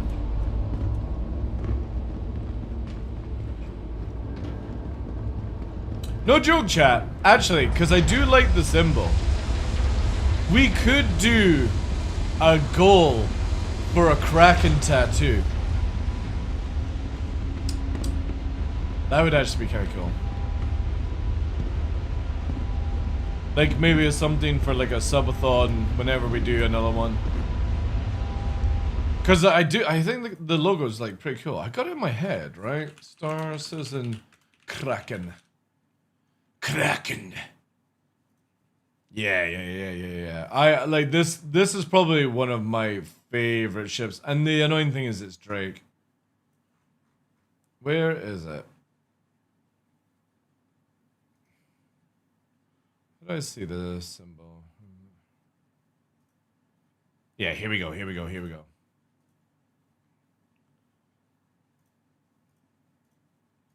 Does it show the logo, or do we need the magazine? Oh no, wait, there. There. I need that blown up.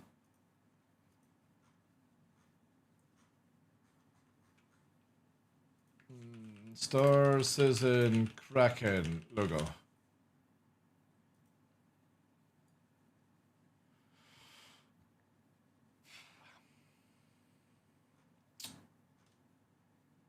No? Nobody has taken the logo? Yeah, look at that. Holy shit. Like, how cool is that? You've got an Asgard, you've got a Prowler, you've got a MSR. Oh, wait, is that Apollo? No, it's an MSR. No, wait, what the fuck is that? Oh, no, it's a Guardian. A Guardian, a Vulture, a 300i, and a Nomad. All on the same deck with a other thing. Like, and then you've got the interior as well. Like, oh my god, I can't wait for this ship.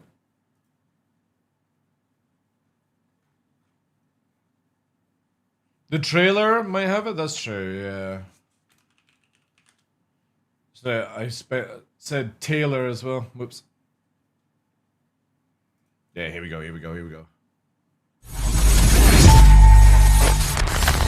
Holy shit. This is not the... Wait, is it? Yeah, this is it. This is an... Ooh.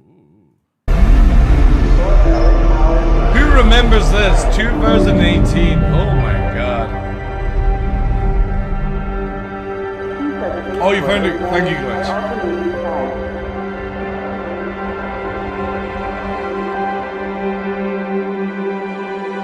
Star Citizen. Before the abortion began. When dreams weren't just dreams. Before they became memes. When Salty Mike thought he was going to get protected by a Kraken carrier whilst drinking coffee in his Prospector. And Space Cutlet thought he would actually get piracy gameplay in his Vanguard Warden. But no. CIG were like, take a taste of it. This is all you're getting. All you're getting, chat, is a dream.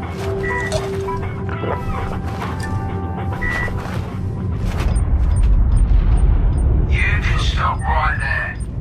This claim is ours. I'll make this easy for you. Leave now, or we'll kill you. A red gladiator as well. We never got the gladiator skin or the red camouflage pirate skin.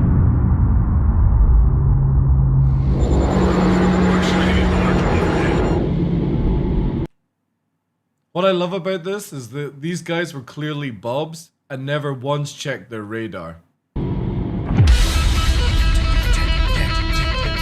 Everyone was like, credit card! The time has come. Credit card! For something new. Swipe! To change the game. I didn't swipe fast. I Seeking swiped fortunes well. at the I didn't fringes swipe of fast civilization. enough. You need someone you can trust. I have 4 Krakens on buyback. In this age of uncertainty, it's time to take back your strength. It's time to release the Kraken.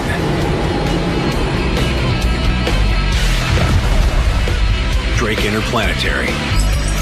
We got your back. It's the only Drake ship I like in design. The Shiv is a cool ship, don't get me wrong, but it's not Drake, it's like a hybrid, right? But the Kraken is the only ship that I've ever purchased from Drake because I just like how it feels like a spaceship.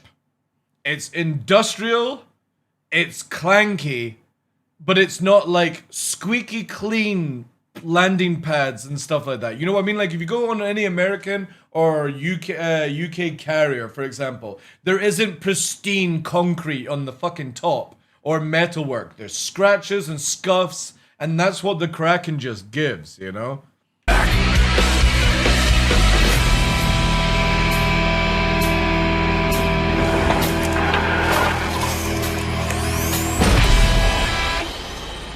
Just such a dope video.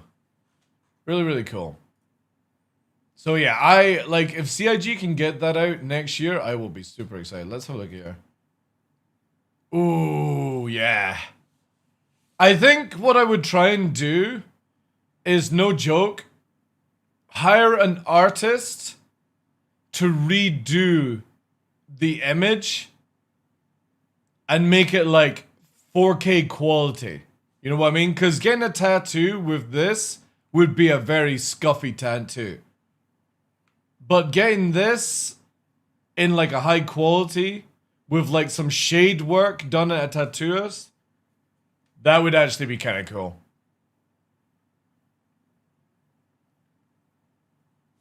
Looks like an alien chick from behind.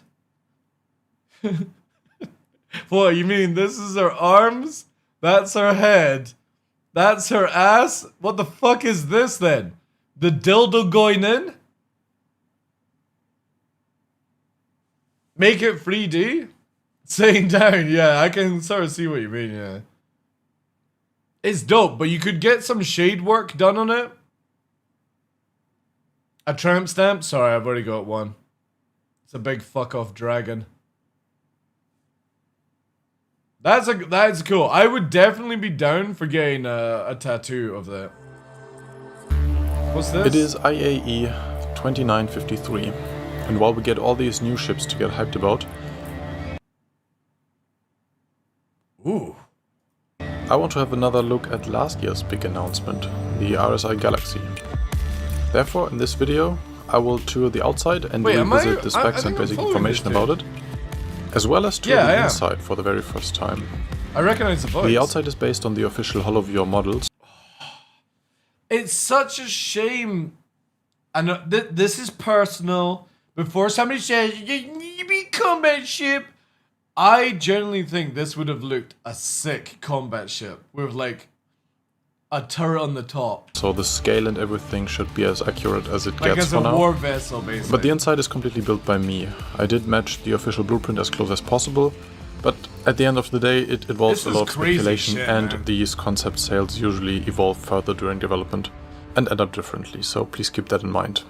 Lastly, I will be recording all of this in VR, which doesn't make a difference in the final YouTube video, but it means I get a much better feeling for scale and might determine things that don't really fit or make sense scale-wise. With all that out of the way, let's get started.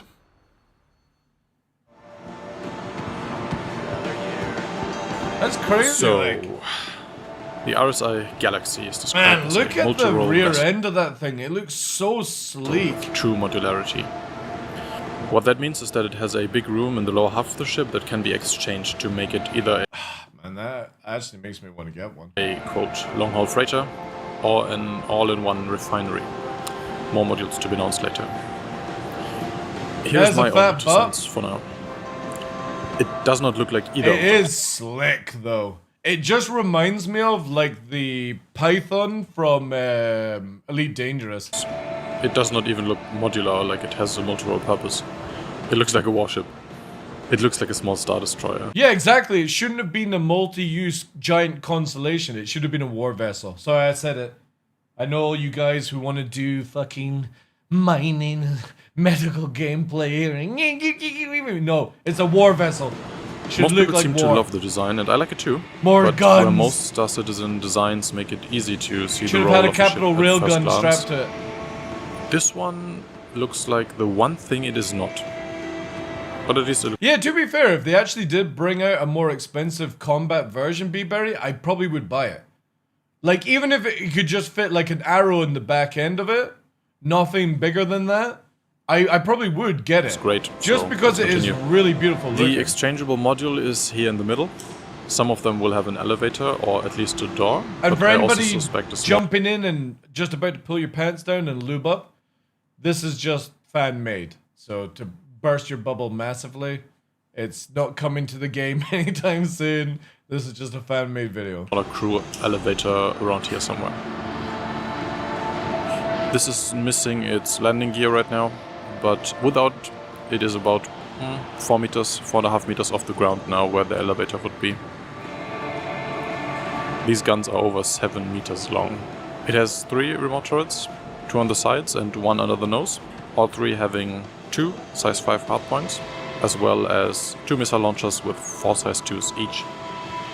In some ways it's described as something of a bigger brother of the constellation. I don't think you can get a Guardian and in even the though Galaxy, it only is a little more than double the length at 110 meters, it looks a lot. One of its biggest features is the rear-facing hangar. Yeah, look at that. We will have a closer look at that from the inside later. This ship will definitely get increased in size. There won't be any rear-facing ramp. Oh no, you're not getting a Guardian And in I there. checked right now here without the landing gear. The floor of the hangar is at 6 meters from the floor. So this ledge here is... I want to walk on the top of the ship to get a better feel for the size and height here. Same length, just that from skip. It's also... But there Let's have a look Polaris inside. will continue with a lot of... Here we go. We enter through the docking port on the upper floor, and after a short corridor we have the first of only a few windows. As well as 3 options. Straight ahead a lift that brings us to the lower deck. Well, the Javelin right doesn't have are a the landing living bay quarters, but apparently first, anymore. let's go They to got the rid of it, bridge. Tumblr. Yeah, see, We look at that.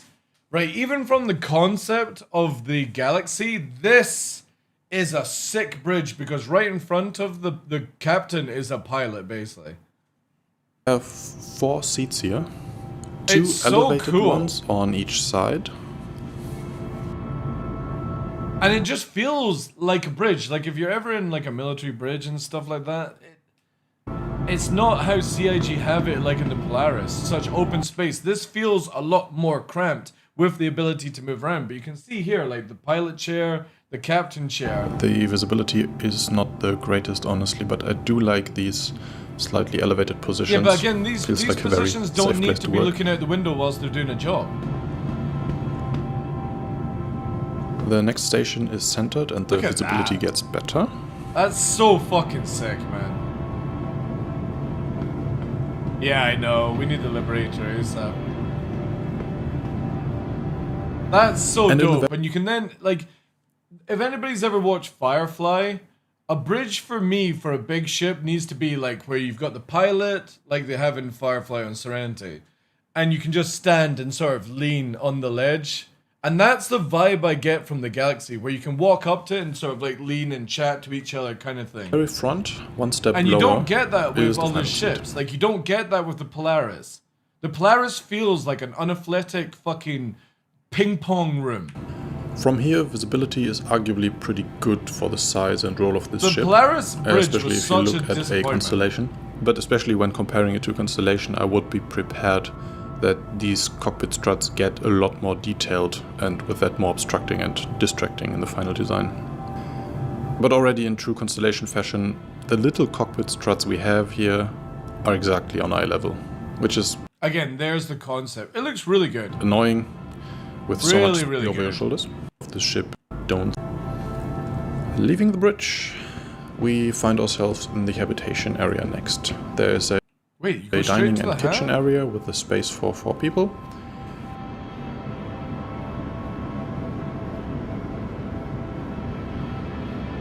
As well as a small lounge area with a space pool table.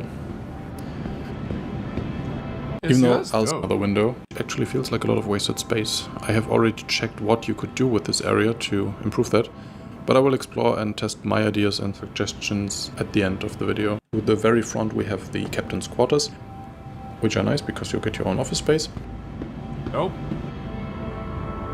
Does it have From a which you can bedroom? look straight through to the bridge if the doors are open. That's sick.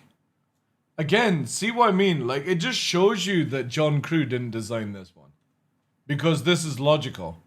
Maybe even shout some commands. As well as your own little bedroom. Probably add more. The crew bedrooms are located along this corridor. As much as I love the Perseus, I really wish they kept the focus on this. With a fifth one around this corner. For me, I like the Perseus because I'm all they about all share war. the same. Anything like top-end war is what I would want from the game. But to be fair, like B-Berry was saying, if they ever made out a military version of this that was purely designed for like bigger guns, you know what I mean? Like, you couldn't do modularity. You couldn't have the medical bay. You couldn't have the refinery inside it. It was just basically beefed up for war. I would probably get it because I do love the look of it. Layout with a bed and a small table, but since the concepts make it impossible to guess how industrial or luxurious these might end up, I did not waste much attention on these. I've got 2 of the Thunderstruck Now, to not get lost in these corridors, everything here is pretty much symmetrical. So we have 4 rooms on this side and 2 on this one. Yeah, the BMM. One being connected to the captain's office and one being separate. Such a shame that the whole team but no matter left. which side you choose to go from here, you will end up in... I wonder what the reason is for every single person working on the Banner Merchantman to leave the company. The same place. If I follow this corridor and turn right at the end, I would go back to the crew quarters. But before I do that, we have a station here and the same on the opposite side. Ooh. I would assume it is an engineering station, even though its position and orientation would line up with the big turrets on the side of the ship. But given where we are in the ship, I would assume it's for engineering. By the way, this is another place where a window would be nice. I mean, again, it is quad 8s on the Perseus. That is going to fucking hurt a Polaris or Idris regardless. Because if you think about it, if you broadside the turret, actually, Tumblr, you might be able to know this. How fast can you take out an Idris engine with non-Idris ship? Like if you were to use a Polaris cannon at 2 size 7s. How fast do you think could you kill an Idris engine with that turret? Because obviously you would then double it and triple it that time. Not fast at all? Because obviously you would have 4 size 8s being able to do that.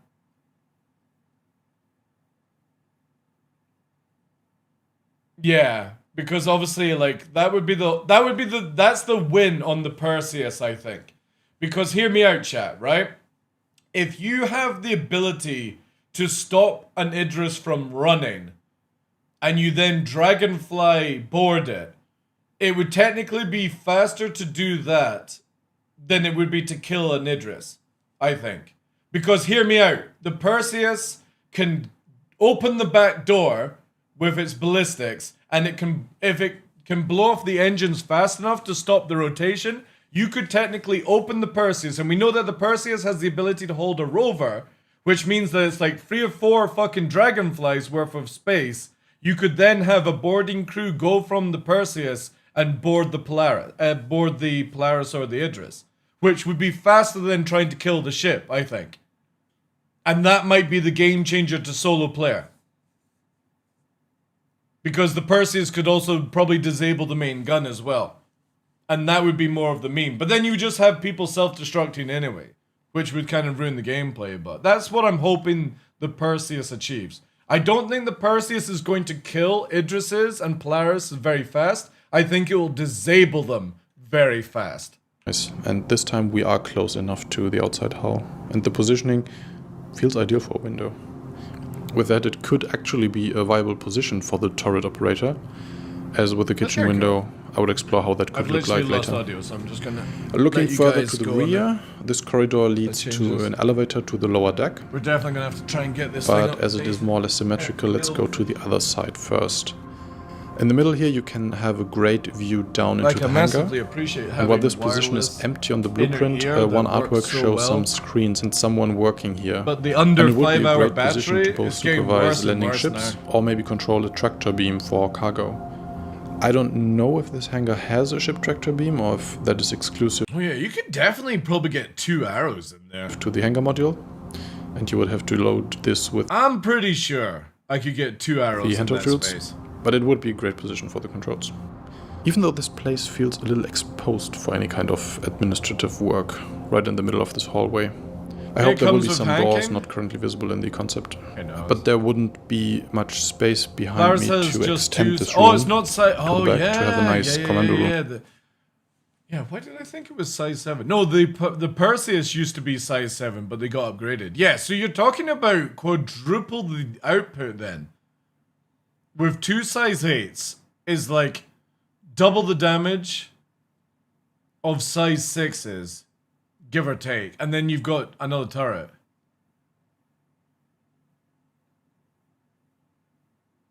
What do you mean? EMP type ships and distortion should be able to disable self-destruct and add flip. Yeah, it does disable, yeah. Yeah. That's been in for what? A while now, Tumblr, right? Maybe 2 years? Because there was that whole thing where, like, people were ranting about... Is it just a year, like? It's recent. Okay. That was a little bit longer than that. Yeah, but you can disable... Like, long as you EMP and distort, you can turn off people from self-destructing. The problem is that you have to bring, what, like a Guardian with the size 5s? Or, I mean, is that the fastest option? Or like a Connie with the cell 5s, right? To be fair, a Paladin. Ooh. Paladin would actually be pretty fucking disgusting. You'd have four size 4 distortion shotguns and then 4 size 5? Ooh. I wonder how fast that would turn a Polaris off. Or even an Idris.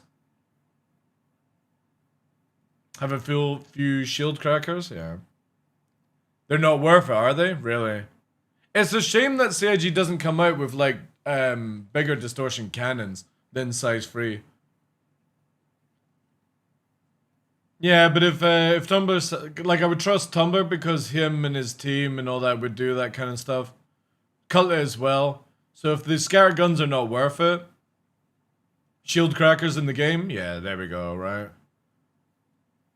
And then how you bringing it down? If distortion scatters, you just do normal modals or the what are they called? Sucker punches. Repeaters, yeah. It's interesting. Again, if they made them size 4 and 5, I think it would be really, really good. I personally, now, I know this is going to be where people start being like, no. I personally think distortion should only be size 4 and above. I think there should be distortion shotgun, distortion cannon, distortion repeater, but only size 4 and above. So that you have to bring bigger ships to distort, not little fighters.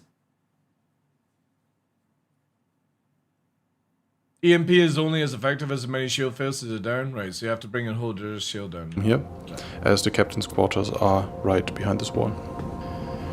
Now here we have the other station, the way back to the crew. Well, we're getting distortion pistols, we're getting the stun gun soon. CIG have already showed it, Sitcon being nearly finished. We have 2 more windows overlooking the hangar on either side. Yeah, that's kind of cool. Again, it's such a weird design of hangar. Like, it's so high.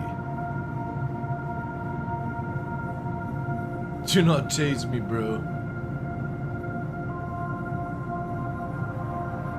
The opposite side shows a ladder too, so I expect these to either not be symmetrical and having a ladder on one side in case of emergencies, or having ladders built into both elevators somehow.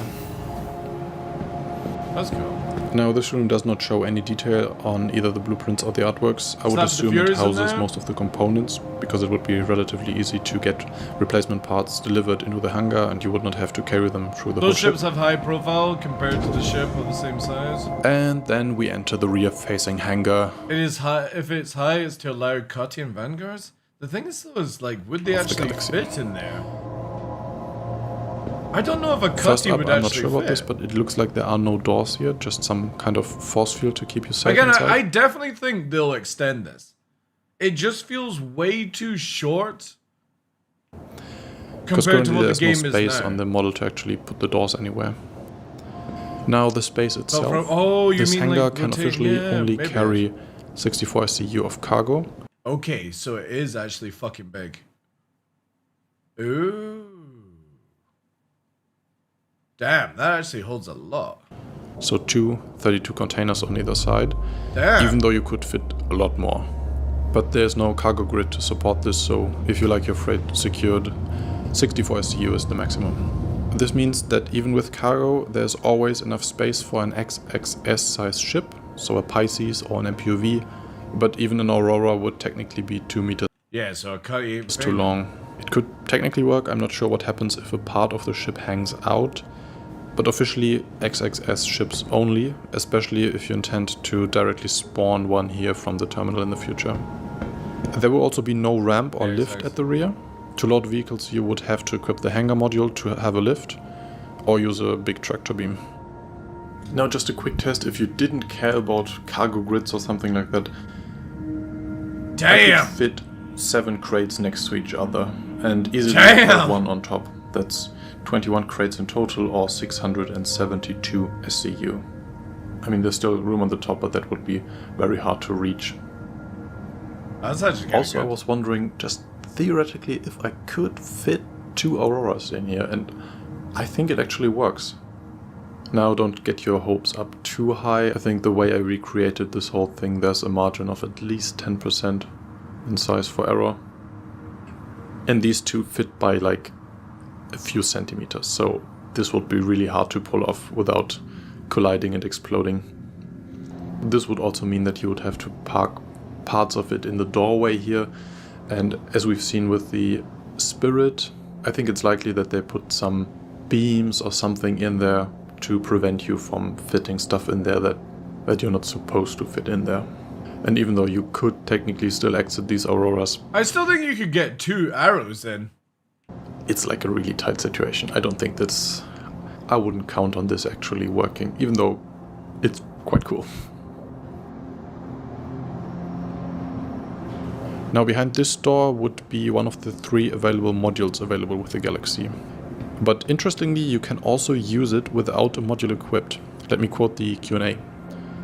If you have no module, the Galaxy has an empty void area with a shell to keep the hull airtight, allowing you to traverse from the hangar to the rest of the ship.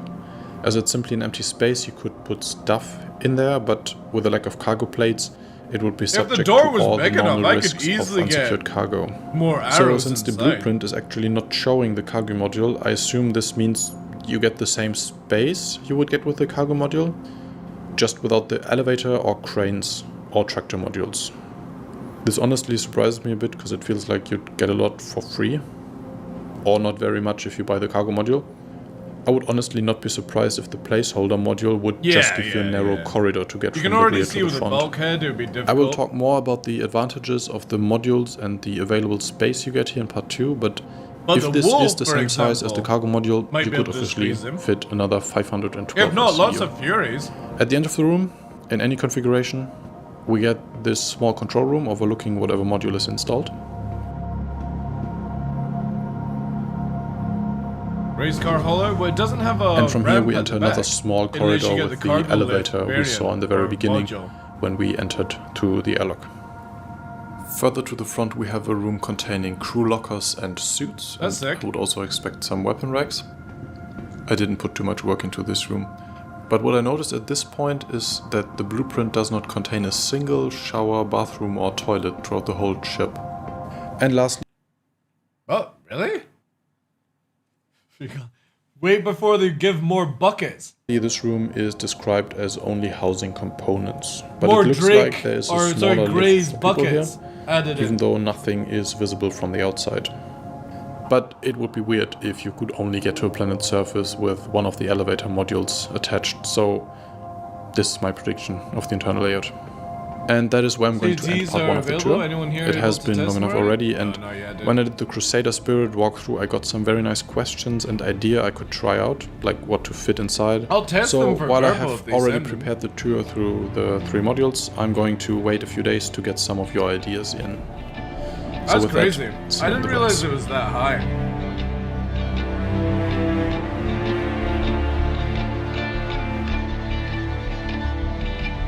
Oh, in the meantime, feel free to check out my other series where I design and build my own ship. CIG. Can we have that, please? Or that one? That one or that one, please. Or even, well, maybe not. No. Yeah, that one, please. That one or that one would be sick. Oh. It's like a little scorpion.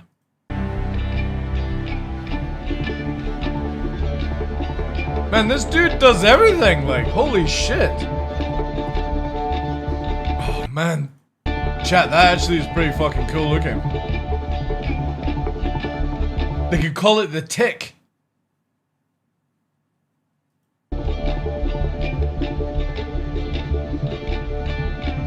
Yeah, I actually like that. That is sick looking.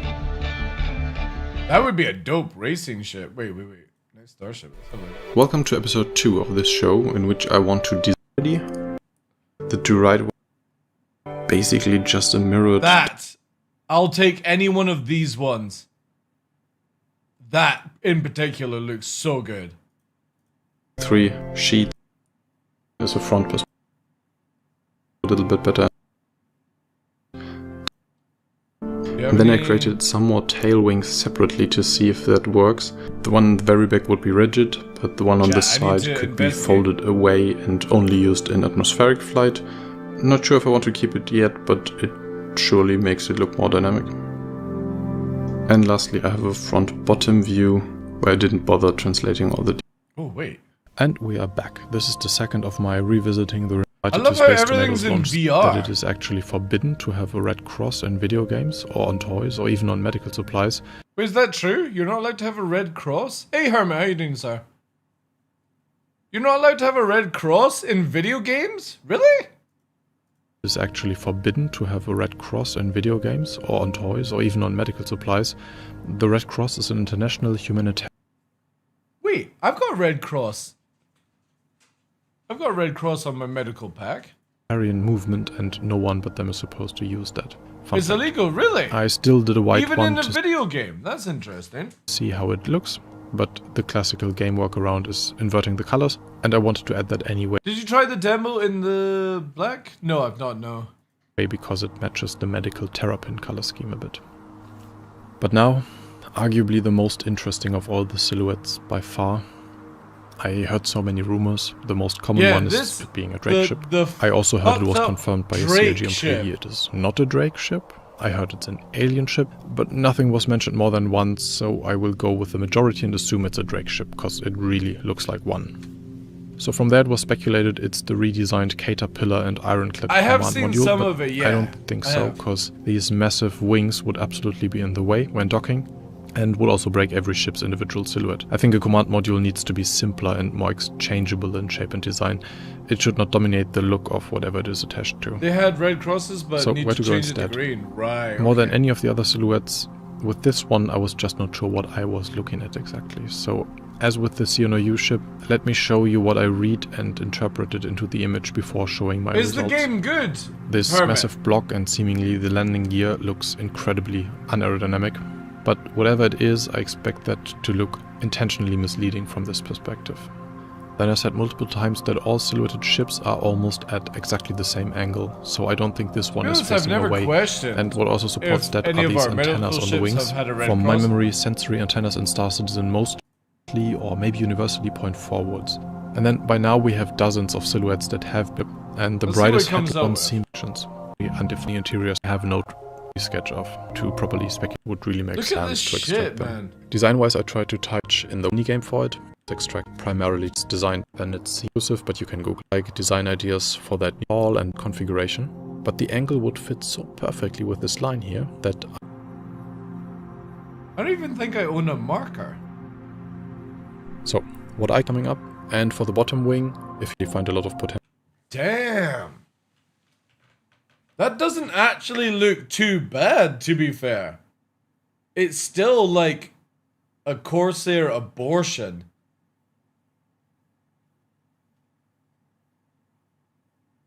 But it actually doesn't look too bad. Potential fans and sell decently. And I like the look of it. I'm not happy yet with the... I know also the main developer of HunterNet and played with him as well. These games have really good problems. Dude, I hope HunterNet, like, they contacted me many years ago to play it. And I was like very interested in HunterNet, but waiting until like the finished game, because Star Citizen has just made me not ever want to test other video games and stuff. But I love the idea in HunterNet where you have to log off behind an asteroid and hope nobody finds you. That gets me giddy. That sounds amazing. Where like, oh shit, I've got to take the dog to the vet, but let me find a secret place to hide my ship so I don't get ganked whilst I'm offline. I love that idea. That would be too easy, too similar to the Corsair, and roll and size-wise maybe too close to the Cutlass too. So I went back Heavy to the Fighter, drawing this board one thing's last time. massive. Now, before I move on... because again, if you look here, first, look at the image. Look at the person down here. This ship is not a heavy fighter. It's massive. It's bigger than a Corsair in verticality. It's monstrous, whatever this is. First and foremost, giant. So people also, because as that's a cool looking ship. Also, this like super the bottom go with it. One as well. I went out of work. These kind of videos take is substantial, and then jump view on some of the lower hanging images. A Lambda class shuttle from Star Wars. It's iconic mainly for personal transport. But when it comes to passenger transport in Star Citizen, we have only really seen different tiers of luxury. Mind if I except for this outline, I made up a bit of history to make it fit. Maybe Drake initially designed this as a personal shuttle to quickly transport people within orbit. Maybe it was the Lawville working class pendant to the Horizon shuttle. Over time it was noticed it's fucking hideous. That it was cheap but also relatively durable, and since it lacked luxury it's features horrible like looking windows if that's already, what it is, like. it found another use as a prison barge. This thing flying around places like Clasher Prison would help flesh out their place in the world, and I honestly feel that this shape looks a little menacing already. Also the light would be No, that's incorrect. There's no way you would get such a decent light in Star Citizen. another really great fit here as a search spotlight to track down fugitives. It was... However, the turret placement where he's got it is actually kind of cool looking. He's got the wings wrong. They should be the same size. Well, again, it's all going off just a random thing. Yeah, I can't wait for next, dude. I know it's going to, like, when we get it at the end of the year, Hermit, it's going to be very empty.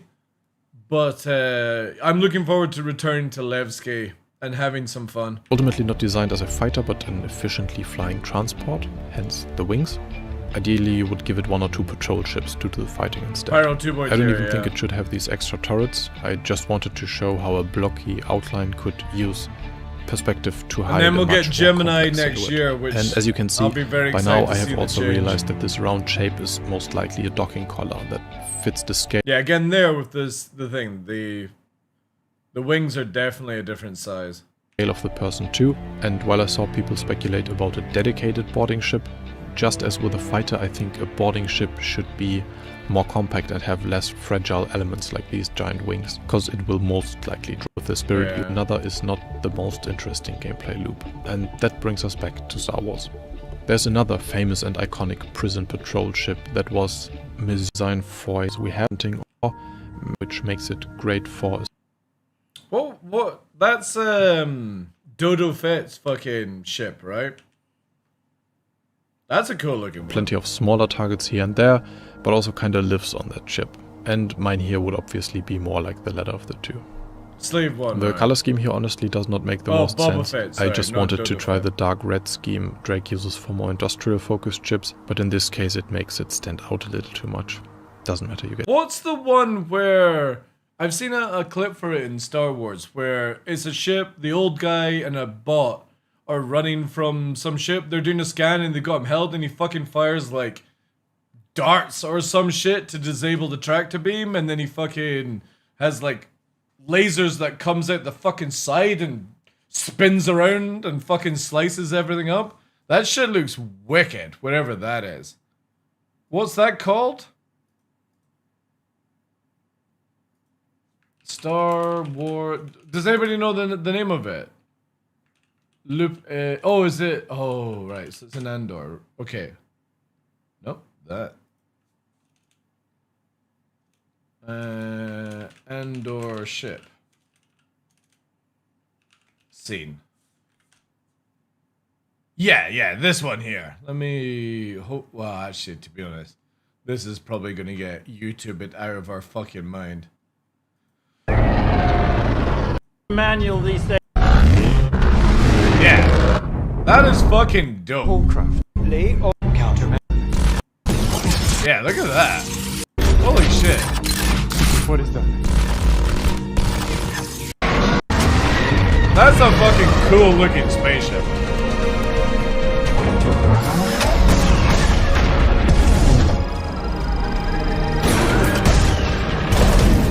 Wow, turrets that work. Yeah, this scene here, look, you got fucking lightsabers.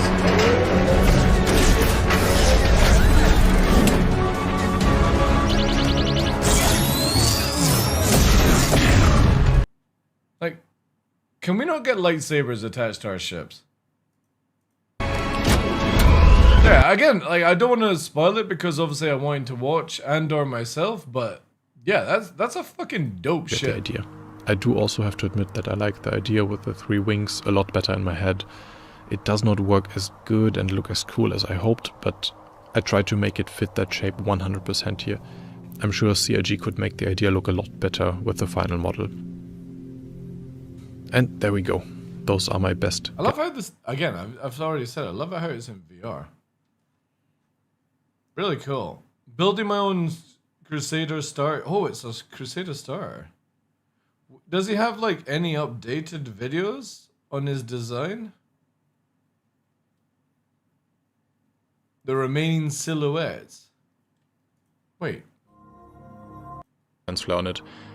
A Prospector salvage variant. We had the name silhouette below small point of these silhouettes that there's a necessary posting right now, but the similar This quality. dude is fucking crazy, man. Last time I said I'm quite uncertain and focused on proving it's not the Intrepid. But then again, one of my viewers brought a detail to my attention that I outside consolidated Outland ship. Once you know you is a reserve part of a little letter. Let me show its face to order for hand. They are good. Just you can monitor to the landing gear. They are. I'm afraid just this airfirm any of them. Something that either sets the very first flag. That's actually kind of cool looking. It's crazy that somebody would even think about it like that. Flagpole into the ground before the big Pioneer comes to terraform the area, or some building firmed and unloaded, which could also make it an interesting ship to deliver resources to, yeah, that's actually kind of cool, to toxic or hazardous construction sites. The landing gear could, just like the Pioneer, be equipped with ground extractors, but we know too little about that feature to make any educated Flame guesses. worm? What makes this design a little more likely They could call from it a the technical shrimp. standpoint is that we learned that deploying construction Or krill. flows from the seems easiest. I actually like it. Like, it reminds me of something though. Like the giant bulkhead head on the bridge reminds me of some ship. And most straightforward to me. The only thing that kind of strikes me is how small it actually looks. The person next to it would mean that it's not much higher than 3 to 4 meters and roughly 15 to 20 in length, which is tiny in Star Rough guesses. The person in early more people to get their hands on the new gameplay, and unlike an expensive. Could you imagine if CIG had right? Hear me out. This is gonna be crazy. Imagine CIG has no idea what they're going to do with these ship silhouettes, like some of them, and they wait for somebody like this dude to design it for them. Where it's free concept art. And they go, right, let's just make it look like this. And they get free fucking concept art from this dude. And they have no idea what that ship silhouette is for. Pioneer or even the $250 because this dude is doing a Starlancer grand would job probably of sell coming up sliced with like bread. some crazy and will ideas. also be a great fit for the more industrial focused IAE towards the end of the year. Because again, they could just literally hire him or hire the work done. I actually do like that, chat. I think it's kind of cool looking. Little space barge or like...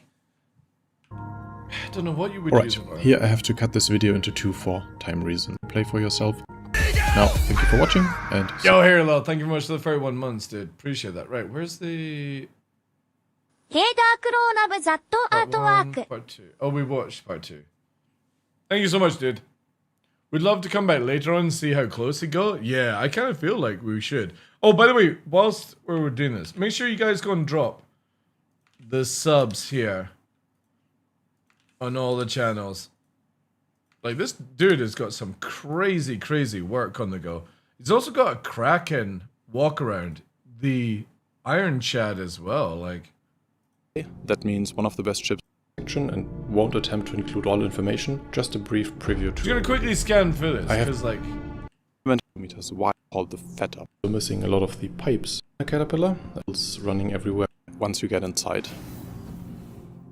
And I am obviously trying to stay true to that with my interior. Why does his microphone change to sound like he's actually inside it? Listen. Called the fetter pillar early on. You can really see the similarity once you get inside. And I am obviously trying to stay true to that with my interior. He literally adds like an interior echo to his microphone. A lot of the pipes and cables running everywhere, but as I said in the intro, everything you see is a work in progress. But while this is not that much bigger than a caterpillar... That's crazy!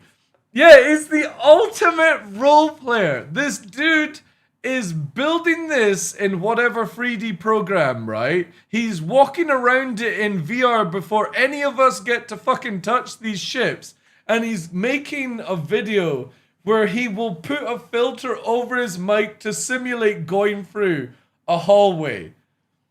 Is it Blender? Yeah. That is the ultimate role player. At least not as much as you would think. It can hold around 3 times the... shit, man. This is what CIG should be doing, chat. What this guy is... This would hype up people if CIG just could be bothered to show a quick video like this. Like, when you see it with the 32SU boxes, this thing is monstrous. Cargo at 1536 SDU for the base variant. Needs a box here, right? This wall that separates these 2 sections comes forward a bit and reduces the cargo capacity to 1152.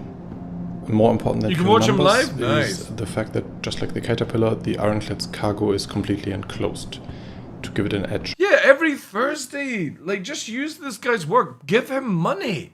Over the Hull C. Like, all the money that I'm spending on Jared to be doing fucking Inside Star Citizen shit when he's not, pay this dude to fucking do stuff. Wise, and the whole roof retracts. Do we know the number of devs in CIG? Developers as in people that can code or people that can do asset stuff? It depends. Because obviously, when somebody is cleaning the toilets, we don't call them a dev, right? Somebody that does asset artwork is not a developer. So I would imagine the number of devs actually at CIG are probably under 300. Out of a 1,500 company, apparently.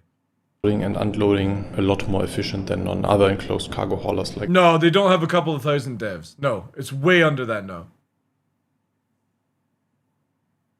For every dev, 2 managers. Yeah, again, like... Yeah, it's under 1,500 staff at CIG just now. He said there's no way there's 900 developers that can code at CIG. He's talking shit. Again, somebody who does art assets is not a developer. Oh, 900 in total. So, oh, okay. Because I was going to say bullshit to 900 developers. No fucking way. Like, I don't even think Blizzard or somebody like that would have 900 devs. Again, you've got to understand, a developer is somebody that can do the basic C++, and you have to be able to use oh, what was it? Fuck, if Elliot was here, that knobend would be able to tell me. You to be classed as a developer, you have to have an understanding in C++ or C#, whatever you call it, and then something else you have to be able to do. So somebody who does like Blender work isn't a developer. Is it Python? .NET. So yeah, it's like that. You have to have C++ and you have to have something else, but it's not some like there's multiple things you can have, right? And that makes it where you can be a developer or classed as a developer, you know?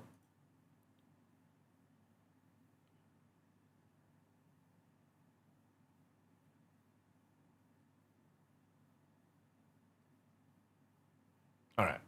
The C2 or even the Caterpillar. Technically, it may look like the Ironclad could hold a lot more than just 1500 SEU. For example, you might think there's space for a third crate on top, but they're just... God! No! I have said this so many times, chat! I've said, why can't we climb up on the boxes with the fucking ladder? And this dude just does it! About isn't. 3 crates would be 7.5 meters, which is exactly the official height they gave us for the hangar, so that would literally scratch the roof. Also, just a third row would bring the SCU capacity to 2,304, and I assume that would be a little too much for... Man, this ship is going to be a game changer. Same explanation for this unused area behind the crate. You could use this as a mini carrier. I mean, how tall is a Gladius compared to SU like 32 SU containers, or just normal containers, right? It would be the 8 SU box. So this is like nearly free, right? We're looking at a fan made of the interior of the Iron Chad, aka the Iron Chad.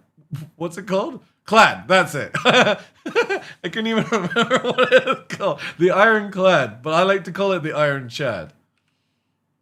Would bring the SCU capacity to 2,304, and I assume that would be a little too much for balancing it with other ships. Same explanation for this unused area behind the crates. I assume it lacks cargo grids here for balancing reasons, but maybe also because the retractable roof can only retract about this far, so additional cargo would be hard to reach here. Like, no joke, this is a big space. You can probably put more unsecured cargo here, or even better, use it for additional ground vehicles. I think 1 or 2 ATLS suits would come in very handy. I was really hoping that we get Perseus and Iron Chad, because that would make Nick's gameplay amazing. I could literally escort Iron Chads from Stanton to Nick's. Speaking about ground vehicles, behind the big cargo hold we have this section where you can park 2 mules, and this is also where the assault version has its repair facilities. An issue that this already raises is that you probably won't be able to drive these out if your cargo hold is full. The way the cargo grid is set up, it will keep an open walkway in the middle, but not wide enough for the mule. Yeah, of course, we're talking about something like a meter here. That is obviously something that could change during production of If you rotated the boxes, behind you have some component access, and these are quite scattered around the ship. This is the only component I have not figured out which kind it is, but there's a second one over here, as well as the size 3. Nah, CIG would do something stupid 90s, like give you an 890 as a loaner. Cooler. You know what they're like, dude. With on the side we have another exit, symmetrical to the one we entered through. In the garage area is the stairwell going. Because I remember for years, they gave Javelin owners a hammerhead instead of giving us an 890. There was a capital ship in the game, and instead of getting it, you got a fucking hammerhead. Up, and this door in the very center will lead down into the bottom turret of the Ironclad. Oh, and I love this angled window overlooking the garage. That's a big If we go back to where we came from, there is another door, which leads to a narrow room with a ladder upstairs. This part is not symmetrical, this is only on this side.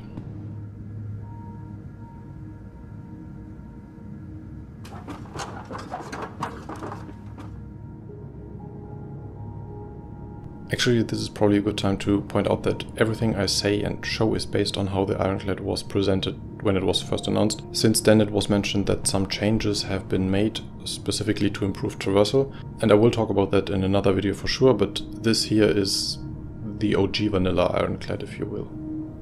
Here we have one of the 4 size 3 shield generators. There's one more or less in every corner of this floor of the ship. This corridor will get you into the engineering section, where you will also find a majority of the components. This one to the airlock and to that window overlooking the garage we just looked at from below, and then also to the gantry on the opposite side of the hangar.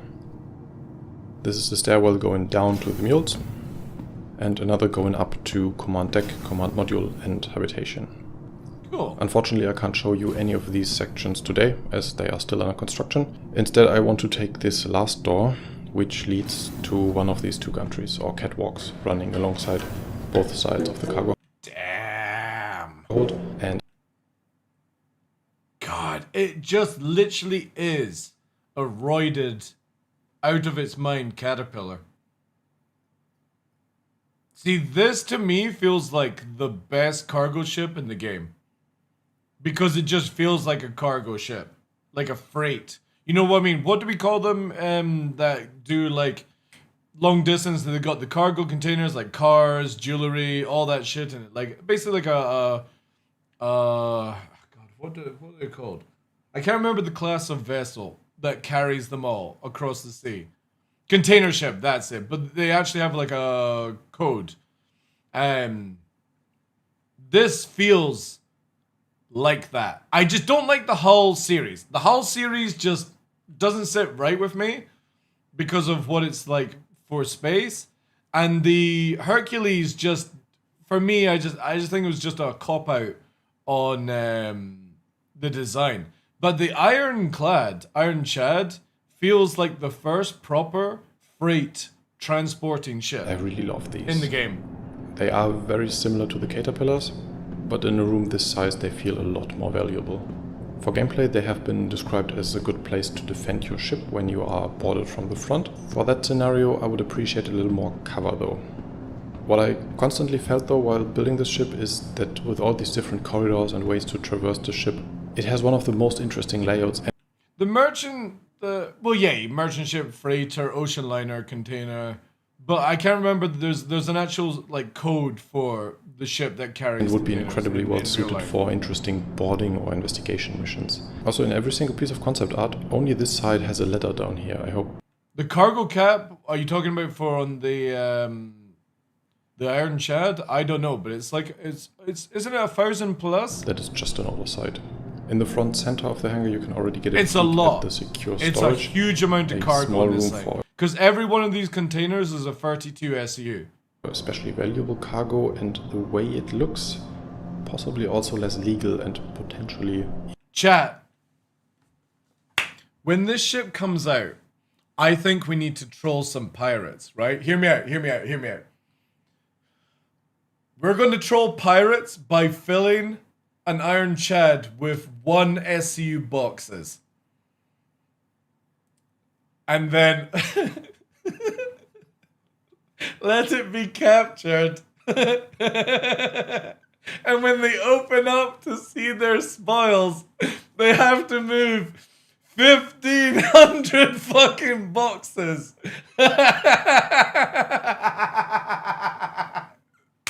Oh my god. That's it. It would take hours to load up, but it would be the perfect troll. It would be the perfect troll. Even if we get 100 of us into one server to load it up, right? We just... we'll get good stuff. So pirates actually go, oh my god. Because it doesn't tell you, like, the box sizes. It only tells you the quantity. So somebody would go, oh my god, there's 1,500 fucking gold or Karenite or something like that in it. And when they open it up, it's 1,500 single boxes that they have to move. Like, and just sit back and just be like, yeah. That was worth it, chat. That was worth it. Server would crash. It'd be so funny. Even living cargo, if that will be livestock. Just use the autoloader? I don't think we can use the autoloader unless it's on the outside. Or maybe bounty they have targets, it. we don't know. Not going there today, unfortunately.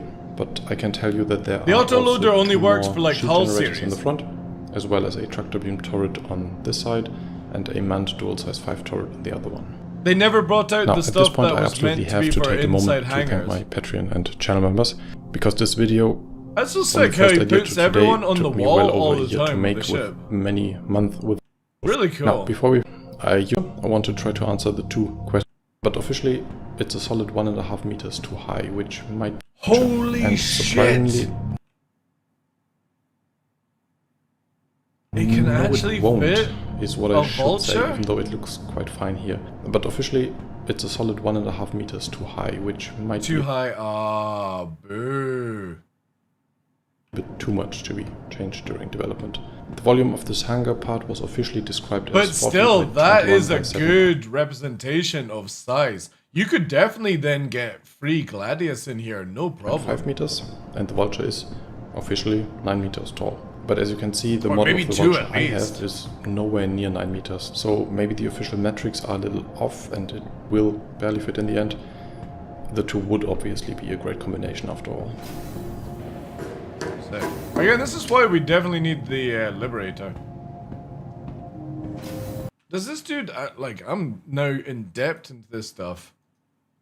Again, I'll give you guys, or you can just look at the link itself that we posted up further up. Does he have a Liberator? No. Got the Paladin, we got that just now. Paladin, Kraken. Escape Pod preview? Ooh.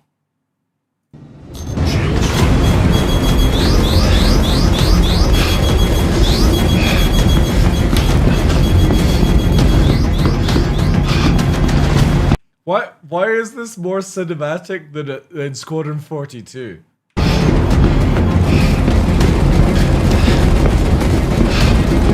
Squadron 42, there was no camera shake whilst the ship is going down on fire and stuff.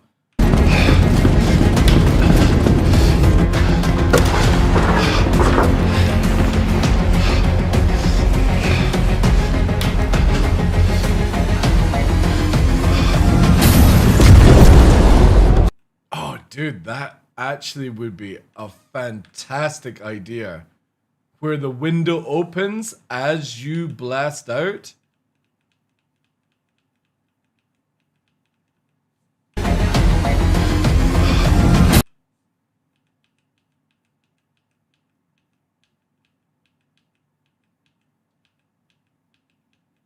That is cool. That would actually be really, really cool. And it actually span around. Oh my god, if they decoupled it. Like full Newtonian decouple on the escape pod.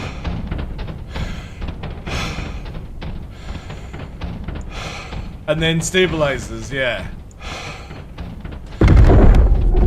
Dude, that would, oh my god, that would actually be, I've always wondered what CIG would ever do with escape pods. This would be so sick.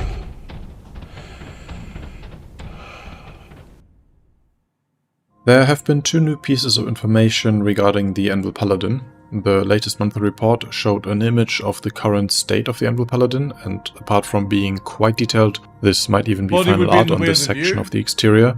There's an escape pod hatch built into the wing now. In what I think might be a first, we have always known escape pods were coming, and some ships have art placeholders for them, but this might become the first functioning one. Then, this week, the CitizenCon goodie bag was announced, and while the full content is still to be revealed, the suit in focus shows not only a pattern closer to 51 to confirm me to go back to the and how perfectly it lines up. Damn! Lines up. It would double as escape pods, but just look how perfectly it lines up.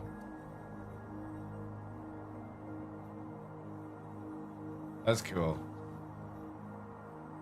So, I wanted to update my Paladin reconstruction with that. If you like good topology, maybe look away for a minute, because this was supposed to be a quick update only, and then just see how that whole escape pod gameplay could look like. As always, it's just my ideas how this could look like. I don't have any more. It's funny how this guy's doing more work for the game that's not even in the game than CIG is doing for the game. Information than any of you do, and just for potential new viewers, I do not work for CIG, the exterior is the official Yeah, I don't work for CIG, but I kind of do more work than CIG. Model. The interior is my model, built based on the blueprints, and it's pretty accurate. But at the end of the day, it's still fan art for something that is still in development. And if you have not seen it, I have a full tour of the Anvil Paladin interior that I will link below. Now, when it comes to the design of the beds, I did not really have any good reference in the Paladin artworks. They are mostly obstructed. So for my reconstruction, I looked at the Asgard interior, which just came out at that time, and I hoped that those two would use the same assets. But obviously the Asgards don't look like they could detach. They look like they are pretty permanently welded into the hull of the ship. But I thought that these angled walls in the back would make for a great coffin-shaped escape pod. Again, could look very different in the end, but I'm very curious how they will. Do you think CIG will ever get this feature in the game? I just don't. I can't see them ever getting escape pods into the game. Like, they have to go through all the ships and redo them again because it's never been a function from the very beginning. I just don't ever see escape pods being a thing. Like, maybe on the Constellation, because obviously, like, one of the other stuff, some of them already have pods, but I mean actually working though, dude. Like, if you think about it, if a ship is spinning around, and especially if you're upside down with the ejection mechanic in the game, you guys don't know, if you're upside down facing the planet, you can't eject. The system does not allow you to do it in the coding, you know? Make this whole mechanism work. This quick and dirty mock-up raised so many questions in my head already. Before we use it again though, I just can't ever in the tour see I talked about the this second mechanic crew room ever being being a thing. only mirrored on one axis instead of two. Like, if you think of the Javelin, the Idris, the Polaris, all the pods that need to escape from different things. The Starfarer, for example, the Starfarer Gemini, they've got like what pods at the front. The Polaris is at the front, but also at the back. It's like so many working components just to make it work.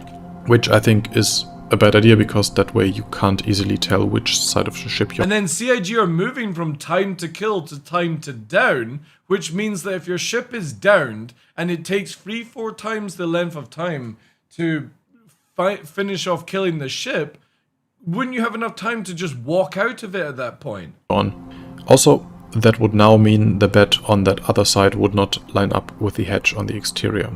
Here is where it would be within X-ray vision.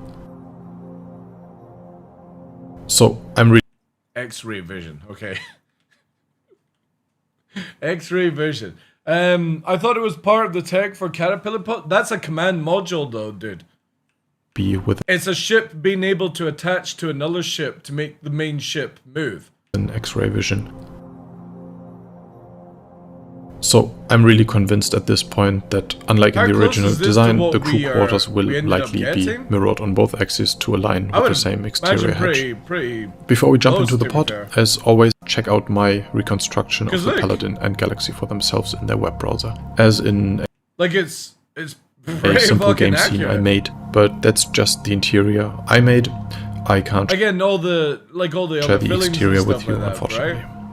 And now to the escape pods. I mean, I have shown it in the intro and I don't think there's that much more to say.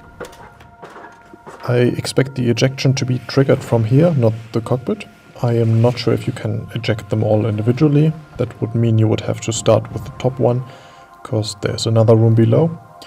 Or both beds could form one escape pod, and maybe in the Asgard that whole bedroom is meant as an escape pod.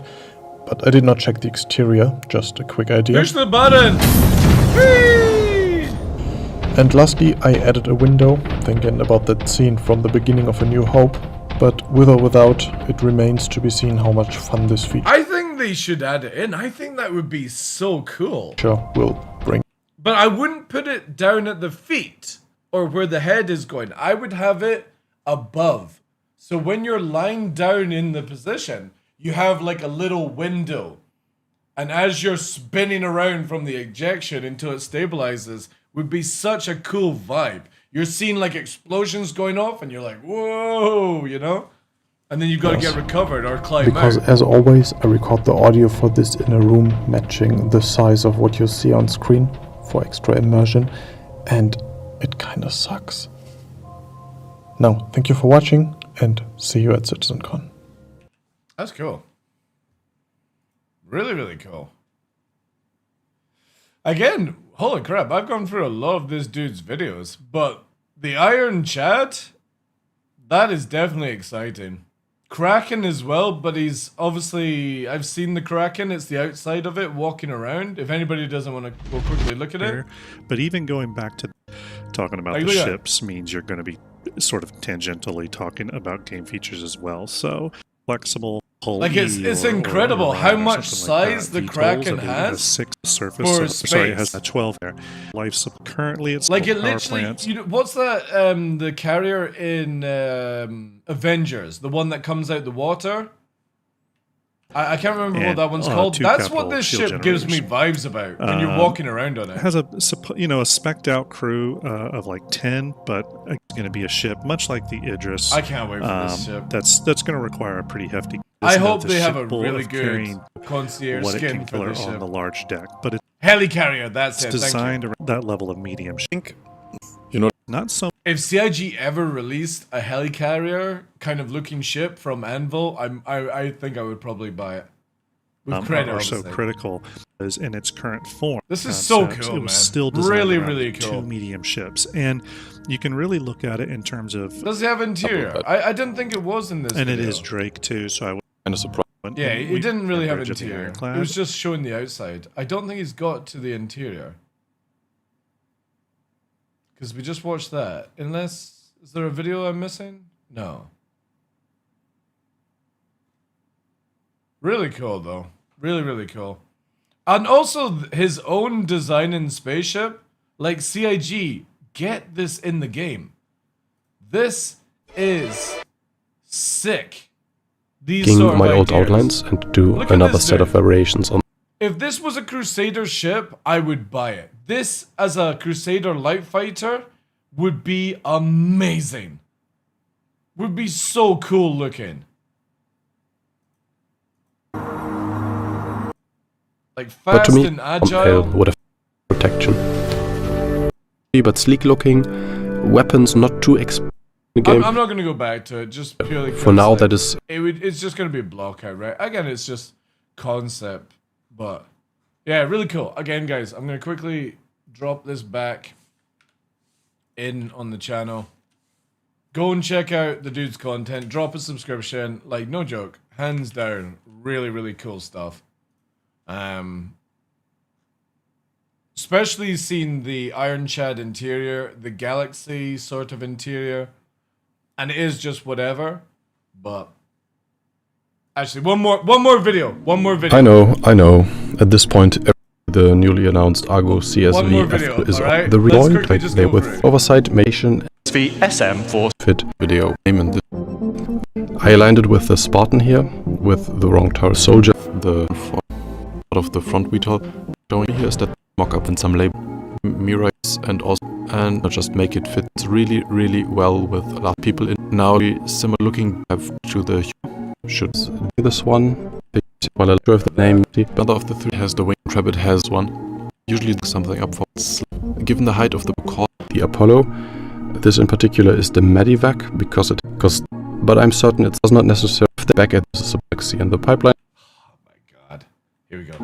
Number 13 is obviously the Perseus. Not much to say about this. I can't wait for this ship. Other than, and that has been confirmed by now, this means the Perseus switched places with the Galaxy and the pipeline, because the Perseus shares more assets with the Polaris than the Galaxy. And I hope this thing comes with silo missile launchers. I would love the idea that missiles fly out the back, right? And they swarm over. I always use this as a reference. Anybody ever played Dreadnought? Dreadnought game. This game gave me chills for Capital versus Capital gameplay. And it was such a shame that the thing got brought down. Because look at it, right? Big broadsiding cannons. And then when you fired missiles, it was silos everywhere, right?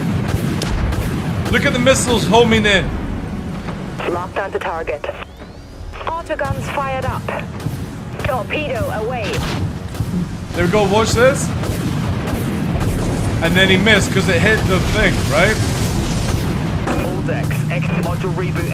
Locked and ready to. So cool, this game. Shield activated. Got to reload. Like, even the trailer is like one of the Rated best T. trailers. This is so sad that this game failed.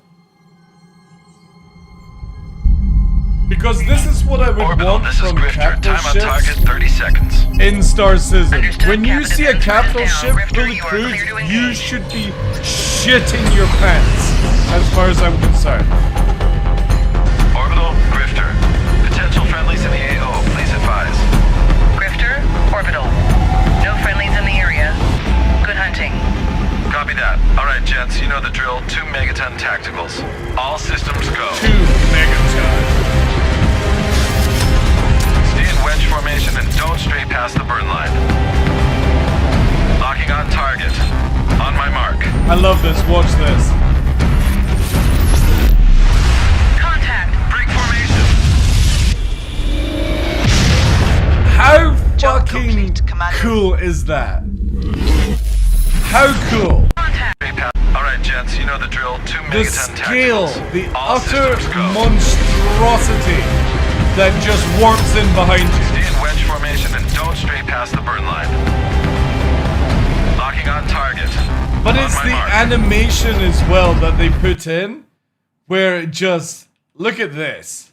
And obviously this video is in the most dog's-bollock shite 720p quality, right? But could you imagine you're playing Star Citizen and a Javelin or Idris, look at that, just comes through the hole, basically, the warp gate. And you're just like, fuck me. And it's got a giant fucking skull on the front. It's so Warhammer, like 40k. It's amazing.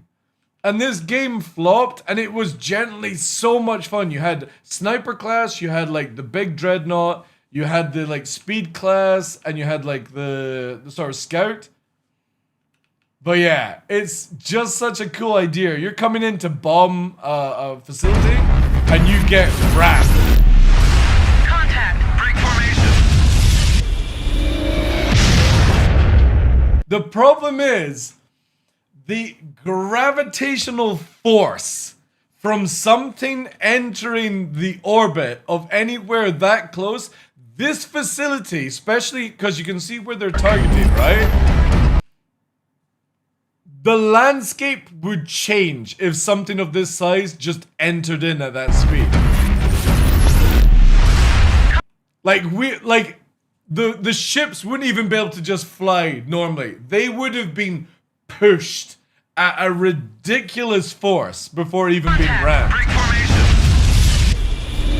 But it's so cool, man. Such a shame this game failed, because it generally was a lot of fun. Though you'll sacrifice much of your speed for survivability. The Destroyer is your all-purpose, all-around battleship. It's not as powerful as the Dreadnought, and not as fast as the Corvette, but it offers a stable middle ground and can balance the polarity of the other classes. Look at the This is silos. the ideal class for The silos alone here, chat. Watch. It's not as powerful as the Dreadnought, and not as fast as the Corvette, but it offers a... Here, right? Is this the max quality? What is with YouTube these days? Look at the missiles launching. You actually see them down here, right? There's the missiles there. You see them actually launching out one by one on each side. This is what I would love to see. Look at it. It literally gets ejected out, like in real life. It ejects, and then it ignites, and then it goes.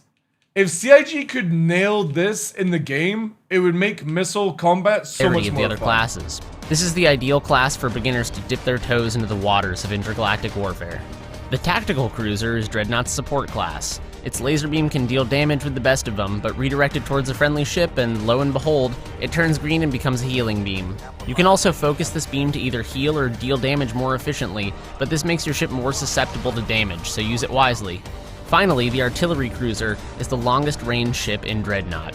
It relies on a heavy, slow-firing railgun that's punishing on misses but delightfully destructive when you make contact. It's So hard to be cool. stealthy when you're piloting a mile-long piece of titanium, but the artillery class is your best bet for keeping a safe distance. Dreadnought is shaping up to be one of the more unique offerings in the space sim genre, so keep your And it didn't even make it 6 months, sadly. eyes peeled for updates, and we'll bring you details as they emerge. Stay frosty out Hey, there, Captain. how you doing, dude? Oh my god, look at the broadsiding. Yeah. It's a shame we lose such cool games.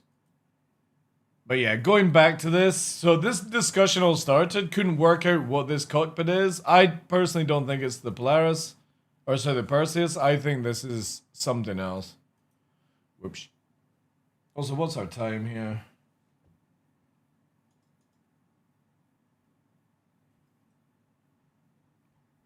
Yeah, we slightly ran overtime as well, chat. Ran overtime. We've been having too much fun. Too much fun. Alright, let me load this down. Yeah, I should have been away an hour ago. Whoops. Whoops, whoops, whoops, whoops, whoops. I wonder if anyone going to do a deep dive into why the Dreadnought failed. I think it's just, unfortunately, if a game does not have the Battlefield, Call of Duty, League of Legends, like, community behind it, it just can't succeed. And it's always the same thing with Star Citizen, is that there's a good chance that this game does not succeed because it doesn't have enough people behind it.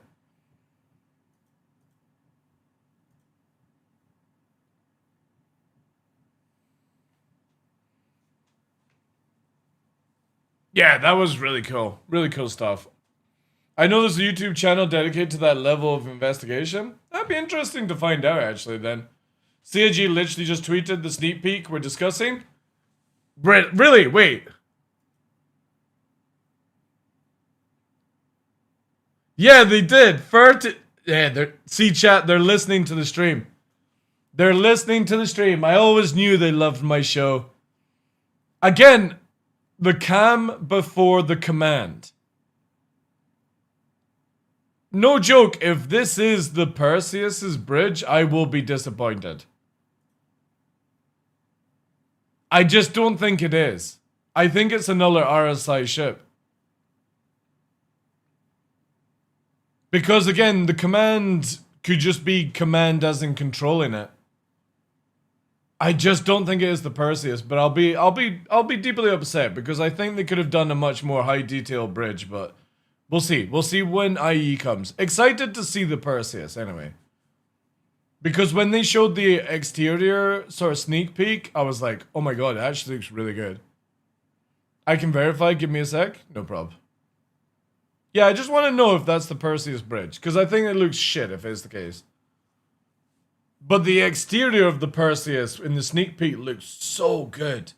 Like, really, really good.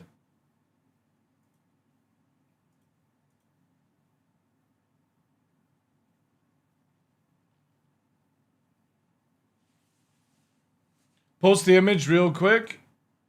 Well, we've already looked over the images for, like, the Perseus and stuff, but sure, yeah, here. I'll just drop it in chat here in Twitch. There you go.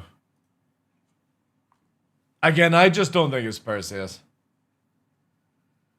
It just doesn't feel like the bridge design at all.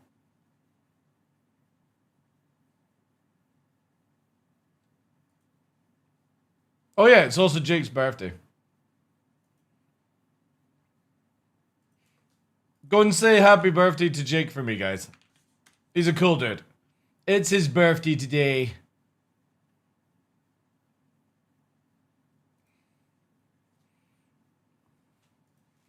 Got to meet him last year at CitizenCon. Really fucking cool dude. He's always been a massive, massive support of the channel as well. Was he taller than you? I don't think so. I can't remember. I mean, he is a big guy, as in tall. But I don't know if he was bigger than me.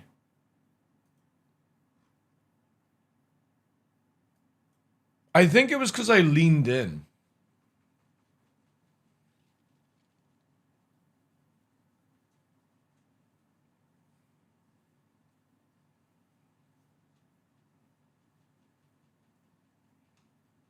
I mean, I'm not that tall anyway. I'm 5'12". 5'11", 5'12", sort of area. And probably around about 6 foot, depending on what, like, footwear I wear. Like, if I'm in my hiking boots, I'm probably 6 foot. And I'm always wearing my hiking boots because, well, trainers don't work out here.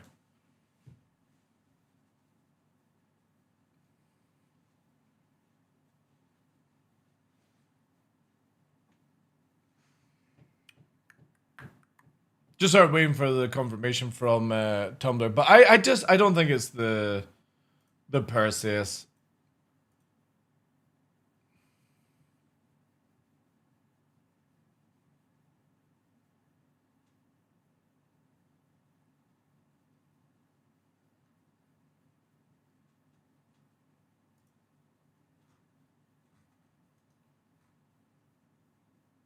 Enjoy the memes? What memes have we got? What have you put down on Discord? I'm meant to be going away. You guys are distracting me.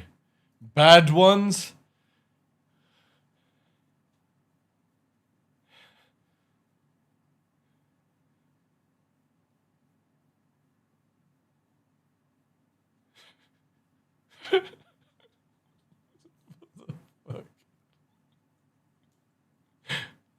God. The fucking meme channel. Anyway, I gotta go, chat. I gotta go and do physio for Nova and take them out for a walk and stuff. Been an absolute pleasure. Thank you for all the banner. Thank you for all the love over on Kick, YouTube, all that stuff. Appreciate it. Tomorrow we'll discuss how much money we made. Just to showcase like the different times and stuff that. Massively appreciate it. I'm not going to rate anyone because I'm going to run as fast as possible and get this done. I'll see you tomorrow. Thursday we're off because unfortunately I managed to get an appointment for Nova for the hydrotherapy. So it's on at 12, which means I got to leave here at like 11 o'clock to make for it. So I just don't see the point in doing like a 2-hour stream. So I'm going to take Thursday off and try and do a bit longer over the weekend and stuff like that. The problem is I've finished everything in the event. So I'm kind of like, I don't know what to do in Star Citizen right now, but we'll figure it out as we go. I will see you tomorrow. We might just watch some more videos and all that good stuff. Have a good night, guys. Take care. And I will see you tomorrow. Harry, thank you for being here. Tough, Thundercat, Choo Choo, Pilgrim Plays, Seiko, Cough, Tough on Kick. Appreciate it. Cough on Kick. Anyone lurking in the background as well. Have a good night, guys. Stay safe. Who can? Take care, guys. Thundercats. Thank you so much.